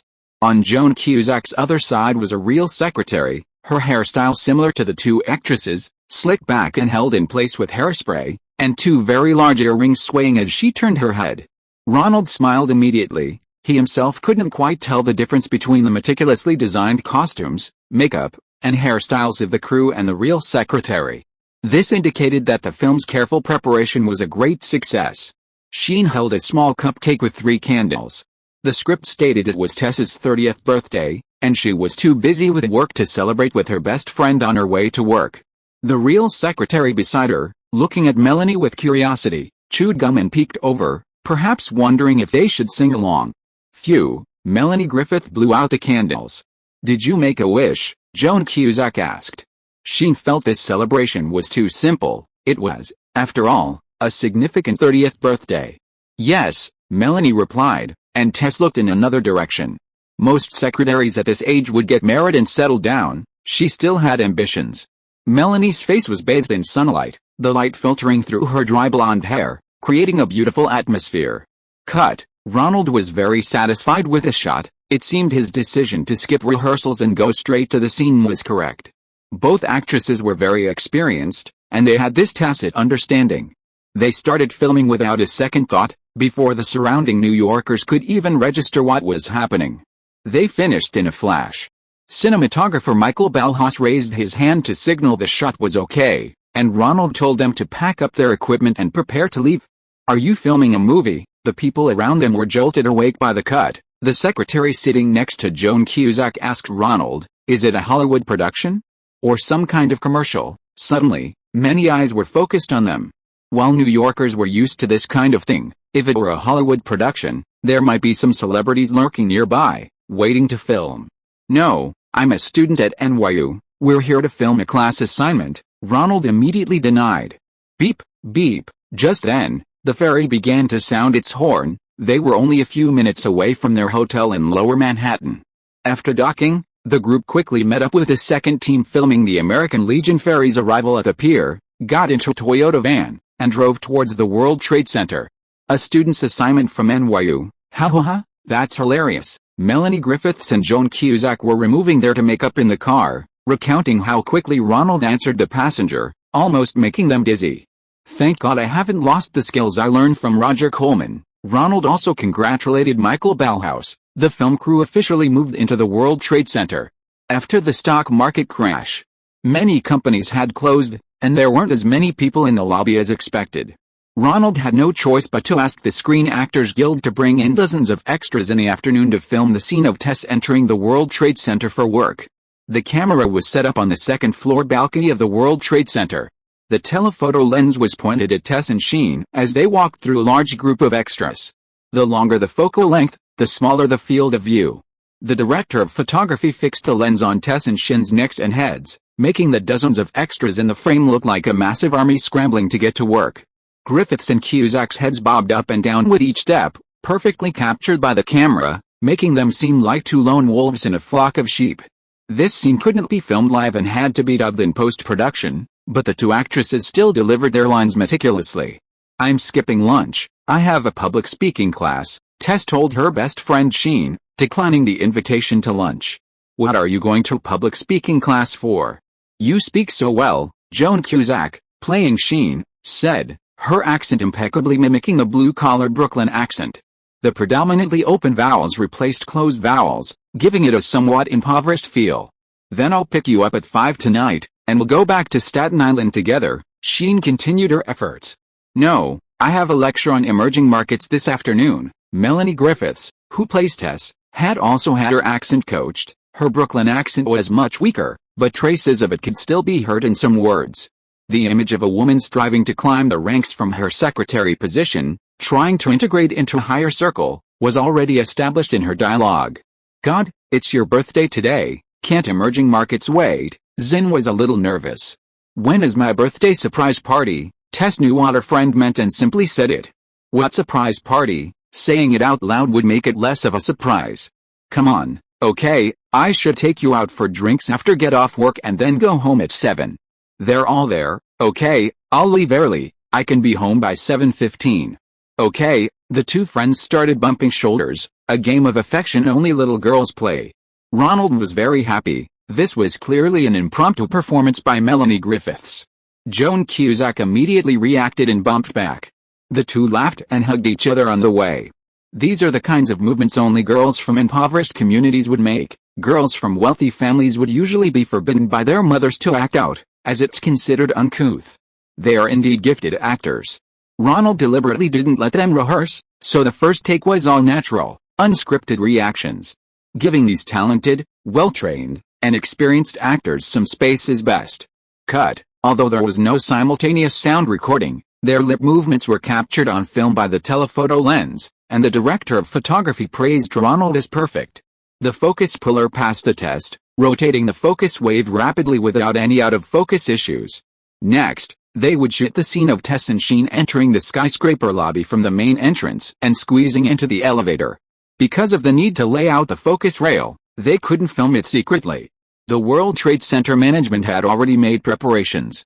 The recent stock market crash caused a wave of lease terminations, most severely affecting not the Twin Towers, but Tower 7. Therefore, this scene was filmed in the lobby of Tower 7. The extras, dressed in office worker attire, began filing in through a row of transparent glass doors. The camera panned in from a 45-degree angle. Tess and Sheen walked through the doors, and the camera began to move up the track. The relative speed of movement was faster than actual walking, giving the shot a sense of speed. It looked as if thousands of people were rushing in. Everything went smoothly, and the first day of filming was a complete success. After the announcement, Ronald still had to prepare for the second day's shooting and send the film to be developed. The printed samples would be available by noon the next day. He and the crew waited on the spot, while the actors prepared to leave. "Director, we're going to a bar tonight, are you coming?" Melanie Griffiths, who had performed exceptionally well that day, boldly asked Ronald if he wanted to go out and have some fun. "You guys go ahead, but don't overdo it." Ronald didn't object to whoever finished filming, allowing the actors to relax a bit. "Well, bye-bye." Melanie quickly changed her clothes, got into the Hollywood investment banker's car, and it seemed they were really going on a date. Ronald didn't go to the bar for another reason. He needed to meet with a Hairspray crew.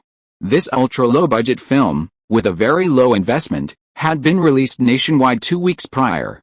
Daydream's distribution department was very efficient, securing screenings in over 200 theaters on opening day. Unexpectedly, this dance film, marketed as a comedic version of Spicy Dance, was a hit with audiences. It grossed over $1 million in its opening weekend and recouped its costs by the second week. Ronald was overjoyed to hear Michelle Canold's report. It meant their strategy of focusing on low-budget genre films had a successful start, with their first film a resounding success. The main cast and crew, director John Waters, Ricky Lake, who plays the plus-size girl, Divine, who plays her mother, the drag queen, and Sonny Bono, who was recently elected mayor of Palm Springs but hadn't yet taken office, all came to New York for promotional activities. With a box office success, the entire crew began arranging a nationwide roadshow in major cities. Ronald invested several $100,000 more, adding screenings in more cities in the Midwest and East. The second week's box office was even higher than the first. Overjoyed, Ronald changed the hotel where the main cast and crew were staying to the St. Regis Hotel, Manhattan's most expensive and luxurious hotel. The crew arrived at the World Trade Center to meet Ronald, and they went to the St. Regis Hotel for dinner. "Director, thank you.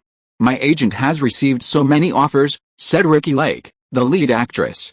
She wasn't originally the most beautiful actress in Hairspray, but the film's unexpected box office success made Hollywood feel that this chubby girl had a bright future.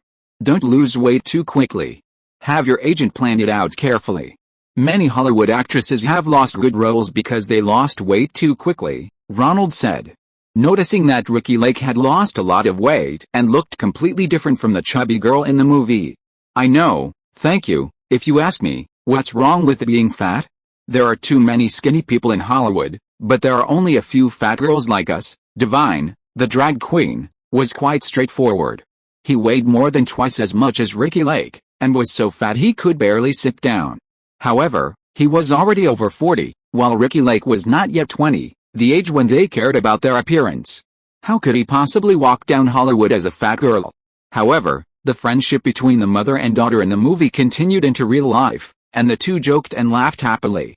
Ronald, on the other hand, chatted with Sonny Bono. Bono's luck had improved ever since he acted in Ronald's movie. During the election, he gained a lot of fame because he and his ex-wife Cher appeared on David Letterman's talk show, and successfully defeated the incumbent mayor. After promoting the movie, he prepared to take office. In order to fulfill his promises to voters, Bono decided to start with his expertise and create a Palm Springs Film Festival. He wanted to emulate Robert Redford's Sundance Film Festival, specifically attracting independent films to compete. Ronald reminded him that independent films were rare in Hollywood, and Robert Redford's film festival had been running for several years, so their reputations couldn't compare.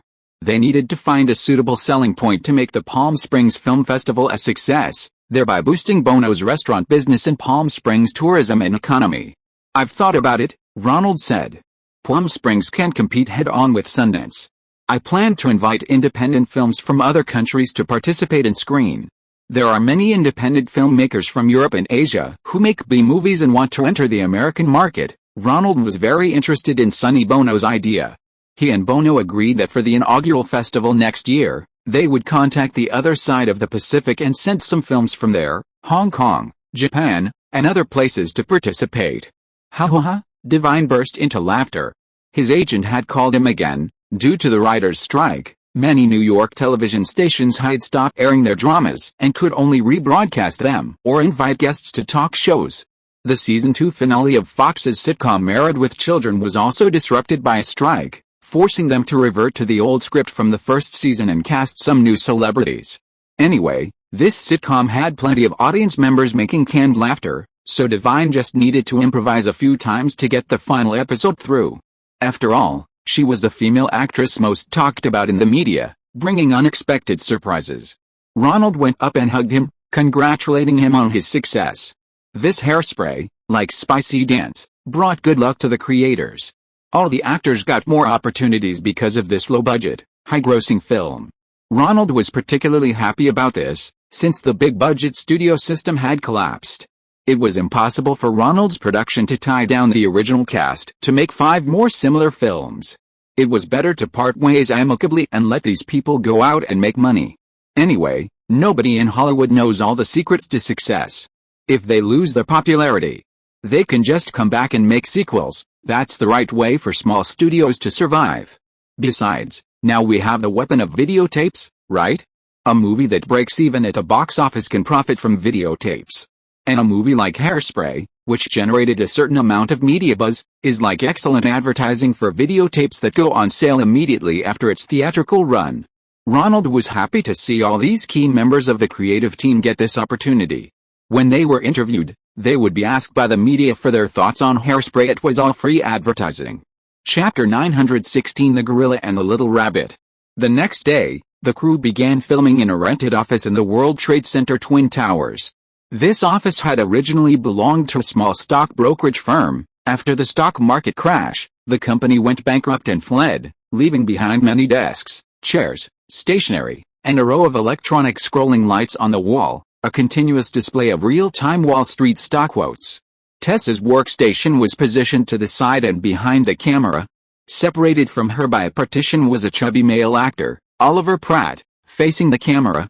Ronald had discovered this somewhat comical role after watching Jonathan Demme's Married into the Mafia. He looked like the kind of scoundrel who hung out with a football team in high school and bullied the girls. All departments in position, camera, Ronald was hiding to the side of the desk, away from a long aisle, waiting to film the shot of Tess entering the company. Camera, full speed, recording complete, action. Melanie Griffith's coat, makeup, and hairstyle were meticulously recreated from yesterday's shoot, except for the obviously oversized leather trench coat, which, as is customary, would have been left hanging by the door. Tess wore a black turtleneck sweater under a beige coat with an exaggeratedly large collar that encroached on the other half of the coat. The shoulder pads were clearly 2 inches high, leaving a mark from her cheap backpack. This outfit was typical of power dressing often seen in Wall Street workplaces. Looking only at the upper body, it resembled a man's oversized suit with large shoulder pads. The turtleneck sweater deliberately downplayed her femininity, designed to make her appear completely independent when sitting down to talk to you, like a male peacock, using oversized clothing to intimidate competitors. However, the lower body featured a short skirt 3 inches above the knee, paired with black patterned stockings. This combination allowed her to display feminine charm when standing to greet clients. The camera followed her brisk steps on the track, filming her from the side. The foreground and background were filled with televisions, computer monitors, and office equipment with files, quickly sketching out Tess's company in a few seconds, a vibrant and busy one. Good morning, Melanie Griffith greeted everyone along the way, finally passing behind the character played by Oliver Pratt, the manager Lutz, and taking a seat at the far end of the large office area. This was the secretary's seat. Tess was the director of her services department, and Lutz, as the manager, was sitting next to her, clearly indicating that this was a small company with limited office space. This information was immediately understandable to viewers working in large American cities. The set design was excellent, perfectly and accurately conveying what Ronald wanted to express. At the very beginning, Ronald needed to establish the story's background and the characters' personalities, and a single shot could convey all of this, a testament to the professional collaboration characteristic of large-scale productions. The camera continued its movement, circling the office area and stopping at a fixed point to the side and rear, capturing Tess changing her shoes. She answered the phone. "This is Mr. Tess." "Who is this?" Melanie Griffiths, holding the phone between her fingers, asked who it was while taking off her long cotton socks and then pulling out her high heels from under the table to put them on. The chubby Oliver Pratt across from her began making exaggerated expressions, pinching his nose, and then fanning himself, indicating that changing shoes smelled bad. Tess ignored this office bullying. "Please wait a moment, don't hang up, I'll go find Mr. Tess." She then got up to find her constipated boss, Mr. Tess, who had to use the toilet every morning. Cut. Ronald looked at the director of photography, who nodded to indicate the shot was fine. "Great, this is the print." At Ronald's command, all the extras and technicians on set began to applaud and cheer. This was a big production, so all the extras had been handpicked by Julia Taylor and her assistant. They were all skilled actors. The biggest fear with big productions is that the lead actors perform exceptionally well, but the extras cause problems. When the camera is on the leads, the drama is excellent, but then a 1-second shot of a few extras pulls the viewer out of the story. That's the difference between a big production and a B-movie. These extras never looked at the camera during the entire take, and they all had basic acting skills. During this long take, they were all busy doing their own thing, just like a real stock brokerage firm. Ronald praised everyone's performance, and just to be safe, they filmed another take a few minutes later. Walter Murch next to him told him that the editing footage was sufficient. Ronald turned to the script supervisor, and the young woman announced loudly, "Working girl, act I. Scene IV. This film is a commercial production, and Harrison Ford's schedule is very tight, so it's impossible to shoot it sequentially according to the script." To save time and costs, Ronald skipped ahead and filmed the next scene, action. Tess went to the restroom to tell her boss, then ran back to her office, bumping into an extra on the way, but her reactions were perfectly natural. Back at her workstation, she told her client on the phone, "Your promissory note at Dentine is $18. Tess's boss, will call you back when he gets back." Cut. Filming went smoothly. Those familiar with the stock market will recognize this plot. Tess's boss persuades clients to buy shares of Dentitico, claiming it will rise, but the stock actually falls, and clients call daily to inquire. This price is also why Tess's charismatic boss has been suffering from constipation lately, spending his workdays on the toilet. Tess's company, frankly, is a brokerage firm. They call wealthy individuals, promoting their exclusive insider information, persuading them to buy unlisted shares they recommend. Even more aggressive directors, like Tess's boss, will convince clients to leverage their investments and buy at inflated prices. In real Wall Street, these aggressive individuals suffered massive losses after last year's stock market crash, and many of these director-level brokers went bankrupt. The office we rented for the filming location was the same one used by the previous company. We filmed a few more shots, until the last shot before noon. Dentitico closed at 17.8, down again. It'll probably trade sideways next Monday. Tess looked at the closing stock price and said to Lutz, the chubby guy sitting across from her, "What did your boss tell the clients it would go up to?" Lutz replied casually. He and a colleague next to him both treated Tess, this kind of secretary, like brainless blonde beauties, bimbo. He said it would go up after the IPO. The IPO price is $23, but this company only has one product, plaque-removing mouthwash. You know, the kind you take a sip of and then spit out. Nobody uses that kind of product forever. Griffiths shrugged, implying that this product, unlike toothpaste or shaving gel, isn't something you have to use all the time. Even with spot-removing mouthwash, after a while, regardless of its effectiveness, consumers won't buy it again. This conversation shows that although Tess is a secretary, her professional skills are undoubtedly those of a manager. She immediately saw the biggest weakness of the product represented by the stock.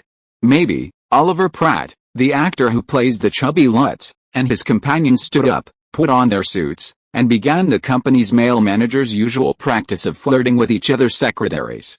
"Before we go to dinner, I have to give you good news and bad news. The bad news is, your application for a promotion rotation program was rejected, Why? Tess deflated, her shoulders slumping. This was a project she had applied for repeatedly. Secretaries and recent college graduates could participate, and those selected would enter the company's fast track, completing a year's internship before being promoted to full manager. We've done our best, but Tess, you're competing with a Harvard undergraduate and a Wharton MBA, while you only have a night school diploma. This is the biggest, yet most invisible, gap in the American workplace. What people do is related to their social class. Wealthy children can attend good private universities and enter the fast track immediately. But children from poor families like Tess can only attend public high schools, unable to apply to good universities, and have to find work to support themselves. By the time Tess, like others, finishes her university degree using her spare time and nights, she'll be 30 years old. How can she compete with those who graduated from Harvard and Wharton in their 20s? And what's the good news? Melanie Griffiths is indeed a talented actress. Her grasp of emotions in this situation is spot on. This news is a huge blow to Tess. This promotion rotation program has an age limit. Those over 30 are generally ineligible. But Tess is a person who never gives up. Although she was so disappointed that her body was trembling, she didn't give up hope. Let's say there was more good news. I know a friend in the arbitrage department. He's very hungry and looking for someone even hungrier than him. He needs an assistant right now, and he wants to meet you. Let's have a drink and chat first. Isn't this another trap? Tess had obviously been fooled before. The so-called job opportunities were all fake, fabricated to lure the manager into having affairs. Do I look like a pimp to you? Lutz asked his colleague. The actress nodded. Ha ha ha, the two burst into laughter. Bob said he was looking for someone hungry, and I thought of you. The rest is up to you. A glint flashed in Melanie Griffith's eyes. This was her last chance. Bob from the arbitrage department. Tess decided to give it a try. Bob Speck, arbitrage department, this is the extension. Two male managers stood up. Happy birthday. Happy birthday. A group of female secretaries came over with balloons and sang happy birthday to Tess. Within the company, blue-collar workers always hang out with each other. They look after each other, share their troubles, and share gossip. Tess looked at them. Although she wanted to break out of this circle, the company was still full of these secretaries, kind-hearted ordinary people. Cut. Ronald was very satisfied with today's progress. Melanie Griffiths hadn't brought the script to the set.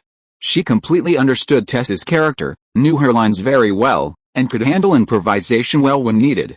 A good actor doesn't just steal the spotlight, they always use their reactions to bring the other actors into the scene. After shooting a few more reaction shots, the filming of the scene was complete. The actors went to eat. Ronald ate 2 chicken sandwiches and drank a cup of coffee, and that was it. He was waiting for his old friend Roger Coleman, who would be making a cameo appearance that afternoon. Ronald, it's great you called me. What role are you playing this time? Roger Coleman and Ronald's film, The Ecstasy Master, had finished filming and was in post-production and test screenings. He now considered cameo appearances in films featuring acquaintances his greatest pleasure. He's a director at a Wall Street investment firm, Ronald said with a smile, leading him to the filming location. Oh, what's going on here, Ronald? What kind of movie are you filming? Coleman immediately protested when he saw the filming location, the company restroom. Last time he was a naval officer, this time it looked like a B-movie horror film he'd made. How about you play the passerby? You'll have a small scene with your face, no lines, Ronald said, handing him the script. It was the scene where Tess went into the restroom to find her constipated boss. In this scene, her boss was inside a stall the entire time, only his voice could be heard, and he only showed his profile at the end. Roger Coleman was good at playing these kinds of comedic roles, so Ronald had invited him for a cameo. I'll just play a passerby, at least I'll get a close-up shot, okay? Do we have any suitable extras? Ronald asked his assistant if there was anyone suitable for the role of the constipated character in the cubicle. No, we haven't found a handsome guy. Tess's boss is a broker, he has to be handsome to get clients to pay. Someone like Melanie's new boyfriend, the casting assistant, Julia Taylor's apprentice, made sense. What do we do then? This scene can't be postponed, we have another scene like this tomorrow. I don't have time to find anyone else. Roger Coleman was very interested when he heard that they needed someone handsome, but when he looked at the script, the content was too abrupt and didn't fit his college professor image, so he knew he wouldn't perform well and remained silent. How about you do it yourself? The casting assistant thought Ronald looked good enough. "Yes, Ronald, you look like a Wall Street sales manager," Roger Coleman chimed in. "I can call the action for you, okay, is that it, makeup artist?" Half an hour later, Ronald was dressed in a suit, sporting a trendy hairstyle, and squatting in the stall. Melanie Griffith returned from her meal and burst into laughter when she saw Ronald acting out this scene with her. Mr. Coleman will call the action, Ronald explained to everyone. He only heard the voices in this scene, not saw the person, making it a unique performance. Knock knock, Griffith knocked on the door of the men's restroom and then walked in, supporting herself against the wall. She was shy and scared, and dared not look inside, so she called out loudly, "Mr. Tico, Mr. Tico."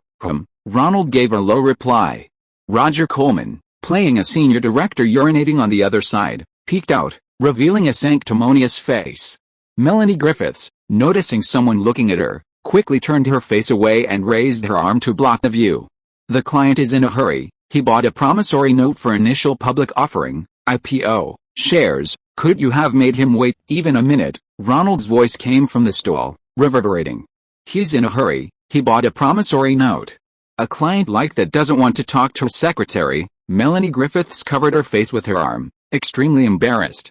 Roger Coleman, playing a character, washed his hands in front of her, dried them, and left.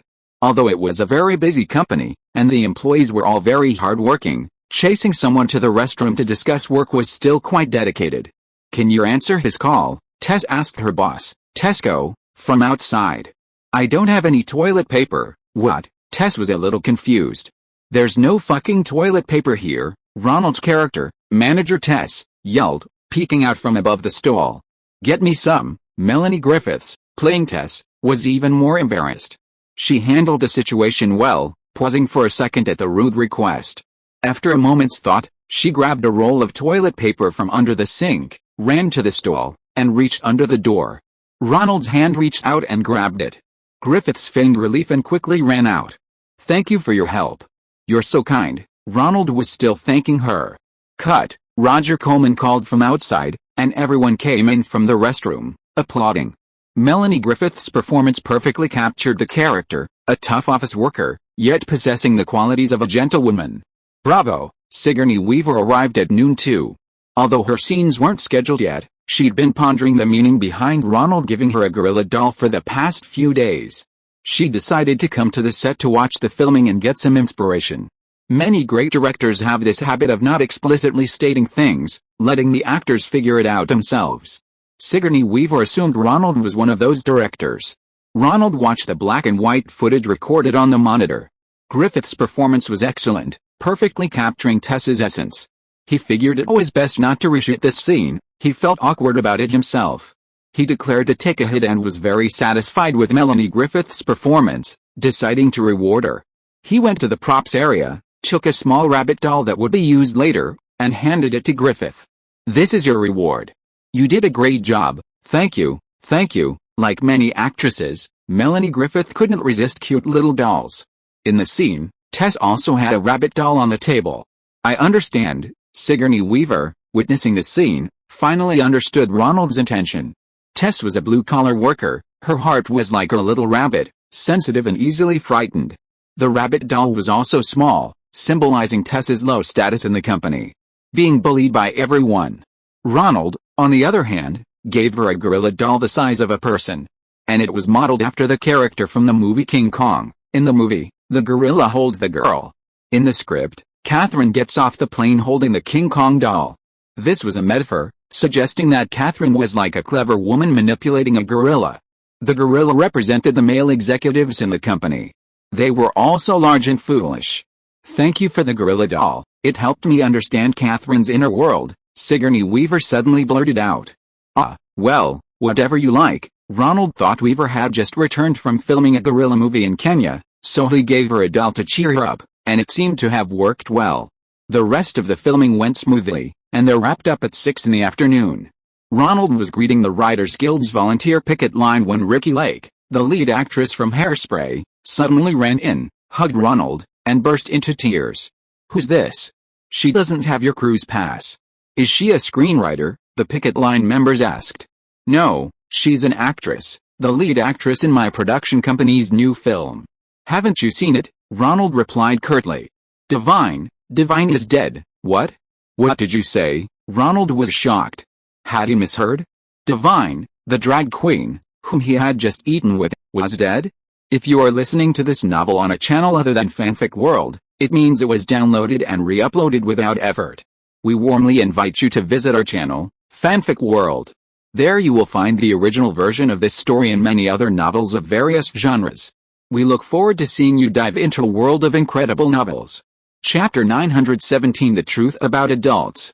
Harris Glenn Milstead, commonly known as Divine, died in his sleep last night at the age of 42, 2 weeks after the release of his first theatrical film, Hairspray. Ricky Lake, who played his daughter in the film, discovered the accident.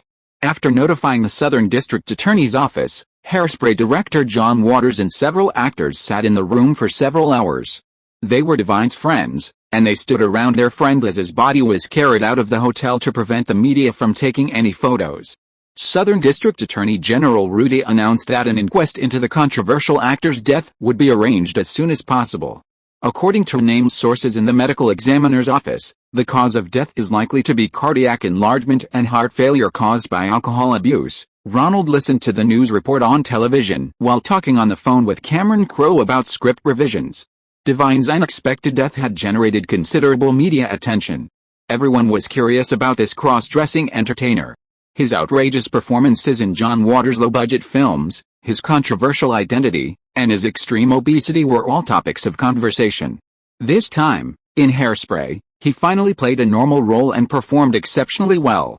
His agent had already approached him for a lead role in the latest installment of the Nightmare on Elm Street horror film series, The Last Nightmare, but just when his future seemed bright, Divine died on the eve of his breakthrough. Cameron Crowe, who also knew this eccentric actor, felt sorry for him. I heard he didn't have a family or children. Don't even mention it. His parents were very unhappy with his life. Director Waters said he'll be buried next to his grandmother's grave in his hometown of Baltimore. Ronald and Crowe sighed, saying Divine's lifestyle was unhealthy. He reportedly paid his future film salaries in advance and was now heavily in debt. It was a miracle his parents loved him. He was discovered by Ricky Lake, who plays his daughter in the movie. The little girl is terrified and her mental state is affected. She can't participate in the later marketing activities. I don't have time to handle it. I've left it all to Director Waters. Ronald had done more than enough for him, even using his connections to contact the Southern District of New York District Attorney's Office to avoid an investigation by the NYPD and bigger negative news. The movie is a traditional musical. This kind of exposure would make audiences think it's another of Waters' previous vomit horror films. The lead actress, Ricky Lake, stayed in New York and didn't participate in the remaining promotional activities. After notifying her parents to come and take care of her, Ronald also had her do odd jobs on the Working Girl set, so someone would be watching her during this time. After filming the office scenes, Ronald moved the crew to Staten Island. There was a furnished apartment there, intended as Tess and her boyfriend Mick's residence. Today's scene was Tess returning home alone after a disappointing day at a lecture. Ronald looked at the room. The set was very professionally done. 3 cameras were filming simultaneously. The script aimed to accurately depict the birthday party Tess prepared for her by her boyfriend Mick, best friend Sean, and friends. It was also designed to densely present background information within a short time frame. Cameron Crowe made some changes to Kevin Wade's earlier script. The fact that so many people were willing to hide in a small room to give Tess a surprise party suggests that Tess has many friends and is well liked. On the other hand, the cramped room also foreshadowed her and Mick's financial difficulties. The original script also included a story about Tess's mother's long-term illness, which Crowe removed, leaving only a few shots to convey sufficient information. Cinematographer Michael Balhaus spent a long time hiding one camera in a recessed base in the wall, while another was placed in the room for a long time without finding a suitable location. This allowed him to film the scene without being caught on camera by the other 2 cameras. Ronald couldn't help but reminisce about the British cinematographer he'd worked with on Moonstruck, whose skill at concealing the camera was unparalleled. Maybe we should get a few more extras to block the shot, Michael Balhaus suggested after a long time, but ultimately gave up. In this film, Ronald prioritized smooth acting, foregoing many editing techniques. This scene, too, was intended to be a single take, depicting Tess returning home to find no one and feigning surprise. Phew, Ronald let out a long breath. This was his first time directing a film that emphasized continuity in performance. He'd encountered many problems he'd never faced before, and each one had far-reaching consequences. For example, to film this scene seamlessly, they needed to cram a camera into the room, requiring more extras to block the shot at appropriate moments. And with more extras, they needed to find qualified actors. The film couldn't afford to have a few incompetent extras ruin its overall credibility. Clap clap, Ronald clapped his hands a few times, signaling Julia Taylor to make on-the-spot calls to bring in replacements. Director, can I be an extra? Ricki Lake, the lead actress in Hairspray, was working as Ronald's assistant again. Seeing this, she volunteered. Working on Ronald's set, she temporarily forgot about a terrible scene. Go find Sandra, Brock, and get today's script. Don't try to steal the spotlight, Ronald patted her and told her to go try on her clothes. Having been tested in the last film, she was capable of playing such a small role. Director, my brother came to see me. He's also a theater actor in Chicago. Can you give him a chance? Joan Cusack, seeing that Ronald had given the young girl a chance, couldn't help but ask for one for her brother as well. Is he here? Let him come over and take a look. Ronald was very careful. He had seen Joan's brother, John, audition on set. He had a good appearance and could indeed act, so that there wouldn't be the kind of low-budget film problem when the camera panned to him. Julia Taylor's side also brought several extras. After a chaotic makeup session on set, Ronald picked out a few actors who looked like Staten Islanders working in Manhattan and had them all stand in the bedroom. Especially an actor named David Duchovny, who is even taller than Joan Cusack's brother, was specifically positioned by Ronald to stand in front of the camera for better obstruction. Everyone busied themselves with makeup, and once they were all ready, Ronald yelled, "Action!" The cameraman, holding a large Steadicam, began filming close-ups of Melanie Griffith. She unlocked the front door and called out to her boyfriend, Mick, a few times, but no one answered. Tess remembered her best friend Sheen saying there was a surprise party today. She went to the master bedroom door, flung it open, and found no one there. Then she glanced at the living room. It was empty too. Knowing there was a surprise party, a warm smile spread across Tess's face as she thought of the small guest room. As soon as she opened the door, many people inside shouted, "Surprise!" Alec Baldwin, playing her boyfriend, who was crouching on the floor, scooped Melanie Griffith up in his arms and kissed her. Ronald was very confident in Melanie Griffith's performance. She almost always delivered a perfect first take for every scene. The second and third takes were usually less impressive, which is typical for actors who rely on talent and quick reflexes. However, in this particular scene, she improved with each take, perhaps because the handsome Baldwin always ended with a kiss, and Griffith, who had a one-sided crush on her, would continue acting by kissing Baldwin a few more times as a bonus. Surprise! In the final take, the extras behind her put on an especially energetic performance. Joan Cusack's brother gave a powerful performance. Although he was in the back row, almost no audience would notice how natural and fluid his reactions were. There was also the guy whose main job was to block David Duchovny, only appearing a second later. But he performed very convincingly in several takes. For these extras, this was a rare opportunity to be on screen. They could add a line to their resumes about appearing in a major Hollywood production. After filming this lively take, Ronald sent all the extras out. The next scene was a more intimate one. This film targets the R-rated audience, revealing many truths only adults know. Below is the story of a 30-year-old secretary's helpless compromise with life. Action! Unnecessary staff are cleared from the set. Under the warm lighting, Alec Baldwin's character, Mick, lies shirtless on the bed, his thick chest hair showing, looking at a car magazine. Next to him is Tess, a plush toy on her pillow, representing her inner world. Baldwin puts down the car magazine, as if discovering something breathtaking. He tosses the magazine aside, removes the plush toy, and says to the camera with shining eyes, "You look absolutely gorgeous," then pulls back Tess's blanket and gently pats the bed.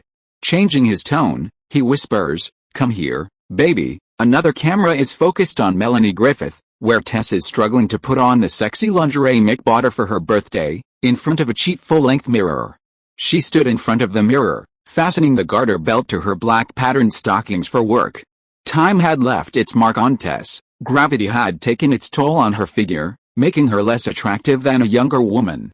Tess struggled to put on this sexy lingerie designed for intimate moments, turning to give her boyfriend Mick a seductive smile. This time, Mick's reaction gave her some confidence in her body, which was just over 30. Ronald's camera angle was cleverly chosen, showing Tess's beautiful body in the dressing mirror without revealing anything. You know what? Mick, I wish you could, just once, give me a presentable gift. A sweater, earrings, anything, something I can wear outside my apartment, Melanie Griffith said, striking a few poses. Under the camera's lens, she was still the very glamorous actress. Cut. Ronald was particularly satisfied with this scene. Perhaps Griffith had channeled her own admiration for Alec Baldwin into the storyline. Her performance was very natural, truly like a mature couple. Tess is a blue-collar worker who spent 8 years earning an equivalent to a bachelor's degree through night school. Her secretary's salary is meager, and she also has to pay expensive tuition. Therefore, Tess has very little budget for maintaining her appearance, making it difficult for her to find a white-collar boyfriend. A boyfriend who works in the catering industry, lacks higher education, but has some spare money is the best option she can find. However, Mick is crude, unromantic, and doesn't spend money on Tess's appearance. Cut. Ronald praised Griffith and Baldwin extensively again, indicating that their performance was excellent and required no further guidance. Just in the next take, I want to see a slightly different approach. When she talks to Mick, less complaining and more talking to herself, because she knows Mick won't change. Ronald used this method to guide the actors, as he was the only audience member present and he needed to carefully protect their self-esteem and confidence. Especially since the two actors had great chemistry, it was best not to ruin it with criticism. Okay, I understand. Griffiths was pleased to hear Ronald say that. She understood the subtle adjustments and immediately began to prepare for another take. Cut. Very good, this take is perfect. Ronald, when dealing with talented actors, focused on encouragement. He didn't want to confine them or tell them how to act, he just wanted to give them feedback so they could adjust themselves from the perspective of the only audience. This approach allowed some truly gifted actors to naturally emerge from this positive interaction. We'll take a half-hour break, Alec. It's your turn to perform now. Ronald told Baldwin that the next scene was his. I need a little time. Alec Baldwin's expression was a mixture of eagerness and slight worry. Clear the set now. Everyone except the director of photography, me, the sound engineer, and the lighting technician, leave. Ronald dismissed everyone unrelated. The next scene was R-rated, and out of respect for the actors, he asked the onlookers to leave. Tess and Mick, although they had lived together for many years, were not each other's best choice. The two simply couldn't find anyone more suitable and had grown accustomed to each other's presence, so they lived together. If things continued as they were, Tess might accept Mick's marriage proposal, if Mick, out of consideration for their past relationship, had no hope of promotion. The next scene follows the same pattern. Tess goes for an interview the next day for a new position in the hedge fund department, only to discover it's a trap. The manager just wanted to play around with her. Enraged, she goes home early and discovers that Mick is secretly having an affair with another woman with dark hair. Elizabeth, Ronald explains to the dark-haired actress who came to film a scene of Mick's affair. This actress, Elizabeth Whitcraft, is very alluring. Julia Taylor had searched for a long time because of the need for nudity in the role. This wasn't a low-budget film. Besides being willing to sacrifice, the actress also needed considerable acting skills. Finally, they found Elizabeth, who had previously starred in 2 Alan Parker films, including some nude scenes. After the set was cleared, Alec Baldwin and Elizabeth Whitcraft, both with 2 layers of adhesive bandage on their private parts, sat on the same bed in the bedroom in a woman-on-top position. Ronald quietly closed the bedroom door, stepped back, and then gestured to the director of photography. The scene didn't require any action calls to disrupt the atmosphere. Everyone proceeded automatically. Click. Griffith unlocked the door, just like in the previous shot. As she entered, she suddenly realized something was wrong. There was a sound that both men and women would recognize. The cinematographer, holding a stabilizer, filmed her while backing away. Tess tiptoed to the bedroom door. After listening for a few seconds, confirming she hadn't misheard, Tess kicked the door open. Elizabeth, playing Doreen, was straddling Mick. Mick, startled, sat bolt upright. What, didn't you have class today? Alec Baldwin, playing Mick, delivered this line brilliantly. In extremely awkward situations, People often say things they don't even know themselves, like when Mick was watching TV at home and saw his girlfriend Tess come home. Elizabeth's portrayal of Doreen was also quite good. Her first reaction was to cover her face. She was straddling Mick and couldn't find her clothes, so she couldn't get off for the moment. No class. Tess was also stunned, unsure what to say. Melanie Griffiths' face was full of disbelief. It's not what you think. Baldwin's portrayal of Mick habitually tried to justify himself. However, with Elizabeth stuck on top of him, this excuse didn't hold water. No, it is what you see, but I can explain. Mick quickly changed his excuse. Griffiths' face was full of disappointment. No, there's no explanation for that, Tess. Mick had been caught red-handed and couldn't explain anything. Damn it, Melanie Griffiths said softly, more powerful than 1,000 words, more powerful than a shout. She turned and left. Cut. Ronald quickly brought over a bathrobe. Both actors had worked hard. The pauses in the dialogue are superb. Ronald praised Baldwin after first having Elizabeth put on her bathrobe. Only a theatrical actor like him could deliver lines so humorously and brutally. This was the truth of adulthood. Tess and Mick weren't without feelings, but they weren't that close either. Will I get a close-up shot? Elizabeth Whitcraft asked the director as she fastened her belt while putting on her bathrobe. The purpose of the revealing performance was to appear on screen. If the director cut her close-up later, all the work would be for nothing. You don't mind? Ronald asked. He had originally intended for Elizabeth to be just a background character, enough for the audience to understand the plot, not to draw their attention to the beautiful woman. I want a close-up shot. I don't mind appearing in Ronald's film, Elizabeth Whitcraft stated bluntly. If the film was a hit, she would be the focus of audience discussion, so of course she deserved a shot. Great, I'll arrange it right away. I'll give you a close-up. You'll also be in Zin's wedding scene. Ronald treated her like a dessert for the audience. An actress who puts in such a hard job deserves more screen time. Chapter 918. An old friend saves the day. Talented and promising actors, once they find the right role, unleash a creative energy that is invaluable. Ronald carefully nurtured everyone's performance. One of the biggest differences between film and theater acting is the inability to get real-time feedback from the audience. In a theater, the audience's reactions clearly tell the actor how they perform that day, allowing them to adjust their acting techniques accordingly. But film actors are essentially performing to thin air. Even at a large company like 20th Century Fox, filming in New York with the second-best equipment in the country, they don't see the printed footage until the afternoon of the following day. By then, if they see something wrong, there's no time to correct it. The lighting, sound, and script supervisors are all busy with their own tasks. The cinematographer is slightly better, able to see the performance through the viewfinder, but he doesn't know how the scene will ultimately appear in the editing room, nor can he know whether the actors' performances are good or bad. Only director Ronald, standing behind the camera, is practically the only audience member in the world who can clearly see the actors' performances. So, after each scene, the main actors, including Griffith, Baldwin, and Cusack, would habitually look at Ronald. Seeing him smile and nod, then say something like, "That was great, your performance today was fantastic," made them feel very safe. They didn't really care what his subsequent phrases, like "let's try a different approach, let's do another take," meant. Here, have some cookies, my aunt's secret recipe. To keep the actors and crew in good spirits, Ronald had his aunt send over some cookies. During breaks in filming, he shared them with everyone. A delicious aroma filled the set, and even the supervisor from the writers' union couldn't resist asking for a few. "Hey, when is your strike going to end? What kind of script do you write? You can't write scripts now, what are you going to do without income?" Ronald handed the remaining cookies to the female screenwriter whose turn it was today. The strike had entered its second week. Union members volunteering to supervise the set and television station received some subsidies, but now those television crews that were writing and filming simultaneously were basically at a standstill. The TV station repurposed some older shows to fill its most valuable primetime slot, leaving only film crews like Ronald's, which weren't already in production, to work. Therefore, the number of crews requiring oversight was small. There were too many people and too few positions, with new people rotating in daily. The female screenwriter, a television writer, swallowed a cookie and took a sip of hot coffee.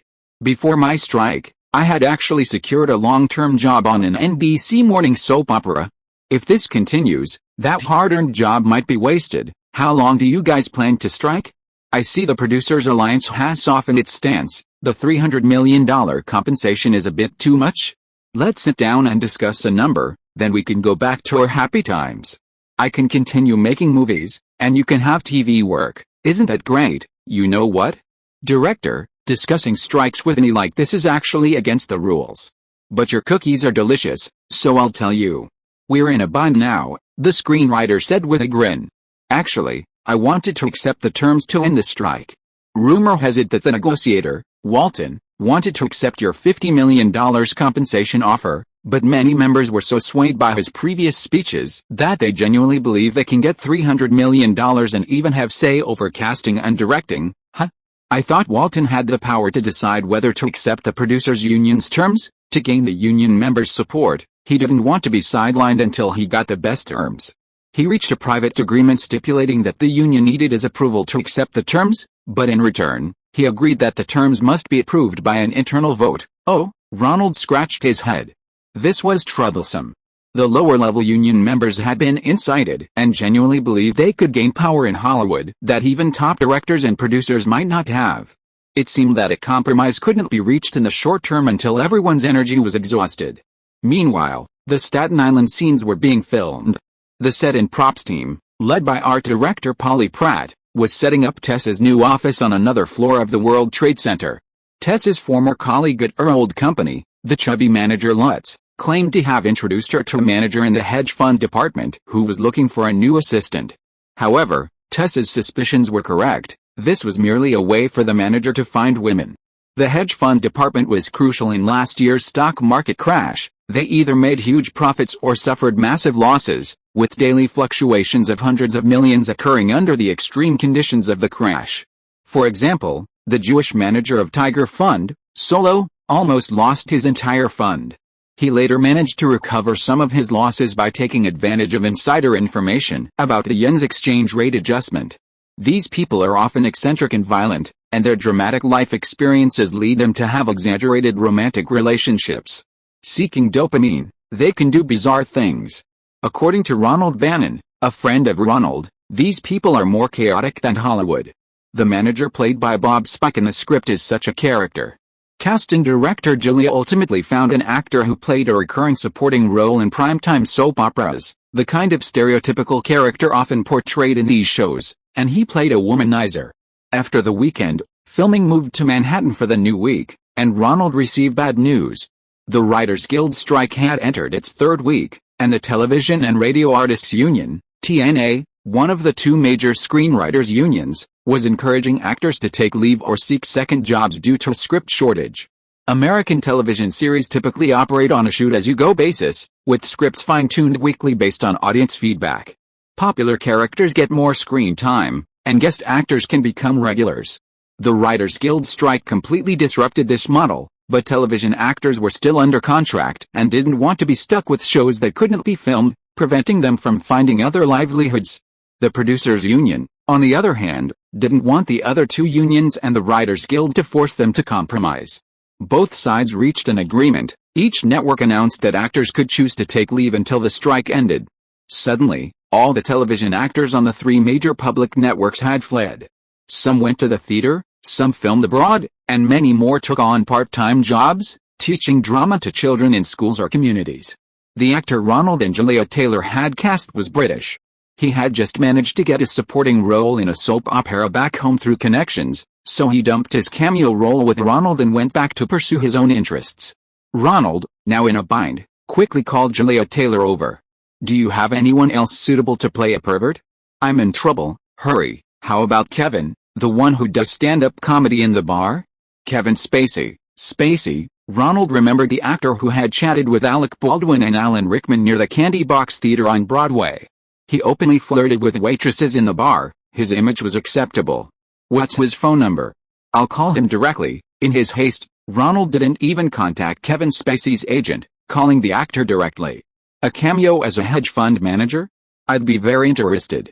But I'm currently preparing for a film, and the filming schedule." Spacey wasn't reluctant to act in a movie.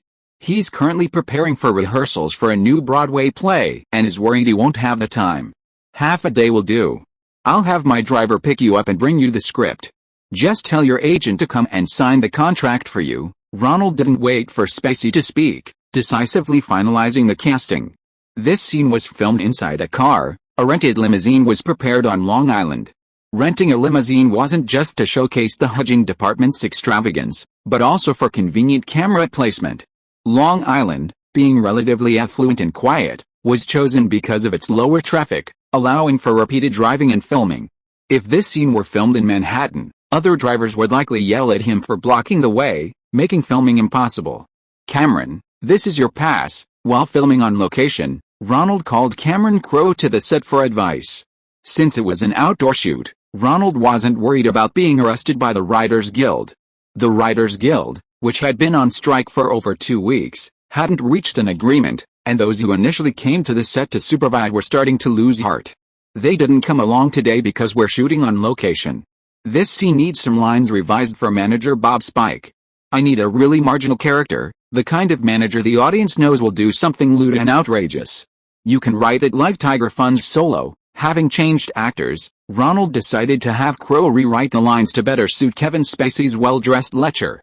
Unlike that soap opera actor, he appears refined on the surface, but reveals himself to be a complete idiot once he opens his mouth. "If you're an idiot, you should be rooting." Cameron Crowe had an inspiration, scribbled something in a pencil on his notebook, and handed it to Ronald. "Ha ha ha, that's it." Ronald was satisfied. The luxury car was already in place, the 2 cameras were installed inside, the sound and lighting were ready, and the script supervisor took out a small clapperboard and tested it in the car. The clapperboards for close-ups and extreme close-ups were custom-made, the actors would have to use them themselves. Although the luxury car's interior was larger than a regular car, after cramming in the camera crew and sound crew, there was no room left for a script supervisor. Everything was ready. Except for actor Kevin Spacey, who hadn't arrived yet. "Bud, where are you?" Ronald asked anxiously, grabbing a phone to call his driver.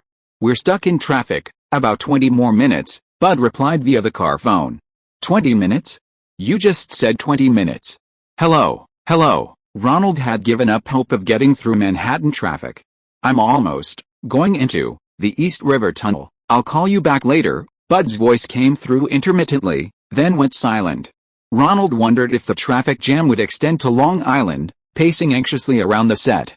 This kind of last-minute actor replacement was infuriating. The crew members were hesitant to speak. It was the first time they'd seen Ronald so angry since filming began. "Director, don't worry, should we come up with a backup plan?" Only Melanie Griffiths and the rest of the crew were filming today, everyone else was off.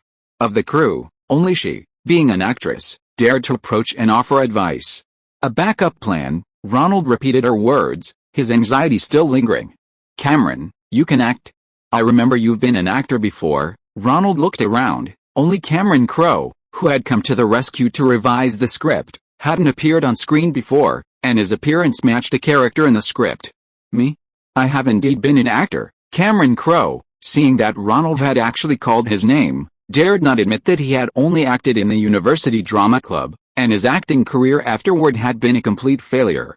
To save the day, he couldn't say more. He couldn't help but have a strange fantasy about a director's profession, deciding everyone's fate on set, and him, a screenwriter, being chosen by Ronald to act. "That's good. I won't give you any acting instructions.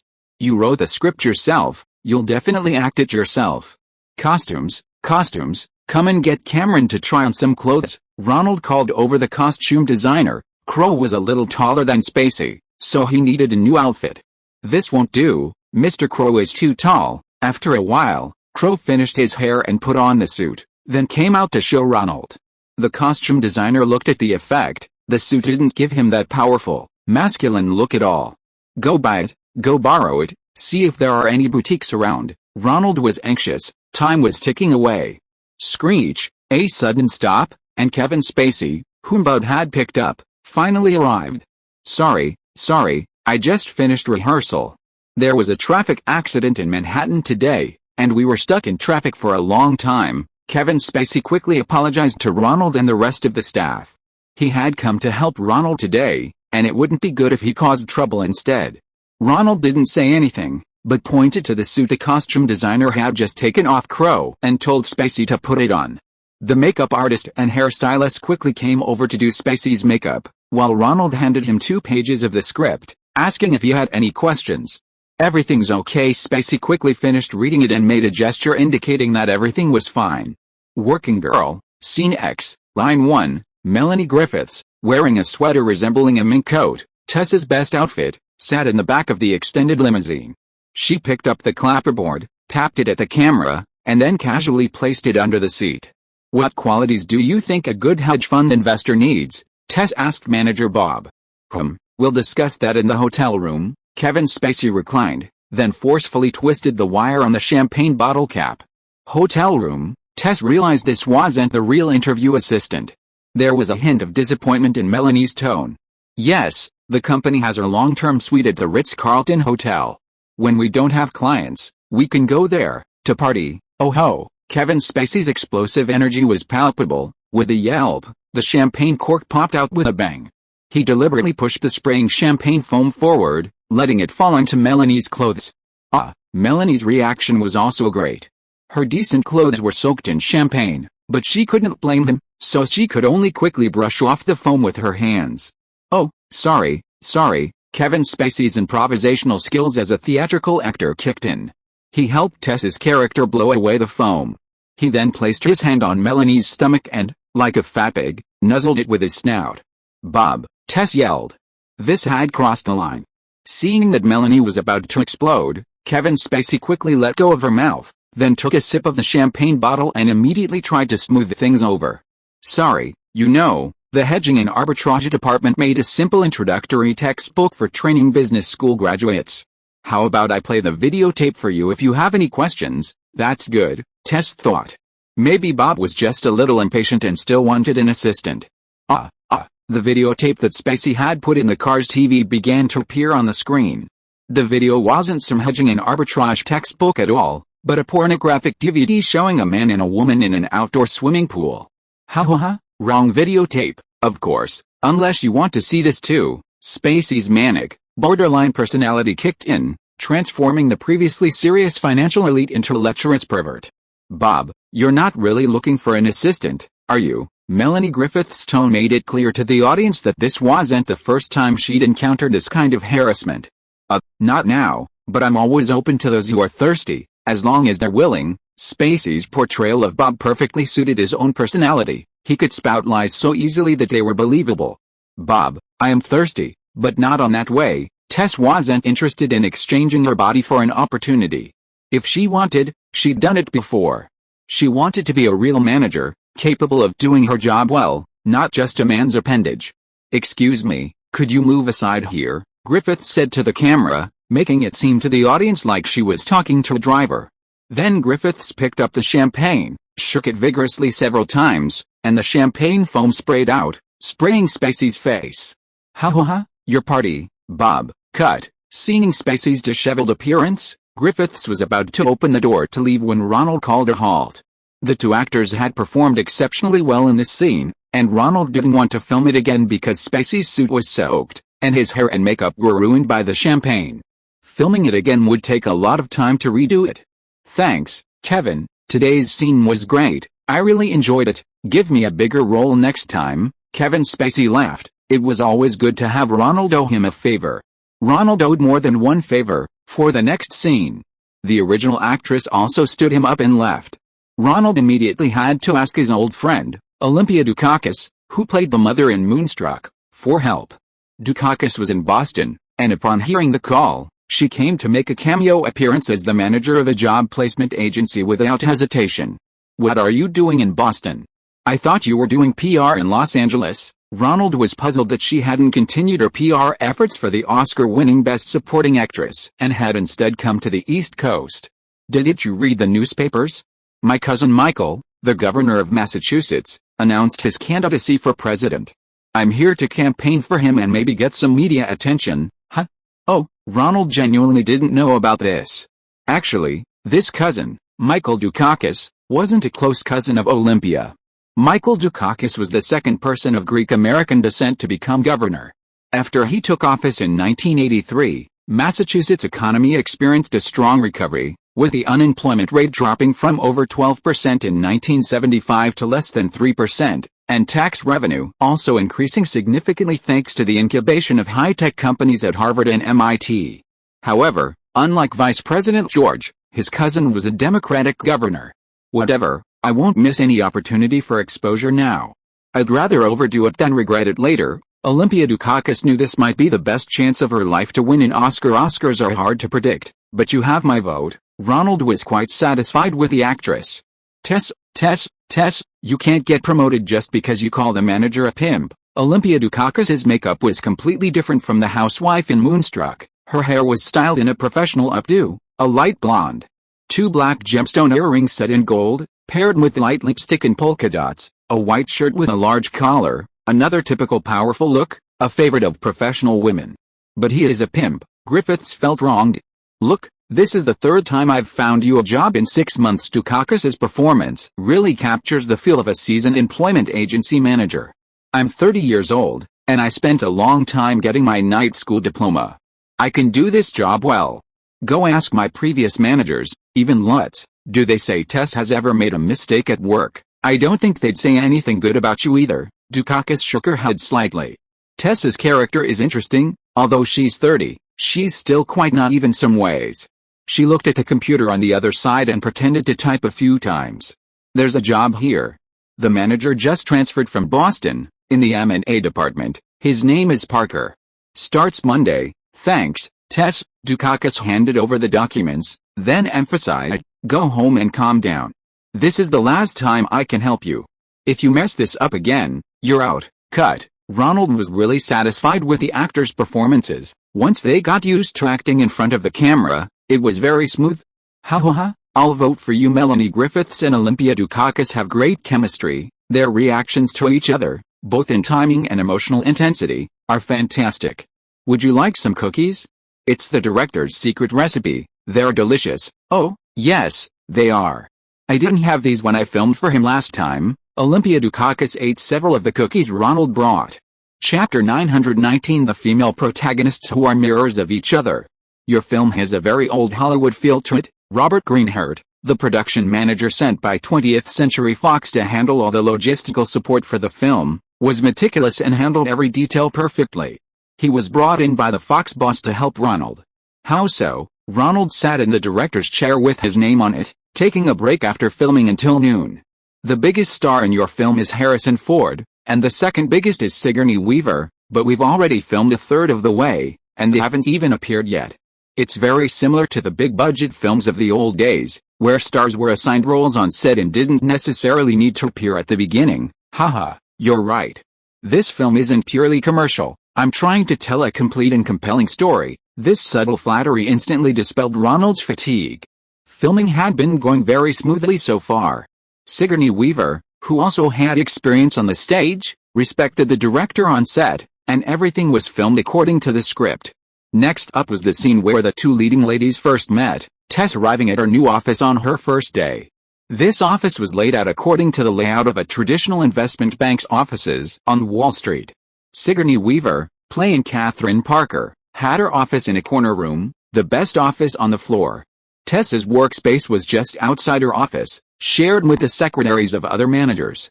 Compared to the chaotic layout of Tess's previous company, this one was clearly much more successful, with beige walls and walnut-colored wooden doors as the main color scheme. Even the secretaries' seats were spacious. Catherine's office was even more luxurious. 2 sides had windows facing the street, with light-colored curtains, a desk spanning the entire office area, and a state-of-the-art computer in one corner. Through Bannon's connections, the props and set design teams almost perfectly replicated the interior details of Goldman Sachs. Action. Sigourney Weaver walked into the frame from a distance. She was wearing a black and white checkered tweed suit, a white cashmere turtleneck sweater, and a delicate pearl necklace. It was another perfectly accurate example of the powerful attire often worn by female executives on Wall Street. The upper body downplayed femininity, highlighting competitiveness, while the lower body featured a short skirt that swayed gracefully with every step, emphasizing feminine charm. This allowed them to achieve the best of both worlds. Sigourney Weaver's coat was unbuttoned, simply draped over her shoulders, giving her a powerful, boss-like presence. She walked to Tess's secretary's desk, "Hi, I'm Catherine Parker, you must be Tess," Sigourney said, transferring her brown Hermes leather briefcase to her left hand, then removing her Gucci suede glove from her right and extending her hand. Melanie shook her hand, letting out a nervous, awkward, and unnatural laugh. She had reason to laugh. Tess was also wearing a powerful suit today, but it was a cheap find from the World Trade Center basement, a plain black knit turtleneck sweater, a thin gold necklace, and a plain black white-collar jacket. The only brand name item was her belt buckle, a cheap Asian-made brand called Esprit, its exaggerated design seeming overly flashy compared to Catherine's. "Ah, you have a plush toy here," Sigourney Weaver acted like a very intimidating executive. Picking up a small rabbit plush toy from Tess's desk, her tone accusatory. "Oh, I don't usually keep plush toys on my desk. This was a birthday gift from a friend a few days ago," Melanie Griffiths responded quickly, hurriedly explaining herself when being criticized by a powerful boss. "Are you kidding? My birthday is next Tuesday too." Sigourney Weaver's reaction was excellent. Catherine's self-centered nature was perfectly captured in those 2 lines of dialogue. "How old are you?" 30, Tess's voice trailed off, overwhelmed by Catherine's upper-class aura. "Really? I'm turning 30 next week too, we're practically twins, except I'm a bit older." Poor Tess was starting to stammer. If a man were the boss, perhaps Tess's makeup and style would be more appealing, but with a female boss who was superior to her in every way, Tess felt inferior in every way, and "I've never worked for a lady before, and never for someone younger than me." Melanie Griffiths perfectly portrayed Tess's helplessness. "Well, there's a first time for everything." Sigourney Weaver also captured Catherine's condescending attitude. "This won't be a problem, will it?" Catherine was thinking most about herself. "No, of course not." "Very good." Sigourney Weaver turned to go into her office, feeling she had handled her secretary quite well. "Why don't you make yourself a cup of coffee and then come into my office? I want a light roast, no sugar." She went into her office and slammed the door shut. "Cut," Ronald called for a stop. Sigourney Weaver came out of her office, wanting to hear Ronald's opinion on her performance. "Here, take this." Ronald opened the drawer of Tess's prop desk, took out a plush toy, and handed it to Sigourney. "So cute." Sigourney Weaver also liked this kind of toy. She had picked it up for the scene and almost burst out laughing. This kind of toy was naturally attractive to women, very relaxing to hold. "I like it, this is for you." Ronald turned to tell the camera crew about the next take, leaving the 2 actresses talking. "This means he likes your performance," Melanie Griffith whispered to Sigourney Weaver. "So, this is how director Ronald expresses his appreciation." Sigourney quietly put the plush toy away in her bag. Although it was much smaller than the gorilla toy he had given her a few days ago, she liked this reward for her excellent performance even more. "Of course. He'll even give you homemade cookies if he likes your performance." He's a very subtle director, but there aren't many directors who consider their actors like that. It's rare. Unaware that his unintentional gesture had won the genuine appreciation of the 2 leading ladies, Ronald and the director of photography were discussing the next shot. "I want to create a contrast. Here's Catherine, refined, wealthy, privileged, over there's Tess, rough, impoverished, grassroots. Then I'll give them a strong contrast in lighting. Also, we need to find a prop, something symbolic." "A prop?" Ronald snapped his fingers, summoning the prop master and explaining his requirements. "How about this?" After searching for a while, the prop master brought out 2 ceramic coffee cups from the break room. The coffee cup was split in the middle, one side gray, the other black, perfectly matching the colors of Tess and Catherine's outfits. "Excellent, we'll use these," Ronald thought to himself. "Perfect," and handed both cups to Melanie Griffiths. Action. A camera in Catherine's office, pointed at the door, made 2 knocks. "Come in," Tess said, carefully entering the office with 2 cups of coffee in her hands. She handed one to Catherine and placed the other on her desk. The elegant gray side faced Catherine, and the black side faced her. "Tess, let's talk about the basic rules." Catherine wasn't entirely satisfied with Tess, so she wanted to set some boundaries. "I think we're a team, so we have a team motto, simple, elegant, no mistakes." After listing her requirements, Catherine began criticizing Tess's attire in a seemingly polite but actually quite rude manner. "If you dress superficially, they see the clothes. If you dress elegantly, they see the woman." As Coco Chanel said, Melanie Griffiths felt a bit humiliated by the harsh criticism of her fashion sense. On the other hand, she thought Catherine had great taste and her words made perfect sense. "What do you think of my outfit?" Tess cautiously asked her boss for her opinion. Sigourney Weaver had already turned her head towards the computer on her desk, avoiding Tess's gaze and suddenly putting pressure on her. "You look good, but perhaps you should pay attention to your extravagant jewelry." Melanie Griffiths looked embarrassed. Being criticized for her attire by a younger female boss made her realize how little she knew about fashion. She quickly placed her hands on her knees, covering the large gold bracelet on her wrist, and tried to remain still to prevent the large earrings from jingling. "I want your feedback. We have a two-way street, and I want to see your hard work. Have I made myself clear?" Sigourney Weaver turned her gaze back. This attitude towards her servants was something she'd learned from her parents' treatment of domestic helpers, a mix of firmness and kindness. She glanced at a photograph on the table, a picture of herself with her successful father and socialite mother. Melanie Griffith portrayed the helpless state of an ordinary secretary being manipulated by her boss. She cleared her throat. "Very clear, Catherine." Sigourney Weaver smiled. This was enough to motivate Tess to work harder. She stood up. "Finally, you can call me Catherine." She shook hands with Melanie Griffith again. Unlike the handshake in the hallway earlier, where Catherine and Tess were strangers, this handshake in the office definitively established their relationship as boss and secretary. Cut. Ronald emerged from behind with a smile. Having a lead actress like Melanie Griffith in character was a very good thing. Sigourney Weaver was drawn into the scene by her, and their scenes together today were layered and captivating, every expression and tone perfectly executed. "Excellent, excellent, I really enjoyed this scene." Ronald immediately offered more praise. Today was Sigourney Weaver's first day of official filming, and this positive feedback was crucial for her getting into character. "What, no plush toys?" Sigourney Weaver smiled and held out her hand. "Huh? I didn't prepare that many." "We'll talk about it later." Ronald was puzzled. Why was he asking for them? "It seems the director isn't entirely satisfied with this scene," Sigourney quietly asked Melanie. "Not really. Ronald never directly criticizes it. He always says very politely, 'That scene was great, I really liked it.' To achieve the best effect. Could we try a different approach and do it again?" Melanie Griffith smiled and mimicked Ronald's manner of speaking.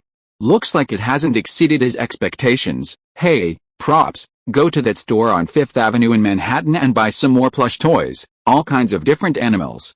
I've noticed the actresses really like them. Having a plush toy makes them feel much better." Ronald was also having the props department continue buying them.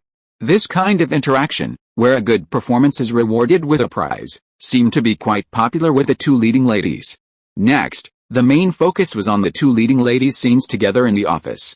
Catherine was organizing a luncheon, inviting various clients to dine together, hoping to turn around a poor performance of the M&A department. She hired Jenny from the PR firm to handle the event and Tess to take meeting minutes. Tess wanted to show off, and remembering Catherine's suggestion of a two-way channel, she proposed finding a restaurant in Chinatown to provide a Cantonese dim sum cart. Catherine was impressed and she passed the initial test. At the luncheon, Catherine had all the male clients swooning, while Tess was treated like a laborer, pushing the food cart and asking guests if they wanted some dim sum. Catherine stole all the limelight. Tess greatly admired Catherine's social skills and constantly tried to emulate her style. In the following scenes, her clothing, hairstyle, and makeup increasingly resembled Catherine's. Tess, thinking about her idea, approached Catherine to discuss it. Tess Corporation, a media conglomerate, was seeking mergers and acquisitions to expand its assets and better defend against hostile takeovers from Japanese competitors in the capital markets. Tess had overheard some of Tess's ideas and had a suggestion. Instead of acquiring expensive television networks, Tess should first acquire a radio network.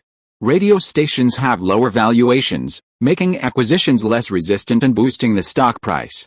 Furthermore, radio and television networks are protected by the American Communications Commission, ACCC, requiring approval for any foreign acquisitions.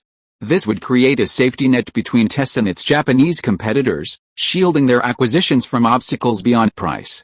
Catherine hadn't expected her secretary, Tess, to possess such business acumen beyond simply making desserts. She repeatedly confirmed that the idea was Tess's own, not something she'd overheard in the elevator or been told to her by someone else. Hearing Tess claim it was entirely her own creation, Catherine's interest was piqued. Tess wanted to be involved in the project. With Catherine's endorsement, She'd have a strong recommendation for future promotions. Catherine found the idea brilliant, unexpectedly using the outdated radio station and the long-neglected legal system to achieve the same goal as acquiring a television network, and thus wanted to claim it for herself. However, she told Tess she would give her the treatment she deserved. After all, they were a two-way street, a team. In reality, Catherine's real intention was to find her longtime admirer, the bachelor Jack Trainer, a successful M&A broker on Wall Street, to help her market the acquisition to the president of Tesker Corporation. This approach served two purposes. It solved the problem of poor performance and solidified Jack Trainer's decision to marry her. Tess, still oblivious to the scheme, focused solely on imitating Catherine. In the third office scene, she was wearing the same white stand-up collar blouse, black skirt, stockings, and high heels as Catherine, highlighting the two leading ladies' long legs.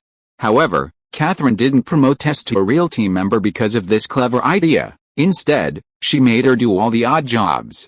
Catherine, about to go on a skiing vacation in Switzerland, made Tess kneel down to check if her ski boots fit. "Have you booked a room for me?" Sigourney Weaver asked Melanie Griffiths, who was fastening her ski boot buckles below.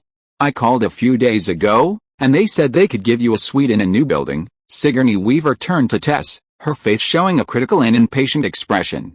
"Did you tell them it was me who wanted to book?" Catherine's reprimands were remarkably refined. "Oh.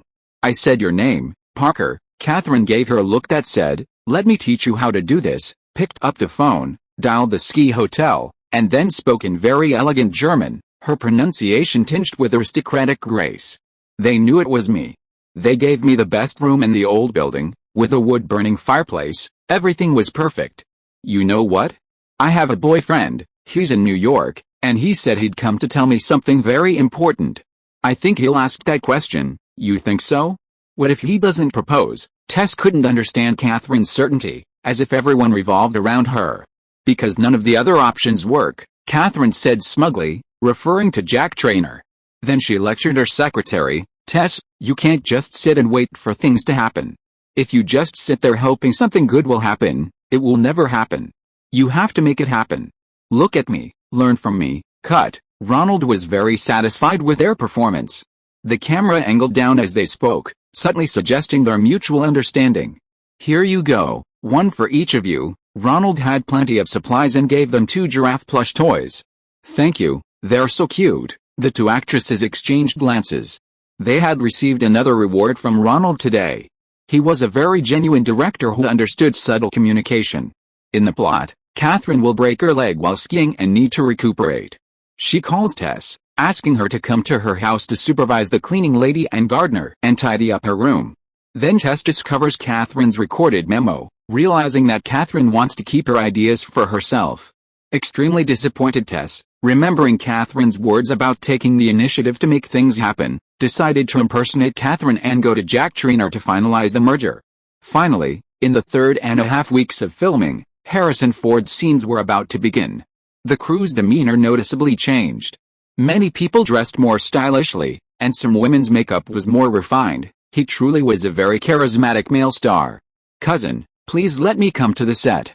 I've never seen Harrison Ford in person before. Even his cousin Donna called after hearing the news, wanting to visit the set and meet the big star. "Okay, come on over. I'll prepare a visitor's sign for you. Just remember, don't bother Harrison, and don't go up to him for autographs or photos during breaks. Harrison doesn't like doing those things with fans. I'll introduce you to him." Chapter 920 Harrison Ford, a man without acting skills.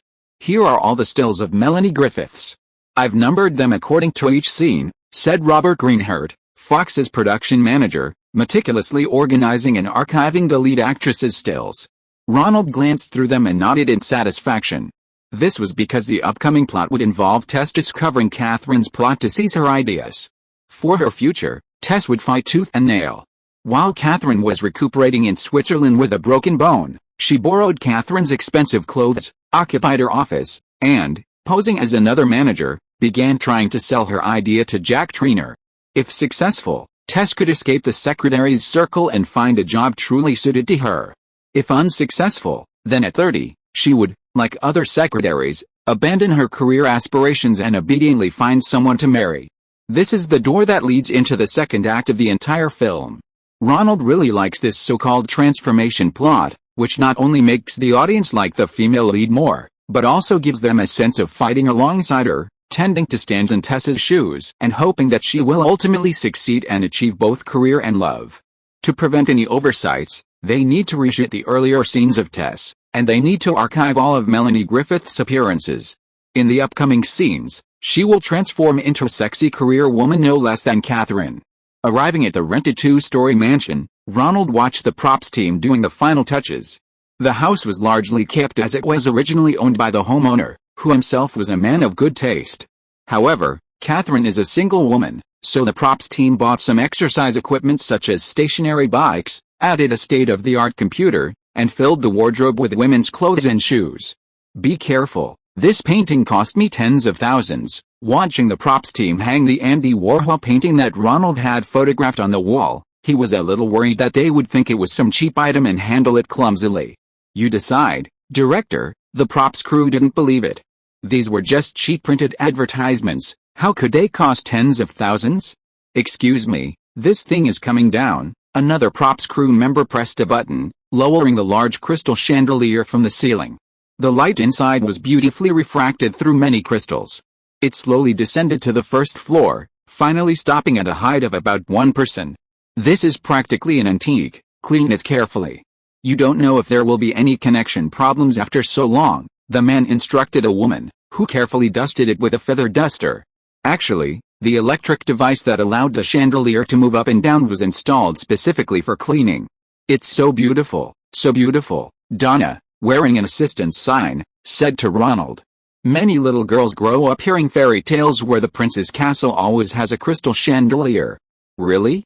Let's add this scene. Ronald thought female viewers like Donna would also like it. Oh, what's this chandelier for? It's so beautiful. Joan Cusack stood on the stairs, facing the camera, and said to Griffith beside her. The chandelier slowly descended from top to bottom, and the camera captured the envy in the eyes of the two girls from impoverished backgrounds on film. This lifting function is specifically for cleaning. Can you imagine? Tess, played by Melanie Griffith, also widened her eyes. This was the dream of many girls in America since childhood. Cut. Ronald called for a stop. The two's performances were as good as ever. Now for the big scene. Are you ready? Of course. If you want others to take you seriously, you have to take your hairstyle seriously. Melanie Griffith was fearless. This scene required her to cut her real hair short. She had already thought that if this movie was successful, she would receive more offers for professional women roles, and this short hair above the ears would be perfect. Action. The camera was set up in the bathroom, repeatedly adjusting it so that Tess and Shin's upper bodies appeared in the mirror opposite them. The adjustable makeup mirror below was repeatedly adjusted to find an angle that reflected Tess's face without capturing the camera lens from the side and behind. Action. Are you really sure? Joan Cusack asked Melanie Griffith, who was sitting down. Of course. If you want others to take you seriously, you have to take your hairstyle seriously, Griffith said to herself in the mirror, as if speaking to the character Tess, yet also as if it were her own thoughts. Standing behind her, Joan Cusack grabbed a lock of Melanie's hair and cut it off with scissors. Cut. Ronald, seeing that the haircut scene went smoothly, quickly called a professional hairstylist to give Melanie Griffith a haircut on the spot. Soon, a beautiful ear-length hairstyle appeared on Melanie Griffith's head. Very good, very good. Go and rest for a bit. Ronald looked her over, admiring her new hairstyle. She had been completely transformed, from a tasteless secretary into a sophisticated manager. It's only natural that Harrison Ford's character, Jack Trainer, would be attracted to Tess because of her sex appeal. If she were still dressed in her old, dowdy style, and portrayed as a top Wall Street broker, it would be hard for viewers to understand why a successful man like Harrison Ford would be interested in her. It's Harrison. Donna, standing beside him, was the first to spot the superstar. Hi, Ronald, I heard your scenes this morning were excellent, Harrison Ford greeted Ronald. This is your cousin? Donna, right. Seeing Donna in her red dress, Harrison politely signed an autograph for her, and the two even took a photo together. Thank you. Donna and her mother are my only family. Ronald also felt Harrison Ford's kindness. When he wanted to show affection to someone, it was hard for anyone, young or old, to resist. That's the charm of a superstar.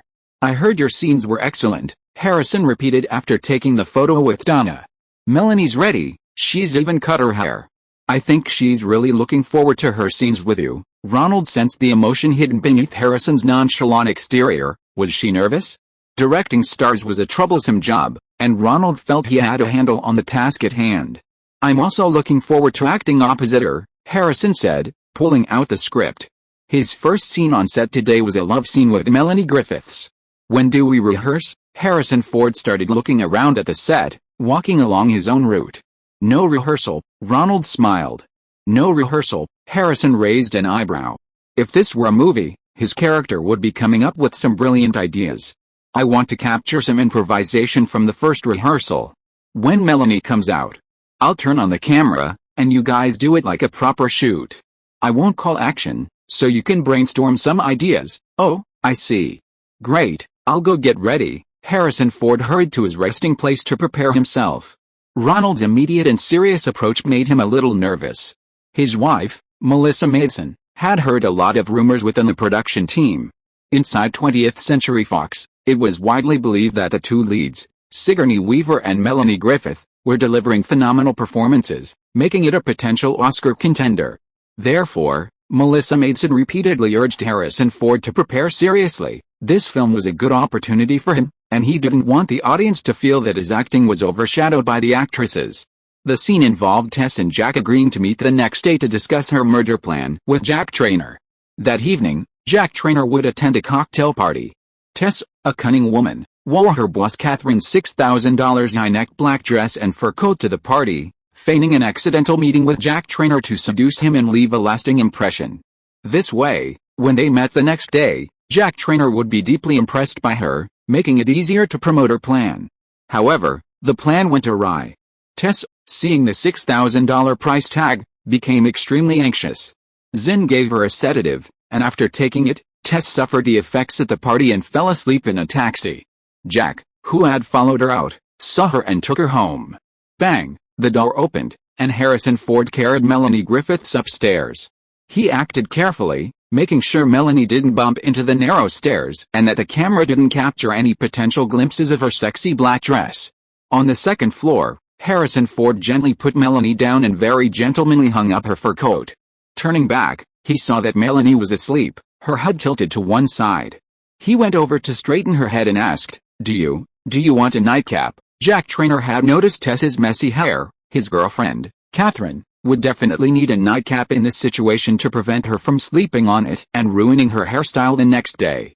"I think you might not want to." The camera finally focused on Harrison Ford gazing affectionately at Melanie. Ronald didn't call action or cut, it was the cinematographer who reminded him to stop. "Ah, yes, very good, Harrison, very good." Realizing what was happening, Ronald quickly went up and showered Harrison Ford with praise for his first shot. Melanie Griffiths giggled. Ronald's usual flattery was all too familiar to her. Today he hadn't rewarded her with toys or given her his cookies, so perhaps he wasn't entirely satisfied with the shot. "Not bad," Harrison Ford looked at Ronald. "Quite good. Let's take a break. I'll have the cinematographer adjust the lighting. Your face needs better side lighting to complement it." Harrison Ford smiled. It seemed his performance had gone well. "It's terrible, absolutely terrible. Harrison Ford has absolutely no star quality. Han Solo, Dr. Indiana Jones, they've all vanished from him." Ronald dragged cinematographer Michael Ballhaus into the small dressing room next door. Ronald locked the door and began to mutter complaints. "Is it my problem, or do you feel the same way?" Ronald didn't want to say it to his face in public, so he poured his heart out to the cinematographer. "Harrison's not in character. When I shot close-ups of his face, I didn't feel his unique charm." Michael Ballhaus felt the same way. "His soul isn't there, it's not in that body anymore, it's like it's somewhere else, maybe it's left on the Star Wars set," Ronald vented. "What do you think?" Compared to the three actresses, Harrison Ford's performance was awful. Standing next to the camera, Ronald looked at Harrison Ford, and it seemed like nothing was happening to him, on his face, in his mouth. Wasn't he just an ordinary blue-collar worker, reciting lines without any enthusiasm? Where did all his captivating moments go? Ronald even reminisced about Alec Baldwin's audition for Jack Traynor. "Shoot a few more takes, That way we'll have enough footage to use, Michael Ballhaus thought, finally settling on the oldest method: shoot multiple takes and piece them together during editing. This time, Harrison, you could add a little of your own feeling, like asking Tess if she wants some coffee.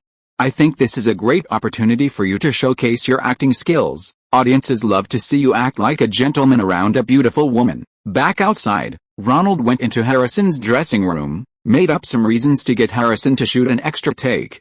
Are you sure? I'm fine with it, I can act the way I normally talk, Harrison Ford said, impressed by Ronald's respect, and readily agreed to the director's request. Tess, would you like some? During the second take, Harrison Ford added some movements. He tucked Melanie's hands away and placed them on her stomach, then adjusted her skirt. I don't think now is the time for coffee. Cut. This time, Ronald changed his angle, standing behind the camera and adjusting the director's viewfinder to the same focus as the camera, watching Harrison's performance. Still the same, Harrison Ford is like he's lost his soul, he hasn't shown any star quality. The director of photography shook his head slightly, exchanging a glance with Michael Ballhaus.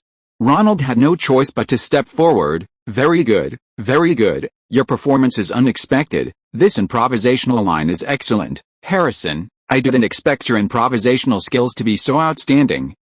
It's nothing, Harrison Ford smiled broadly, his lips curving upwards, flattered by Ronald's praise. However, I think we can try something new. Ronald noticed Harrison Ford's lips were turning down again. You inspired me, Harrison, you inspired me. When you see female friends, what do you offer them to drink? Some herbal tea. My wife often makes it for me. Harrison Ford thought Ronald's suggestion made sense. Action. For the third one, Harrison Ford stepped forward and sat opposite Tess, rubbing his hands vigorously between his knees, seemingly a little bewildered in front of this beautiful woman in a sexy, $6,000 custom-made dress. Would you like some herbal tea? But I don't have any here. If I've had too much to drink, a cup of herbal tea would make me feel much better. Cut, Ronald shouted. Oh, wonderful, you did a fantastic job. Ronald led the applause, and the technicians present were led by him to clap enthusiastically as well. Thank you, Harrison Ford even stood up and bowed to thank everyone. You're amazing. Melanie Griffith stood up and gave him a kiss. Thank you. Ronald exchanged a glance with the director of photography. This take was even more unremarkable. Even a high school drama club kid could have done it better. Of everyone present, only Ronald's close cousin, Donna, noticed something was amiss. Is there a problem, Ronald? I need to make him do another take before he throws a tantrum, Ronald whispered teasingly in Donna's ear. Harrison, Ronald stepped forward. Don't tell me you're doing another take, Harrison Ford said half-jokingly. Harrison, can I call you Harrison? You're really charming when you're filming. I bet all the female employees on Wall Street would be moved to tears if you treated them like that, Donna chimed in. I'm glad you say that. Before I came, I specifically hired an image consultant to do some imitations of Wall Street men. Harrison's lips began to curl upwards again. They really do look like Wall Street elites. No, they look like you, just a little bit different, Donna replied. Oh, they're not as gentlemanly as you. Those male managers on Wall Street just want to buy me hard liquor. Harrison Ford was pleased to hear that his image and style of dress were being imitated by Wall Street managers. Celebrities care most about their image. What do you think?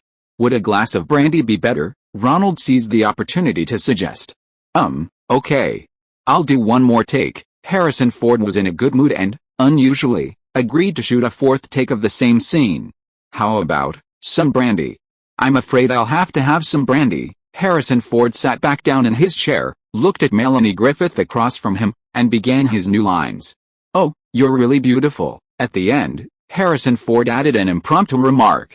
Cut. Ronald stepped forward, still trying to speak. Harrison, what do you think? Oh, come on, Ronald, do you really want me to do this first take so many times? Are you trying to make me relive the time George and we were filming Star Wars? Harrison Ford was already impatient. He wasn't the little actor Lucas was back then anymore. Several takes like this were enough. I just think everyone hasn't had enough of your performance. Ronald didn't want to make things too awkward with the star on the first day. Well, I'll have to get you something good to eat. Your acting talent always inspires me and the other actors. Harrison Ford looked at Ronald, no longer believing the young director's nonsense. Did he not know how to film? Ronald went back and took a sip of his tea, inwardly cursing Harrison Ford. Such a big star, taking such a high salary, and what kind of rubbish was he acting? He couldn't even deliver a proper monologue, dry and lacking rhythm and charm. Ronald was starting to panic, unsure how to proceed with the next take. "Where are you planning to eat?" Donna asked, approaching. "I know a really good Chinese restaurant nearby. If you want Chinese food, we'll have to call and make a reservation. The owner is a friend of mine." "That's settled." Ronald waved his hand, leading Melanie Griffiths, Joan Cusack, Harrison Ford, and other main actors, regardless of the wrap-up work, to go eat something delicious. "I have to say, this Chinese food is completely different from what I've had in Los Angeles. It's incredibly delicious." Harrison Ford, a man with little resistance to good food, felt immensely satisfied after finishing the roast chicken and roast suckling pig, and the frustration of being forced to film 4 takes by Ronald had eased considerably. "It really is delicious. Comparable to what I had in Hong Kong." Ronald was also won over by the food. As for Harrison Ford, a seemingly glamorous star, what to do tomorrow? He'd deal with that later.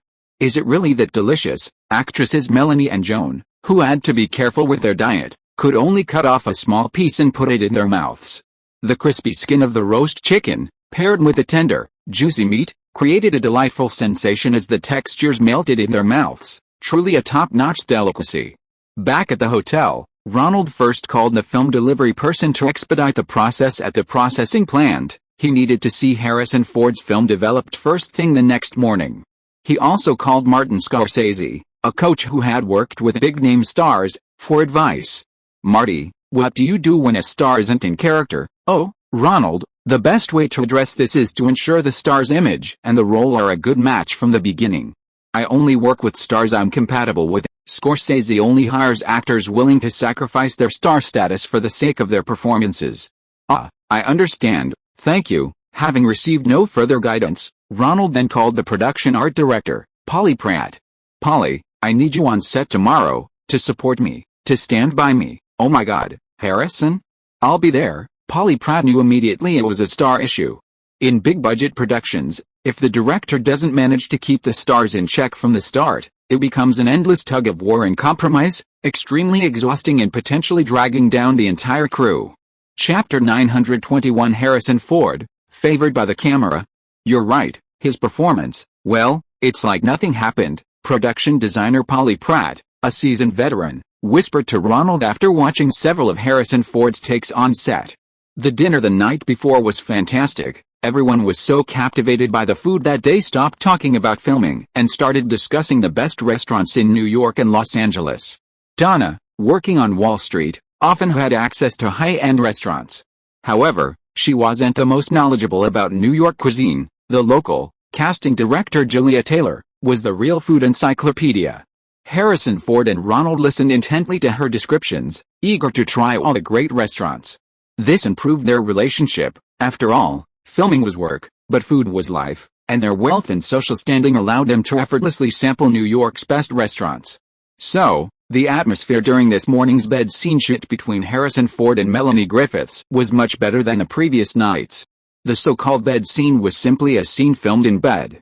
Melanie Griffith, wearing a strapless bra, lay face down in bed, Harrison Ford behind her. The two were back-to-back, a news program playing on the television. Awakened, Melanie reached under the covers and touched behind her, a man.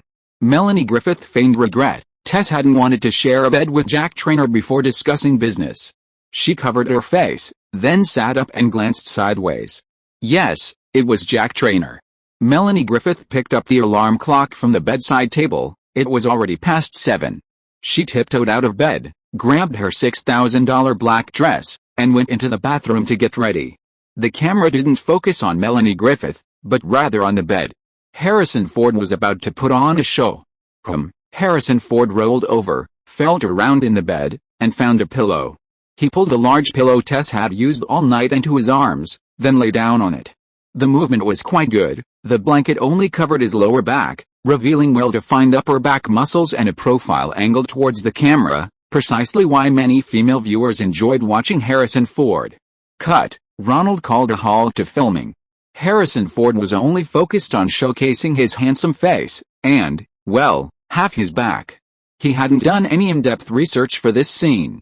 The script's use of the pillow as a key prop was very meaningful.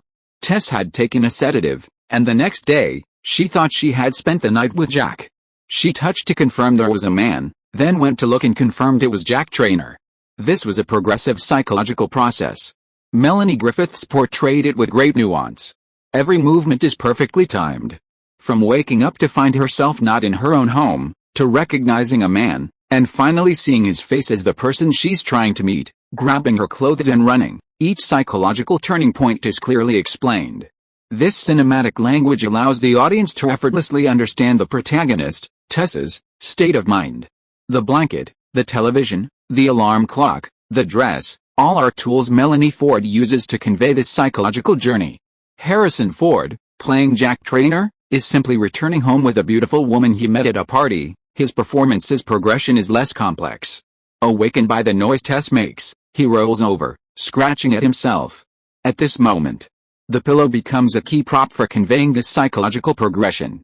The pillow, which Tess has used all night, is imbued with her hair and body fragrance.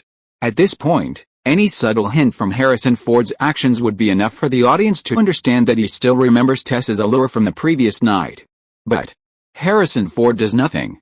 He simply rolls over, then finds the perfect angle, ensuring the camera's golden focus is precisely on his profile. "You'd better pray he's like Gary Cooper back in the day," production designer Polly Pratt whispered in Ronald's ear. "What do you mean?" Ronald was confused. He had seen Gary Cooper in Grace Kelly's film, High Noon. Cooper's performance was precise and captivating. His close-ups on screen seemed to be saying something to the audience, a very talented actor. But what did Polly Pratt mean? Had Gary Cooper suddenly had a breakthrough inspired by some young director? "I'll tell you later," Polly Pratt went over and said a few words to Harrison Ford. This Hollywood veteran, even more experienced than Harrison Ford, went over to chat with him. "Let's do another take." After talking with Polly Pratt, Harrison Ford volunteered to shoot another take. He seemed to have a new idea of how to explain the character's behavioral logic, and he started making movements on the bed, folding the sheets, and marking 2 places. "What did you say to him?" Ronald thought Polly Pratt was very good at communicating with stars. With just a few words, she got Harrison to actively explore more acting possibilities.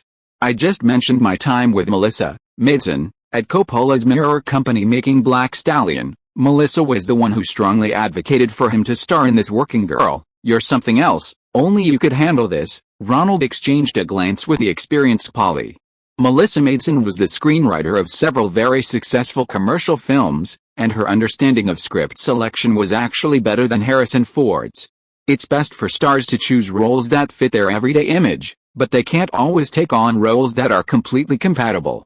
Ideally, the underlying qualities of the character are similar to their own, and then there's a little bit of breakthrough each time, which allows film critics to praise their acting skills. Polly Pratt called Harrison's wife, and they chatted a lot about Harrison's performance on set. She was coming to visit the set today, which was why Harrison Ford was willing to go the extra mile and challenge his acting skills. Action, a new take began. Melanie Griffith finished her movements, picked up her dress, and ran off. This time, when Harrison Ford turned around, he obligingly wrinkled his nose, buried his face in the pillow, and gave a smile like a baby smelling a familiar, pleasant scent. This is a little better than last time, Ronald thought. You can't expect too much from a star. As long as the audience can follow the plot and the performance doesn't confuse or pull them out of the story, then the task is accomplished. Beep beep beep, beep beep beep. As Harrison Ford had planned, the alarm clock on the bedside table rang at this moment. He was so immersed in the Tess-scented pillow that he didn't want to leave, and reached out to find the alarm clock. Bang! Melanie Griffith slammed the door shut behind the camera. The scene was supposed to be her being startled by the alarm clock and running out of the room. Huh? Harrison Ford was startled awake by the door slamming. He sat up abruptly, a confused look on his face. Was that the scent of the beautiful woman he brought home yesterday? Cut. Ronald called for a stop before Harrison Ford could finish this scene. What went wrong this time? As a star, Harrison Ford was already being very lenient with Ronald.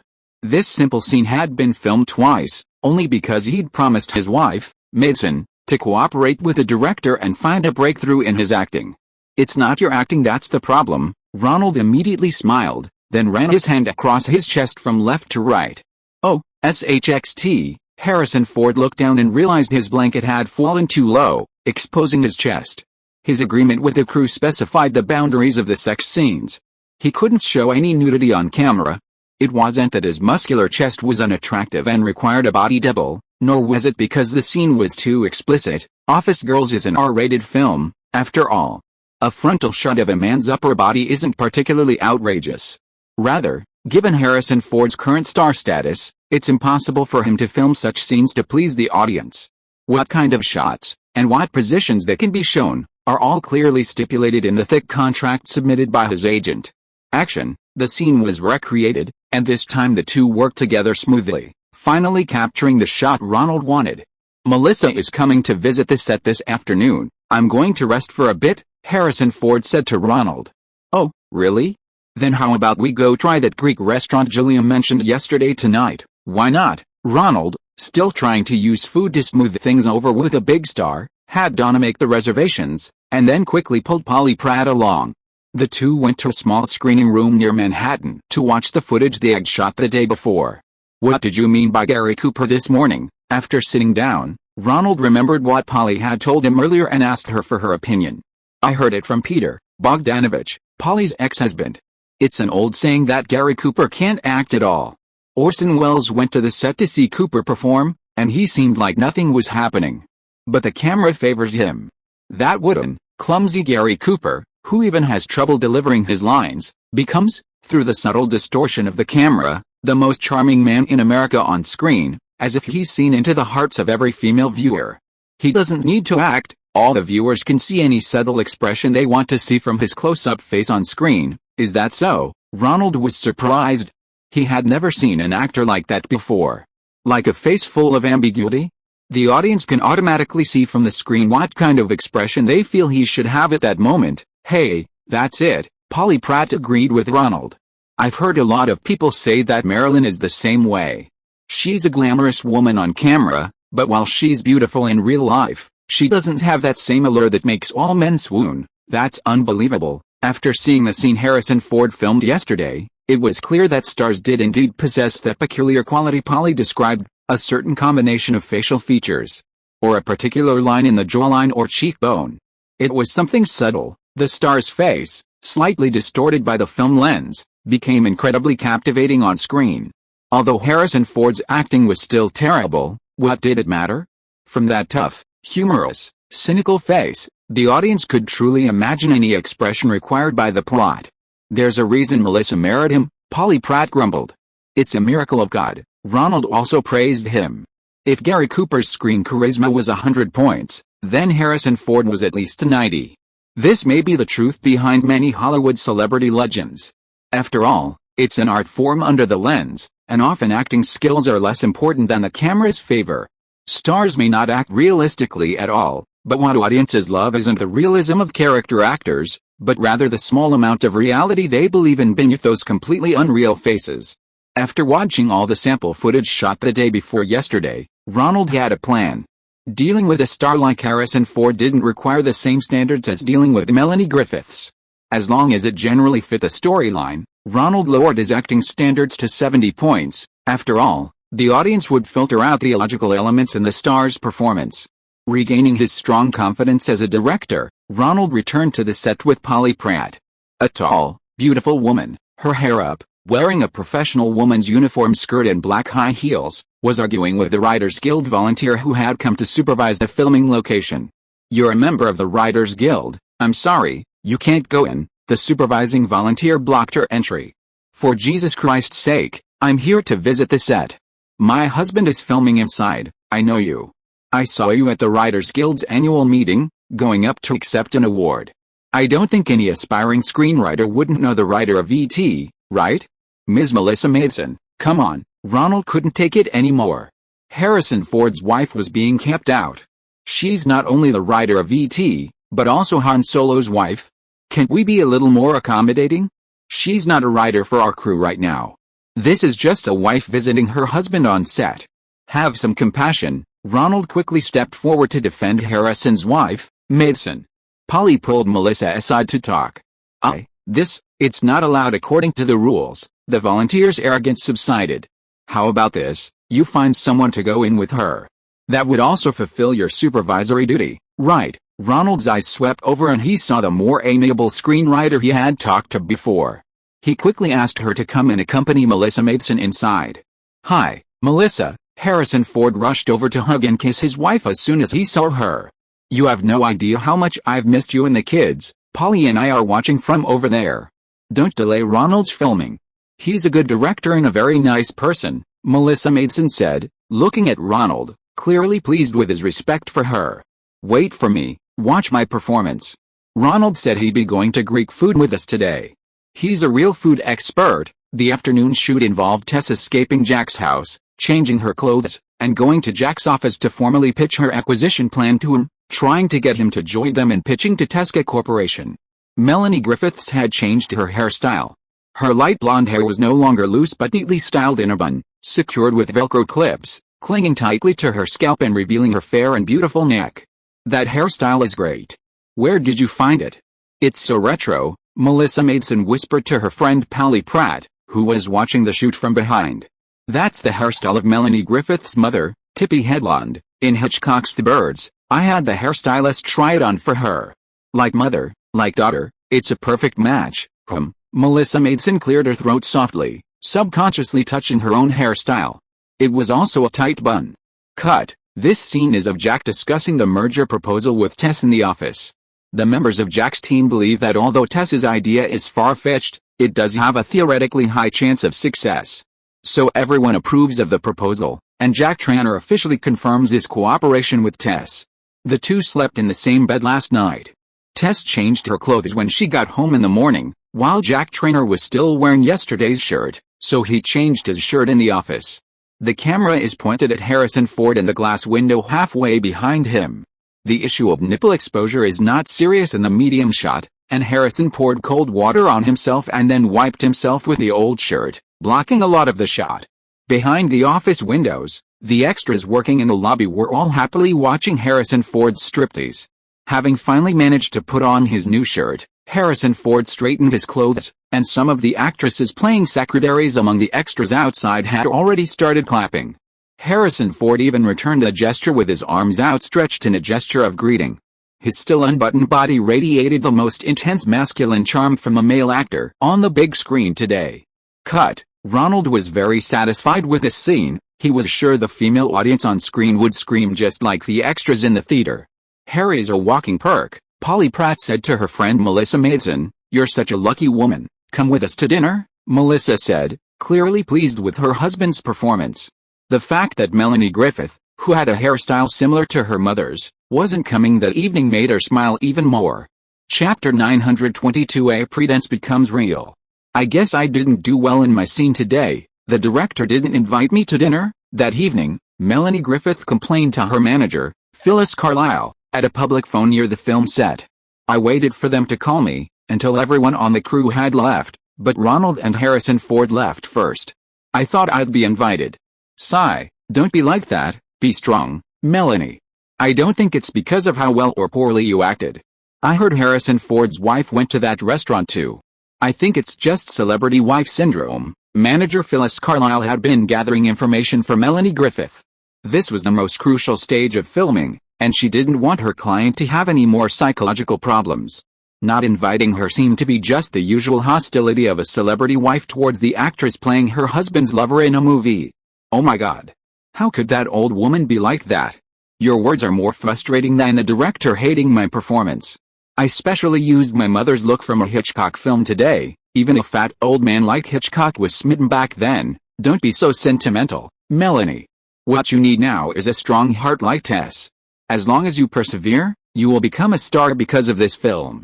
I had someone ask Ronald about your performance, and he really liked it." Phyllis Carlisle had been quietly protecting Melanie Griffiths, a talented actress but a mess in her personal life and not very good at networking, behind the scenes. From before filming began until now, there had been people lobbying 20th Century Fox to replace her. Fortunately, director Ronald had always been very supportive of her and had spoken well of her to the studio. Now that filming was almost a third of the way through, replacing her was practically impossible once they got through this period. Because Harrison Ford's schedule was limited, the more scenes Melanie Griffiths filmed with him, the more secure her position would become. Hi, Melanie. The next day, it was time for Alec Baldwin, who was playing the ex-boyfriend, to have his scenes again. He arrived at the Staten Island filming location early in the morning to greet Griffith. Hi, Alec, you look very handsome today. Melanie Griffith, who hadn't been invited to dinner and was feeling rather disappointed, saw Alec Baldwin, whom she hadn't seen for a week, and her interest was rekindled. Her eyes began to sparkle. You look great too. Where's our director? Setting up in the bar, Melanie Griffith approached, teasing Baldwin's upper body with one finger. I'll go in and say hello to director Ronald first, Baldwin politely declined.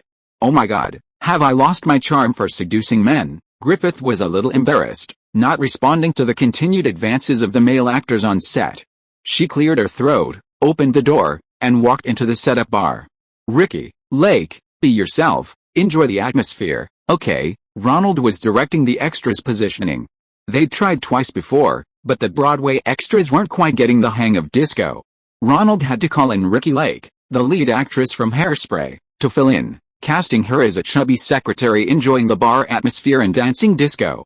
After all, she'd done a fantastic job dancing the precursor to disco, the swing dance, in Hairspray. Action. With Ronald's command, the Pointer Sisters disco hit from a few years ago, I'm so excited, started playing. I'm so excited. I just can't hide it.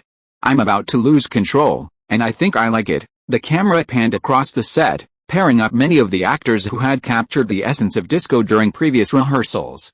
While filming Spicy Dance, Ronald learned the key to dance scenes. Dance partners don't necessarily have to be beautiful or sexy.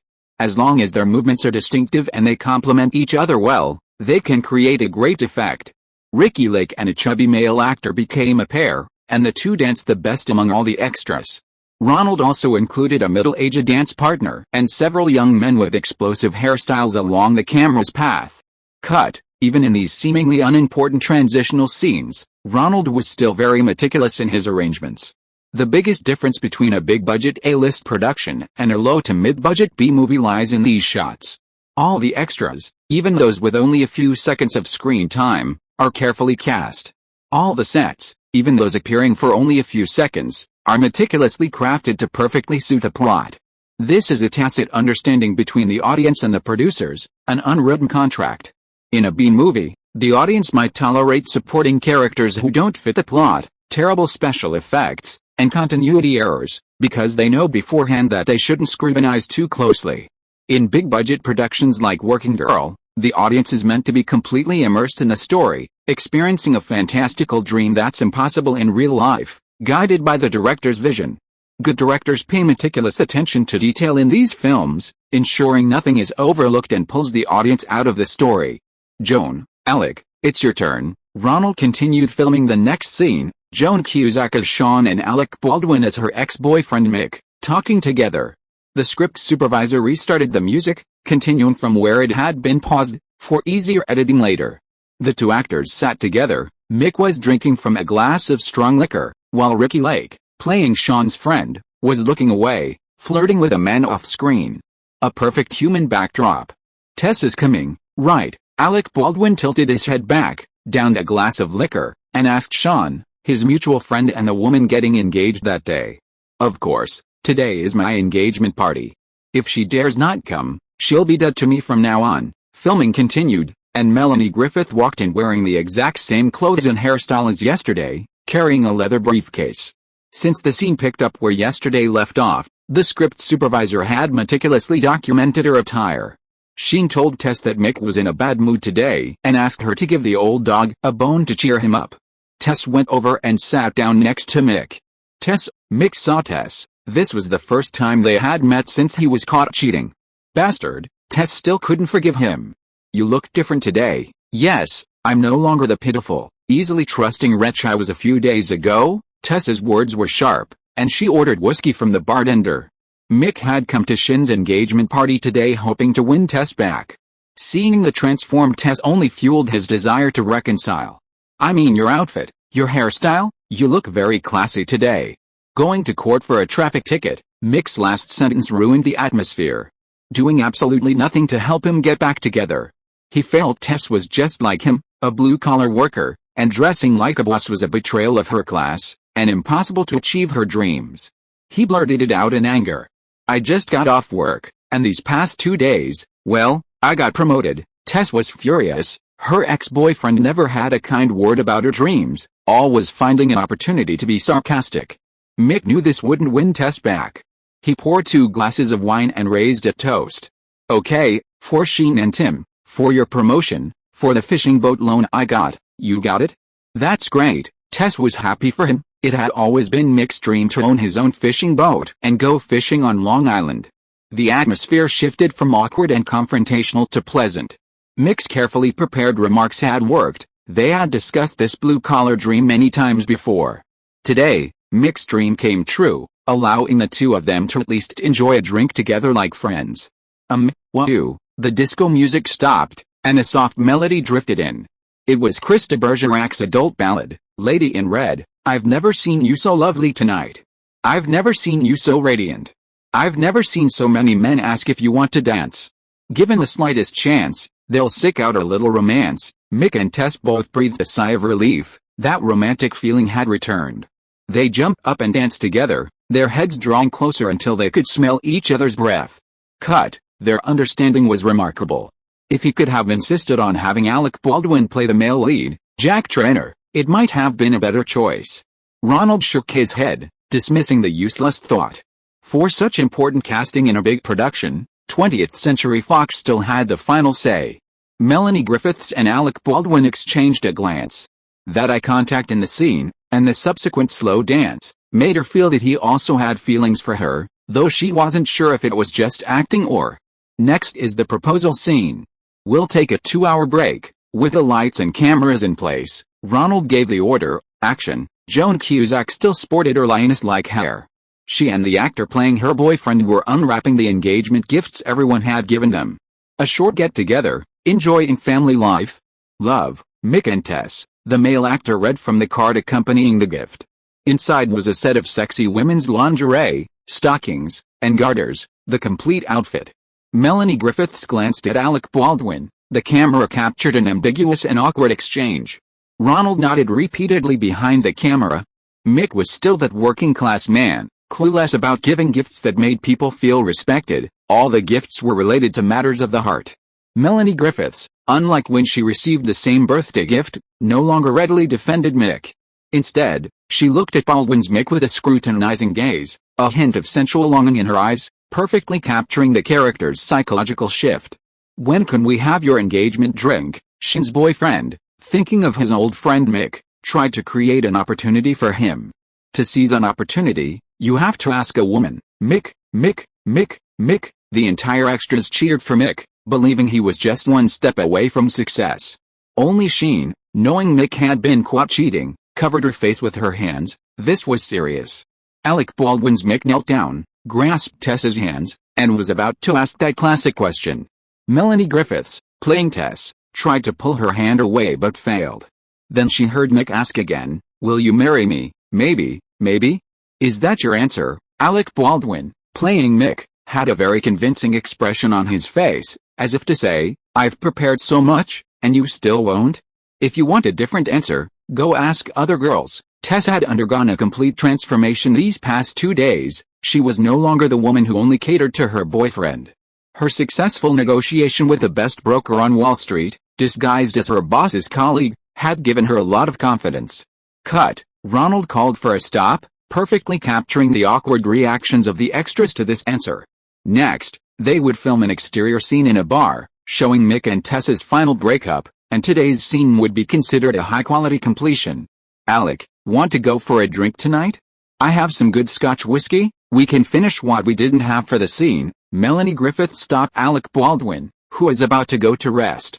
Griffiths, who had been refused dinner by Harrison Ford's wife, felt a strong chemistry with Baldwin today and wanted to try again. "Melanie, I told you last time, my principle is not to, it's troublesome. You're a very attractive woman, but I'm sorry." Alec Baldwin politely rejected Griffiths' advances again. "Principle, humph." Melanie Griffiths was a little annoyed. He clearly wasn't interested in her. The look he gave her during filming was just a brilliant actor's performance for another actor. What was she then? Twice she'd thrown herself at him and been coldly rejected. She was just attracted to Baldwin's good looks, not planning to marry him like in the movies. As night fell, Ronald stood outside the bar, looking at the back door illuminated by the bright lights, and called for action. The back door opened, and Melanie Griffith, wearing a trench coat, slowly descended the wooden steps. Alec Baldwin followed behind her, an almost imperceptible wall separating them, their heads turned away, avoiding eye contact.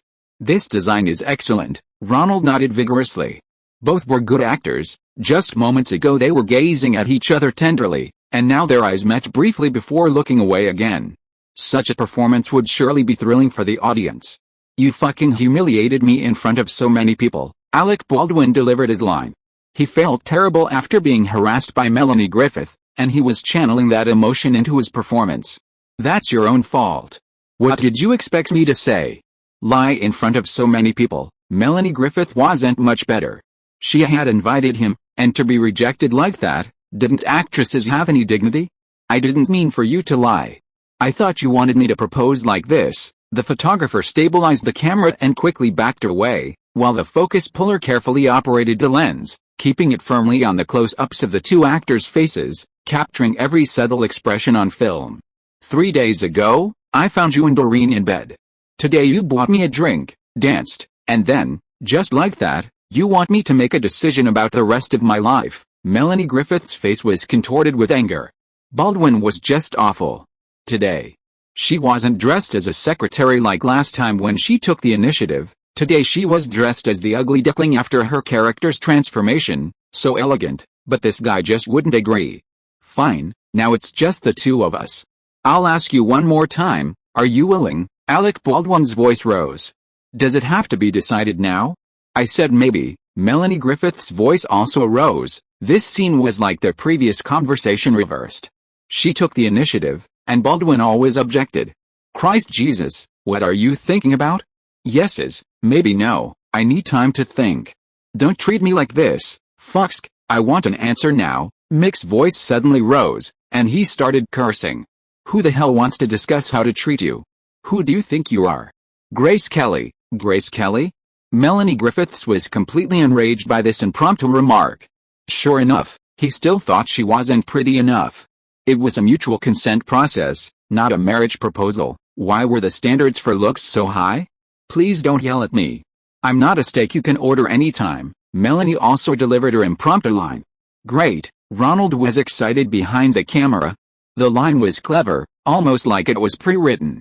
In America, the lower classes like to compare handsome men and beautiful women to steaks. An order has a double meaning of command, also order in English.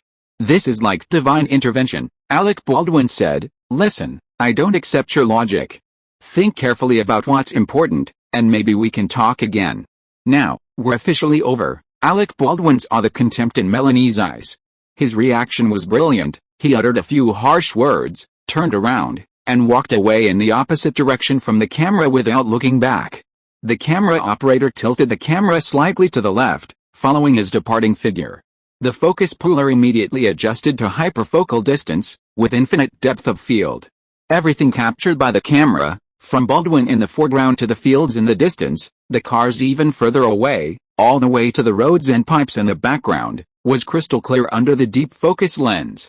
At this moment, Melanie Griffith, who was at the edge of the frame, turned her head, facing the camera at a 45-degree angle. She, who was originally at the edge, suddenly occupied more than a third of the frame width.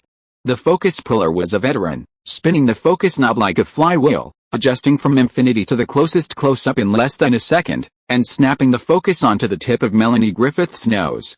Melanie Griffith breathed a sigh of relief, her shoulders relaxing. Her facial features, the details of her hair, were all crystal clear, while Alec Baldwin behind her had become a blurred background. Melanie Griffith swallowed, as if Tess was bidding a final farewell to her past with Mick. Cut. Ronald was overjoyed. The shot was flawless, the camera crew's work was perfect, and Melanie Griffith's performance was superb. "Fantastic. I love this shot." Ronald was going to invite Melanie and Alec to dinner to celebrate his exceptional performance that day. "I have an appointment, I have to go," Alec Baldwin said, leaving early to avoid getting entangled with Melanie. "I'm going back too, director," Melanie Griffiths said, feeling embarrassed, and also left early. "All right then, remember to come early tomorrow, we're filming Nick's wedding scene." Ronald agreed with a smile, knowing the actors were tired from working late.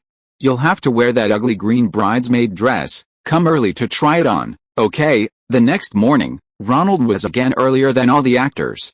They were filming the wedding scene of Sheen and her boyfriend at a church in South Manhattan. Tess, as her best friend, would be one of the 4 bridesmaids at her best friend's wedding. This scene takes place after Tess's manager, Catherine, returns from the resort and, during a meeting with Tesca Enterprises discussing the acquisition of the radio station, reveals that Tess was just a secretary and had taken the idea for herself. Tess has lost everything in her career, and at Shin's wedding, she sees Mick again. He's already with Doreen, whom she caught cheating on, and they're about to get married. This is the part of the story where Tess hits rock bottom, and the third act is about to begin, heading straight for the finale. Ronald placed this scene in the middle of the film, mainly to coordinate everyone's schedules. Also, for Melanie's performance, placing the scene after her breakup with Nick would create a more coherent emotional flow and be beneficial to her acting. Not only the technical staff and actors, but even executives from 20th Century Fox came to observe the filming. Wedding scenes are always seen as a symbol of good luck, and these executives usually choose this time to check on the progress and quality of the filming. It's not unpleasant. Why hasn't Melanie arrived yet? Ronald checked his watch. It was already time for the actors to get ready.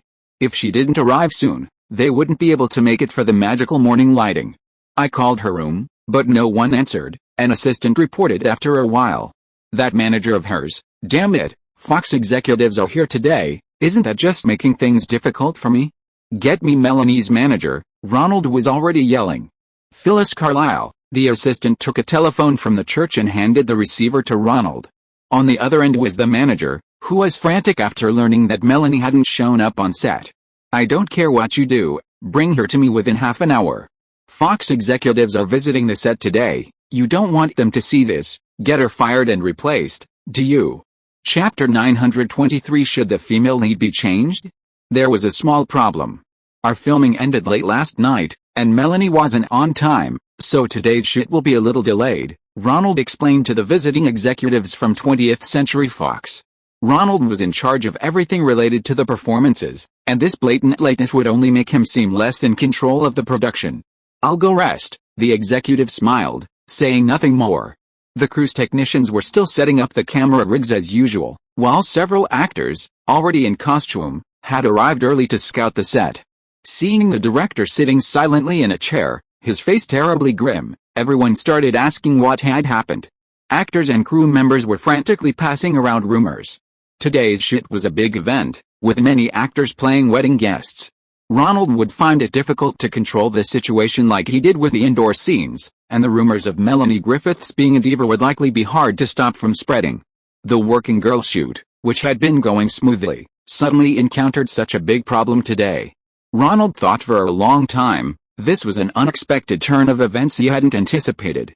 He decided to deal with it as it came and see how things went. Director Alec Baldwin, who had rejected Melanie last night, came over to answer Ronald's questions. "What happened between you two after filming Ramp last night? Do you know where she went?" Ronald stared into Baldwin's eyes. He had invited them to dinner last night, but both of them had unusually refused. Now, thinking back, it seemed there was something going on between them. "I don't know. I went back to the hotel myself." Baldwin quickly denied any involvement. Really, Ronald wondered if their tacit departures were prearranged. "Listen, director. I had a female friend in New York last night, and we arranged to chat tonight.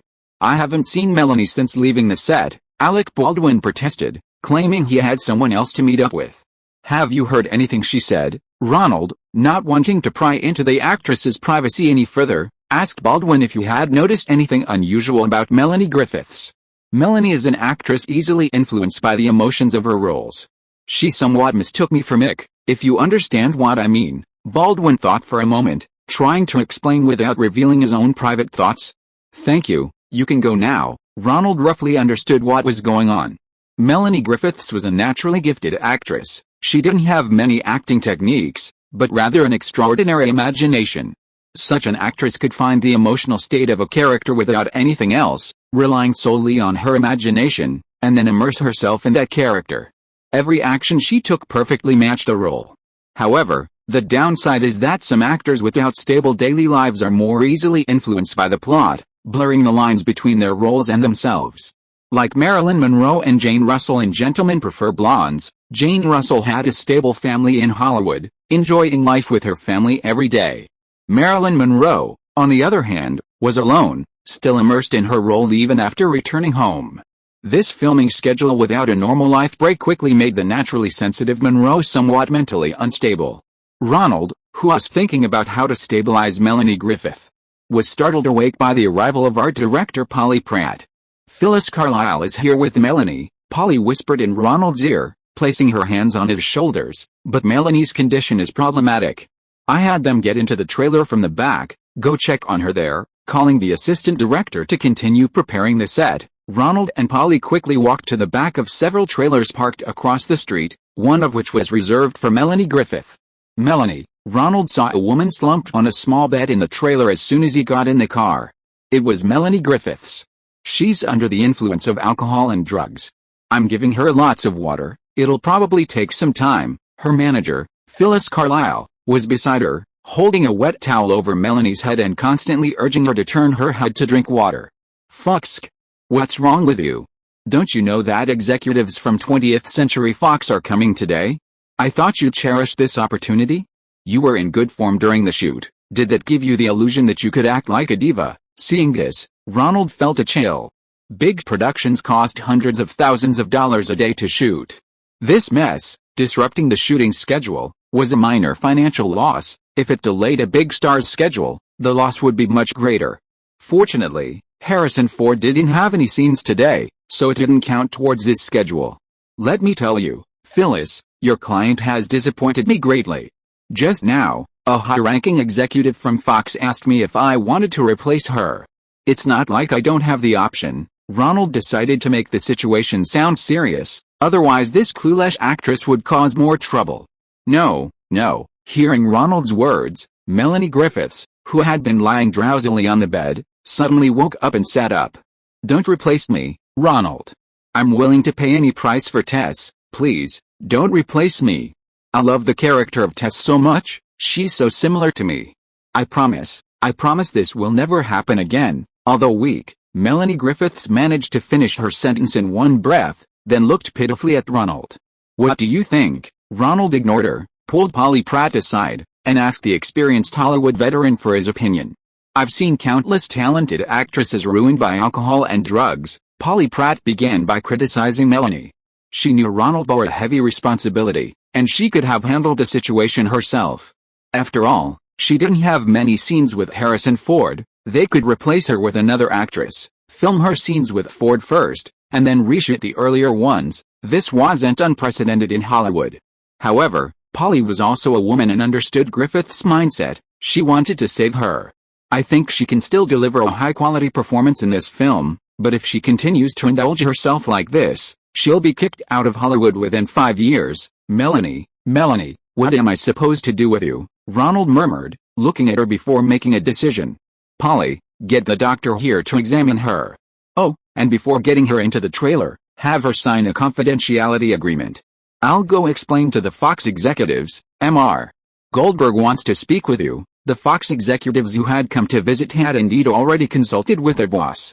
Because of the time difference, Fox President Goldberg, who was still sleeping in bed at home in Los Angeles, was in a bad mood after being woken up.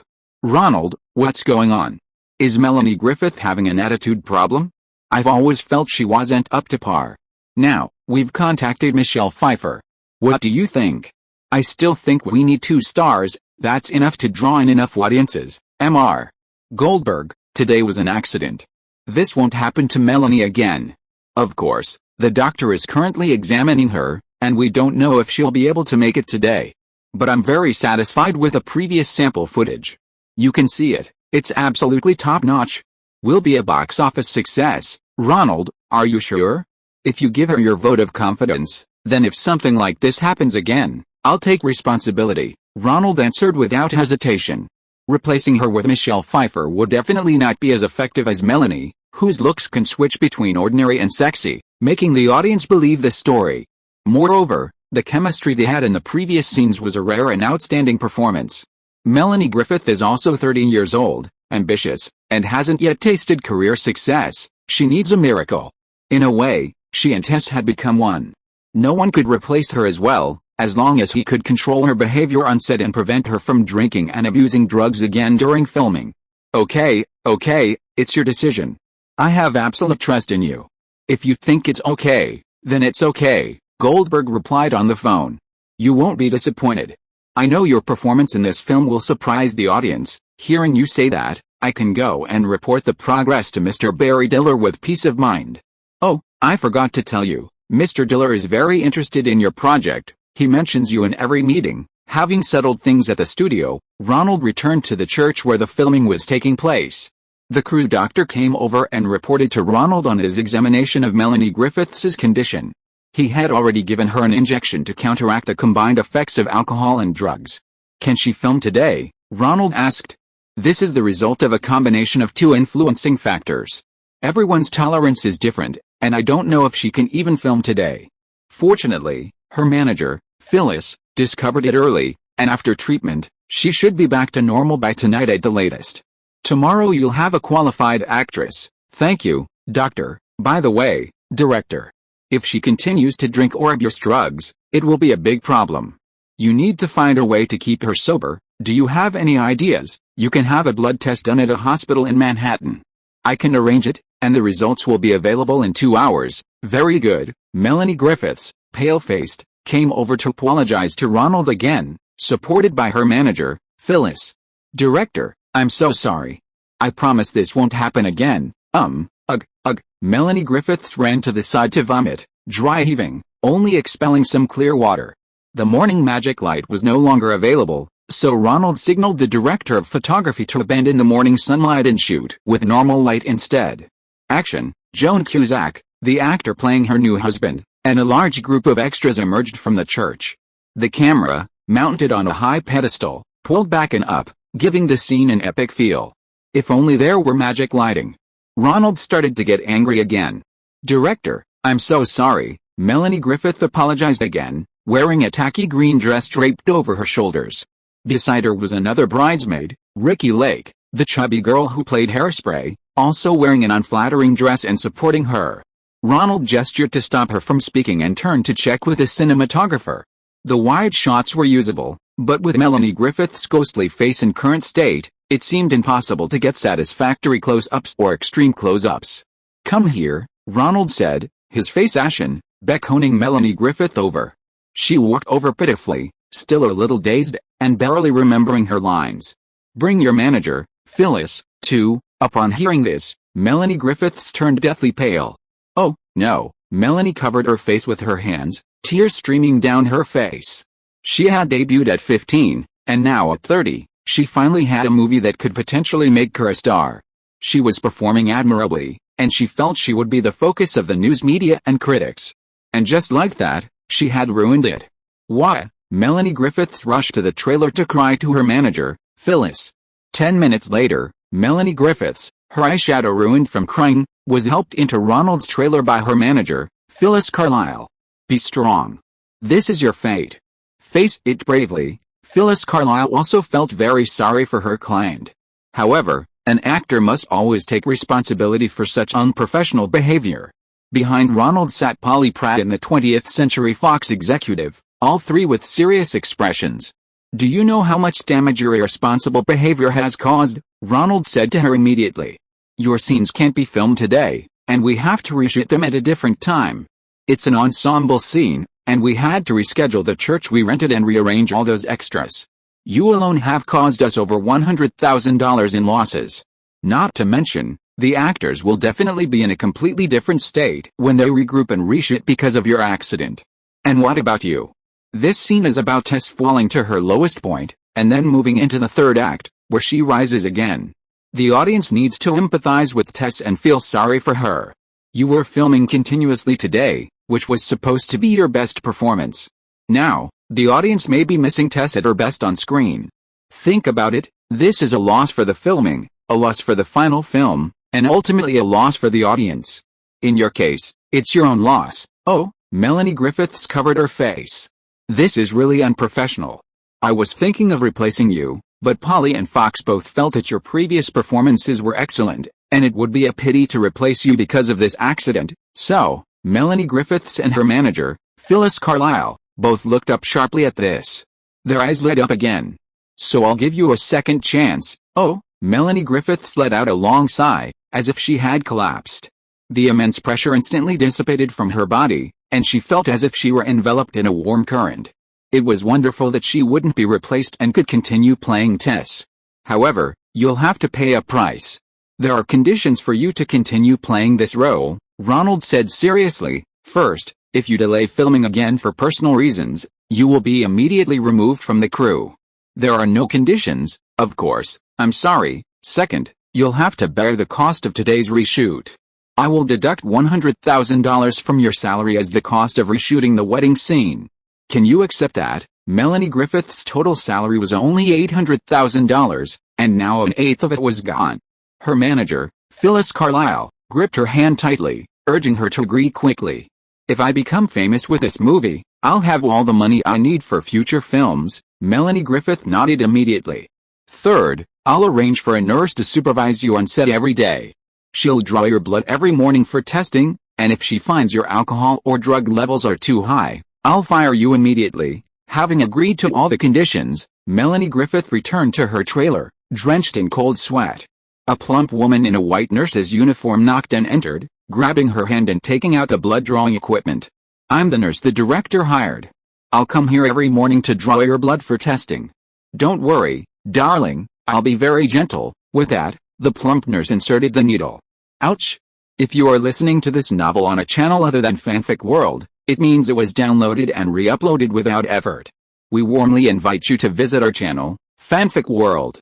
There you will find the original version of this story and many other novels of various genres.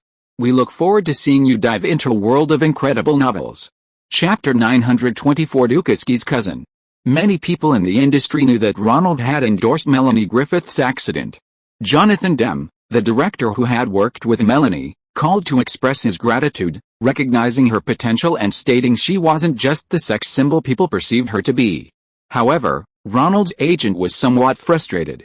Nisida arrived in New York that evening and, along with Richard, quickly went to visit Ronald. Won't this bother you? Nisida knocked on Ronald's door, knowing the director was very busy during filming and unsure if today was appropriate. Come in. I have a very professional team for this big production, so I only need to make the decisions. But I still won't be able to sleep until very late tonight. I still need to revise the script with Cameron Crowe. Ronald let the two cautious agents in, poured them some whiskey, and said, "Have a drink. It was a gift from Fox today. Are you here because of Melanie too?" "I'm not trying to interfere with your decision, Ronald. Mr. Michael Ovitz called today while he was on a business trip, and I wanted to know what you think. Of course, if you particularly like Melanie, that's fine too," Nisida joked. "I do like her," Ronald joked back, noticing his agent's furrowed brows. "I like her ability as an actress." Now that he had received a Best Director nomination at this year's Oscars, the respect he received from people in the industry had increased significantly. Ronald explained. If this film succeeded, it would be mainly because of Melanie Griffith's success, not Harrison Ford's face. Because this wasn't a simple commercial genre film, but a film reflecting significant changes in contemporary society. This was the kind of film Ronald had always wanted to make, one that would still stand the test of time 30 years later. Therefore, he wanted to cast the most suitable actors.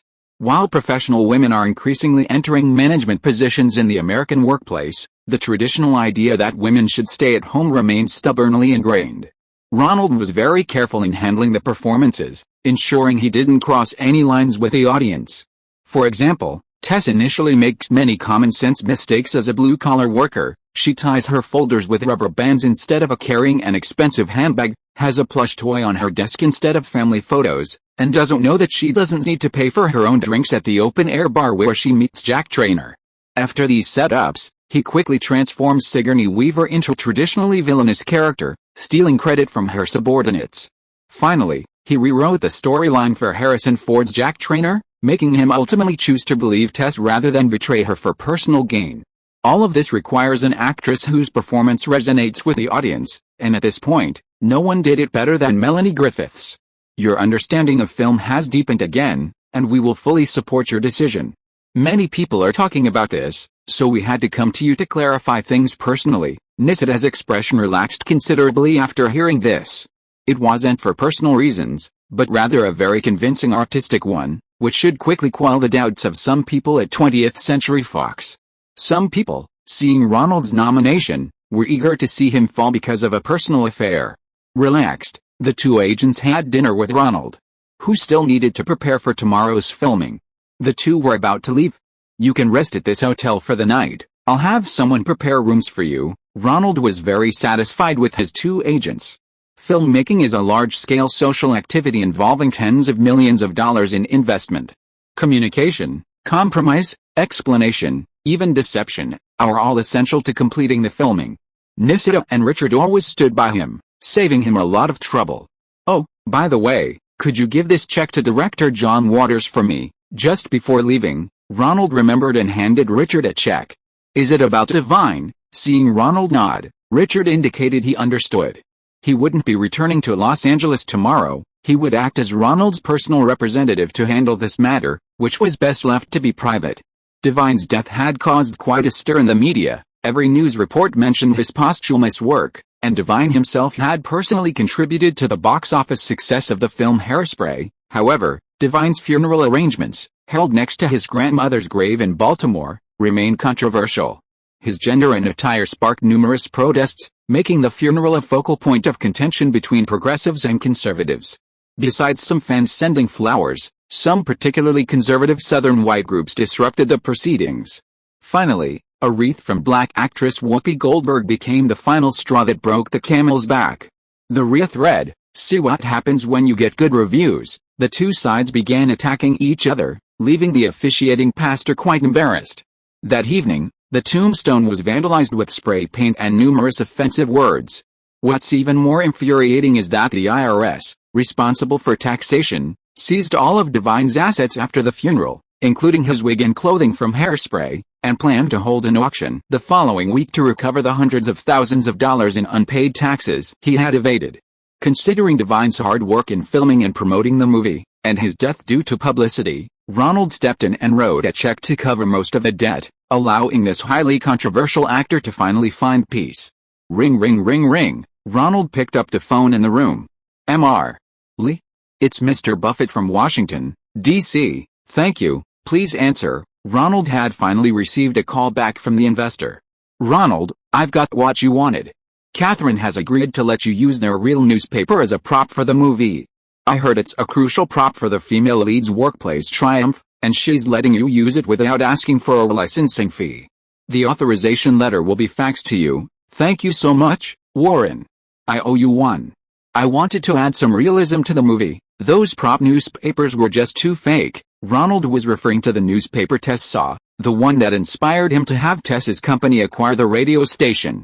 Hollywood usually uses a fictional newspaper to avoid copyright disputes. The content is generally fixed, with only the headline left for the director to write news related to the plot. But the Working Girl newspaper wasn't just any prop, it was a newspaper that played a decisive role in Tess's fate. After seeing the prop newspaper, Ronald wanted to replace it with a real one. After being immediately rejected by the New York Times and the Wall Street Journal, Ronald had no choice but to turn to his close friend, Mr. Buffett, an investor from Omaha, whose confidant, Mrs. Graham, was the owner of the Washington Post. "Don't mention it, it was a pleasure chatting with you. I feel like I'm back in my youth. Next time you're in Washington, D.C., or Omaha, don't forget to come and chat with me. Do you play bridge? If you do, you can play with me. It's hard to find a good partner these days. It's a deal then. Thanks, bye." Ronald hung up the phone. Buffett certainly hadn't called because he found the conversation interesting, at least not entirely. Ronald had done his homework long ago. Not long after the stock market crash, he had Nisita contact his youngest son, Peter, who worked in music. Peter Buffett worked in music, but his venture in San Francisco was a complete failure. He then returned to Milwaukee, which was close to his hometown, and signed with a small record label, writing and releasing light music. Daydream found Peter a small job composing music for a campaign ad, which was well received. Last month, he was even appreciated by John Barry, who composed the score for the 007 series, and was invited to work with him on the score for Daydream's new film, Glued Fingers. John Barry was also unlucky. After composing the score for George Lucas's long-running flop Howard the Duck, he hadn't received many opportunities, only composing the score for the new 007 in 2 years. Ronald entrusted him with his score this time, and Barry was happy to mentor a young man in the real film score production process. Although Buffett wasn't very involved with his children, he was still happy that his youngest son was finally doing better than most in a certain industry. Filming continued smoothly. Harrison Ford, playing Jack Traynor, had many scenes with Tess. After borrowing Catherine's clothes, Tess acted like a real investment manager, convincing Jack Traynor of her professionalism.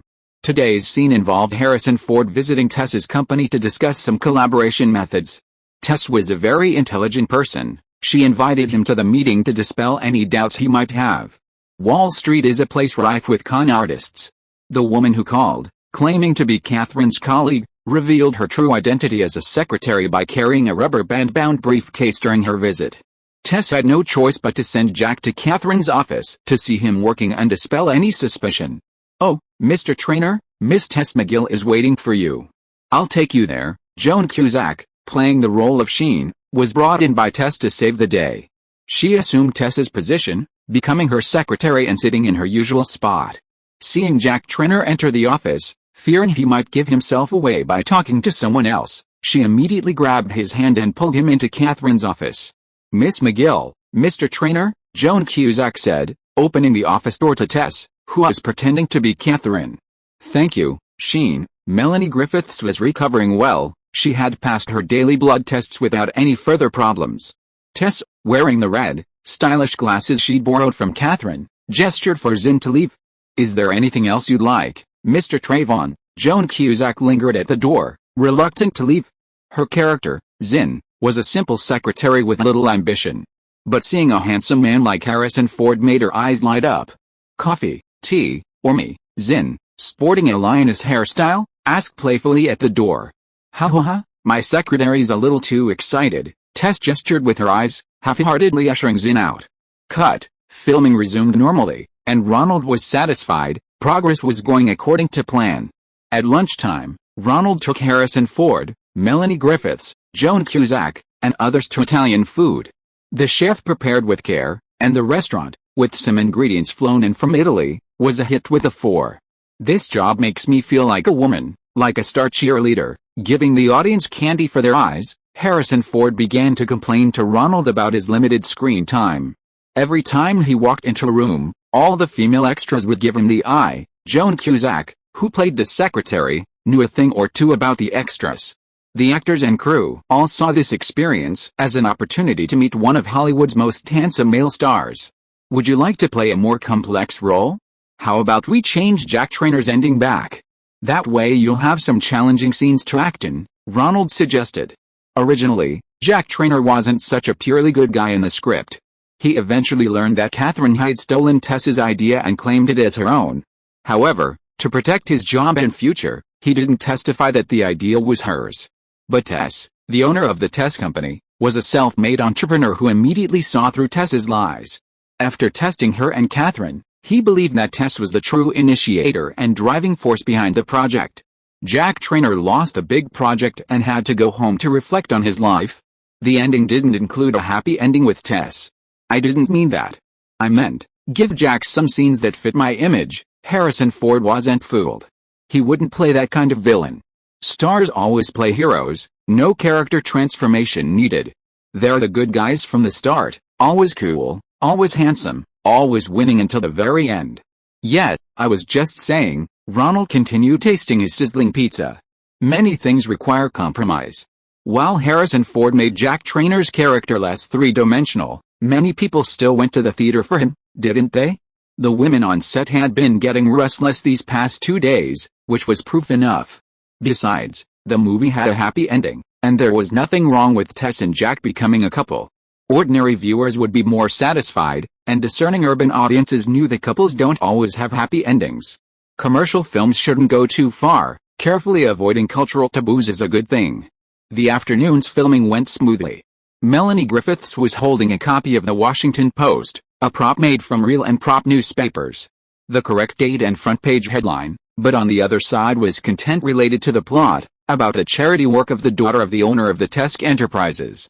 Melanie Griffiths cut out the article about Tesk's daughter from the newspaper and put it in her clippings album. Cut. Ronald waved for Melanie to bring the clipping after taking the picture. Oh, why is there entertainment news in the Washington Post? He flipped through it, and it was indeed the Washington Post. There was also a picture of Cher on it. It turned out that this day's Post was a special feature on Oscar nominees. And every year the Post would serialize some history and background information of each nominee over several weeks. This was a tradition of the Post's film review section. A new adventure for an old singing star. The headline was about Cher's story. Huh? Why is there Olympia Dukakis? Ronald looked down and saw that there was also content about Dukakis, who had a cameo role in the film.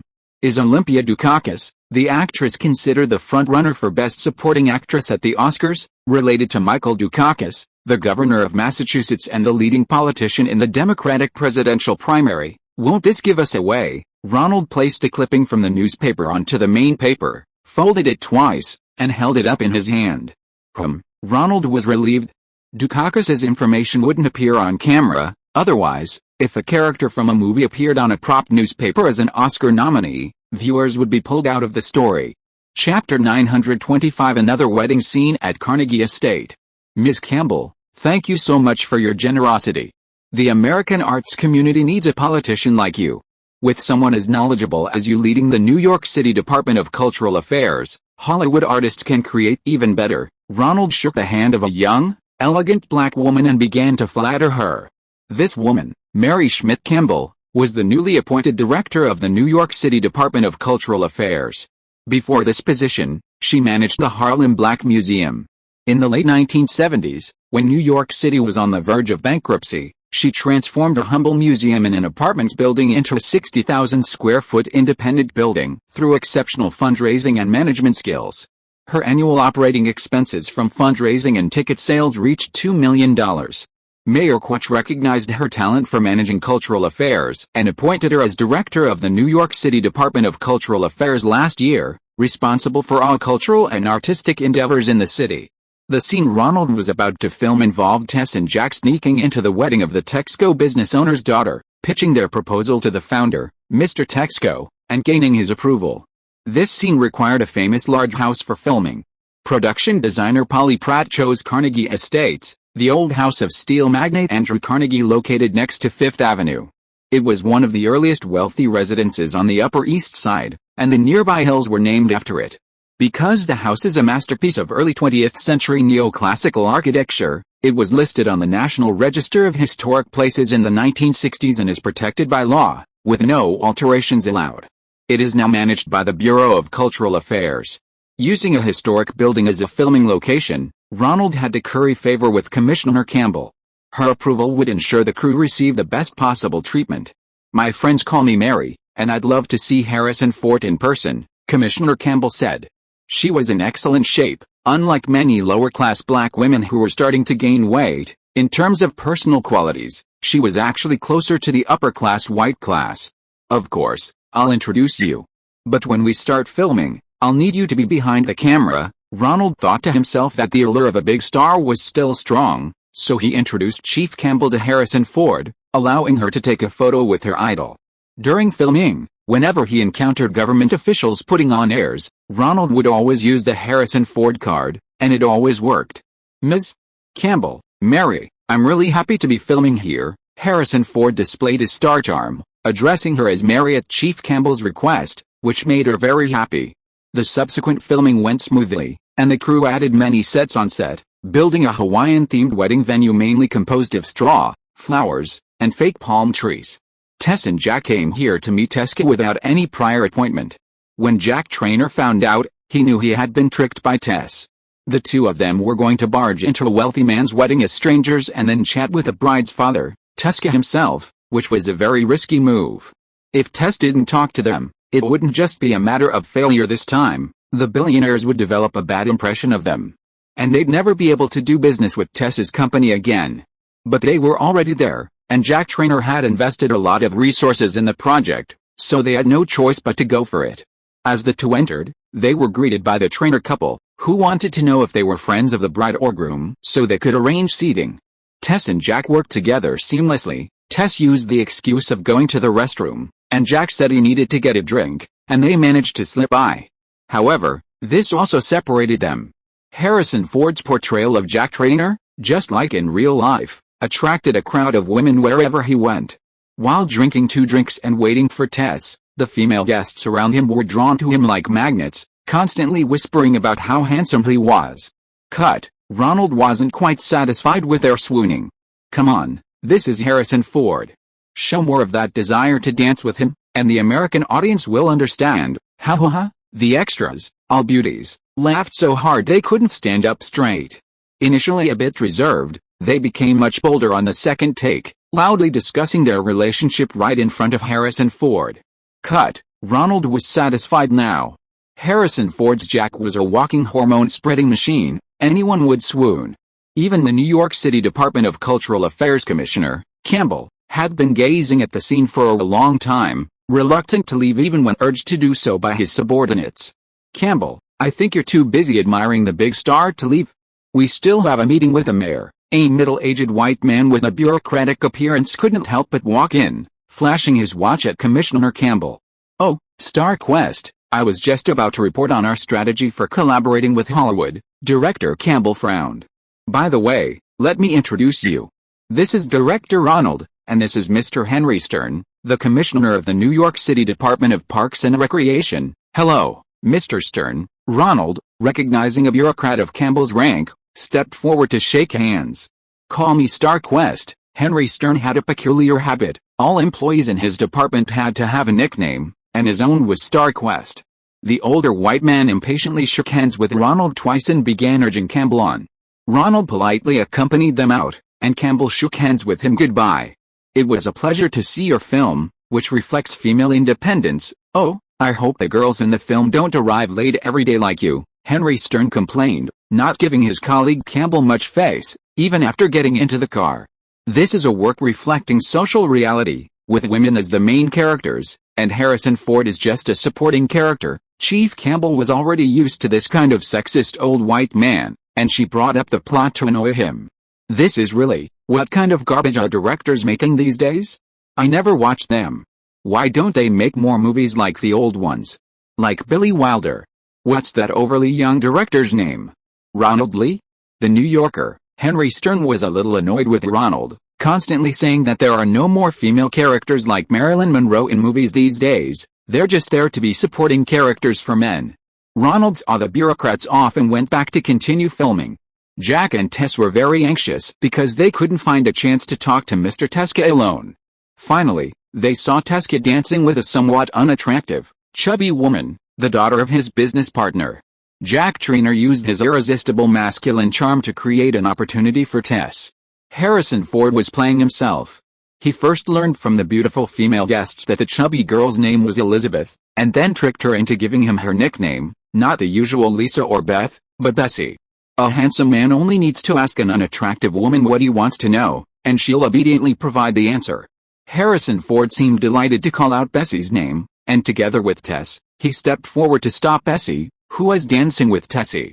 Bessie, don't say you've forgotten me, it'll make me sad. Oh, ha ha ha, of course not. The chubby Bessie didn't know Jack. It was their first time meeting, but the clever girl immediately pretended not to notice Jack had mistaken her for someone else, and happily joined him in dancing. Cut. Ronald was very satisfied with the actress named Marceline Hugo. She wasn't exactly beautiful, and with a makeup artist deliberately making her look ugly, her chin appeared prominent, and she had a lovesick expression. With a few expressions and movements, she perfectly portrayed the behavior of a girl trying to be clever in front of a handsome man. After a few takes, Ronald could tell she definitely had stage acting experience. After filming wrapped, a quick inquiry revealed she was indeed a Broadway newcomer, currently performing in Eugene O'Neill's revival play The Moon Doesn't Know Human Feelings, and had been brought in by Julia Taylor for a cameo role. Seeing Marceline Hugo, a renowned stage actress, only playing a small comedic role in the film, Ronald felt a little guilty and apologized to her, I hope you're not upset about today's scenes. That's how movies are, even a memorable supporting role will be remembered by critics. It's alright, director, Hugo replied. I understand I always start with roles like this in movies. I've heard Alec Baldwin and others talk about you. You're the most respectful director they've ever met. This was Marcel and Hugo's first opportunity to act in a film, and as a professional stage actress, she didn't care about ruining her image. Besides, those girls are all jealous of me, getting to dance with Harrison Ford. Ha ha ha. Ronald was very impressed with this humorous actress. Next, it was Melanie Griffiths' turn to shine. Tess gave an awkward smile and stepped forward to dance with Mr. Tesca. She fully utilized her feminine advantages, first mentioning that she worked for Tesca Enterprises. Her company's mergers and acquisitions department was indeed assisting Tesca Enterprises in developing acquisition plans. Then, Tess's prior research came in handy. She first complimented Mr. Tesca for his foresight in recognizing the potential of microwave transmission in 1971 and betting on microwave transmission technology for television signals.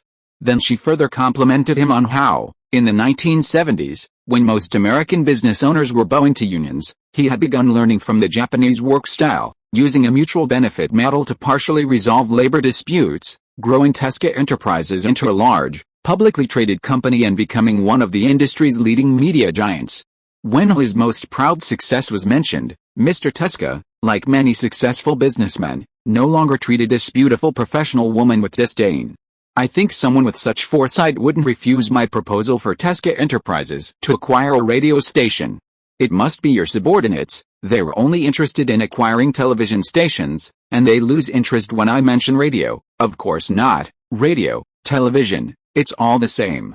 I won't pass up any opportunity. Tesca was clearly pleased by the barrage of flattery. At this moment, the bride and her companions approached, and they clearly noticed that Jack Tess wasn't a friend of either side. Tess saw Tesca's daughter, the bride herself, approaching. She immediately distanced herself. I just realized I've been occupying the bride's father's attention for too long. How about this? I'll contact you again next Monday to discuss this proposal. What do you think? Very good. My media consultant is Tim Draper. Jack received Tess's signal, and the two slipped away through the door before anyone arrived to expose them. Cut. A brilliant indoor ensemble scene ended, and Ronald was overjoyed. The experience he had gained from filming Moonstruck proved invaluable here. With multiple actors and moving cameras indoors, the most crucial element wasn't meticulous pre-planning or perfectly adhering to the cinematographer's design. Instead, it was about giving the actors some room to improvise. This made their performances feel natural, rather than the over-the-top theatricality that the audience immediately perceived. It felt as if everyone's walk, expression, and speech were scripted, which would sound strange and jarring on screen. Hey, howdy, the crew moved to the outside of Carnegie Estates. Harrison Ford's infectious laughter was palpable even from a distance. He didn't just walk down the steps, instead, he added a childlike leap, a natural star quality that was very appealing. Laugh. Tesca said the first thing he wants to do on Monday is meet with us. We'll go back and contact his media advisor, Tim Draper. Tess followed behind, wearing a mink coat, also borrowed from Catherine's closet. Tesca. That guy said he wants to meet with us on Monday. Harrison Ford excitedly ran ahead of Melanie Griffiths, turning to face the camera and backing away to speak to Tess. You're not happy, are you? Melanie Griffiths threw the borrowed Hermes bag from Catherine at Jack. Cut. Ronald watched the cameraman holding the stabilizer, capturing the conversation between the two. Such an over-the-shoulder shot required a tall, muscular operator from the Steadicam company, who would be filming it along with the equipment. Later, they would change direction and film an over-the-shoulder shot of Tess. No, I'm very happy. I think you did a fantastic job. You're a genius. The camera changed direction, filming Tess's reaction to Jack's praise. Do you really think so? Melanie Griffiths, playing Tess, occasionally displayed a childlike innocence that seemed out of place for a professional manager, which ironically made Jack Trauner's heart flutter. Jack pulled Tess, who was wearing a fur coat, into his arms. Tess giggled happily. The handsome man's genuine compliment made her happy, as she felt she had received both professional affirmation and the attention of such a handsome man. Cut. Ronald shouted. The scene was over, filming was already 2/3 complete. And they were about to enter the most exciting and constantly twisting part of the third act. End of this chapter. Thank you so much for reading until the end. Don't forget to give it a like. Looking for more exclusive content and immediate access? Subscribe to our Patreon. Remember, every like, subscription or donation encourages us to continue. Thank you all. See you in the next video.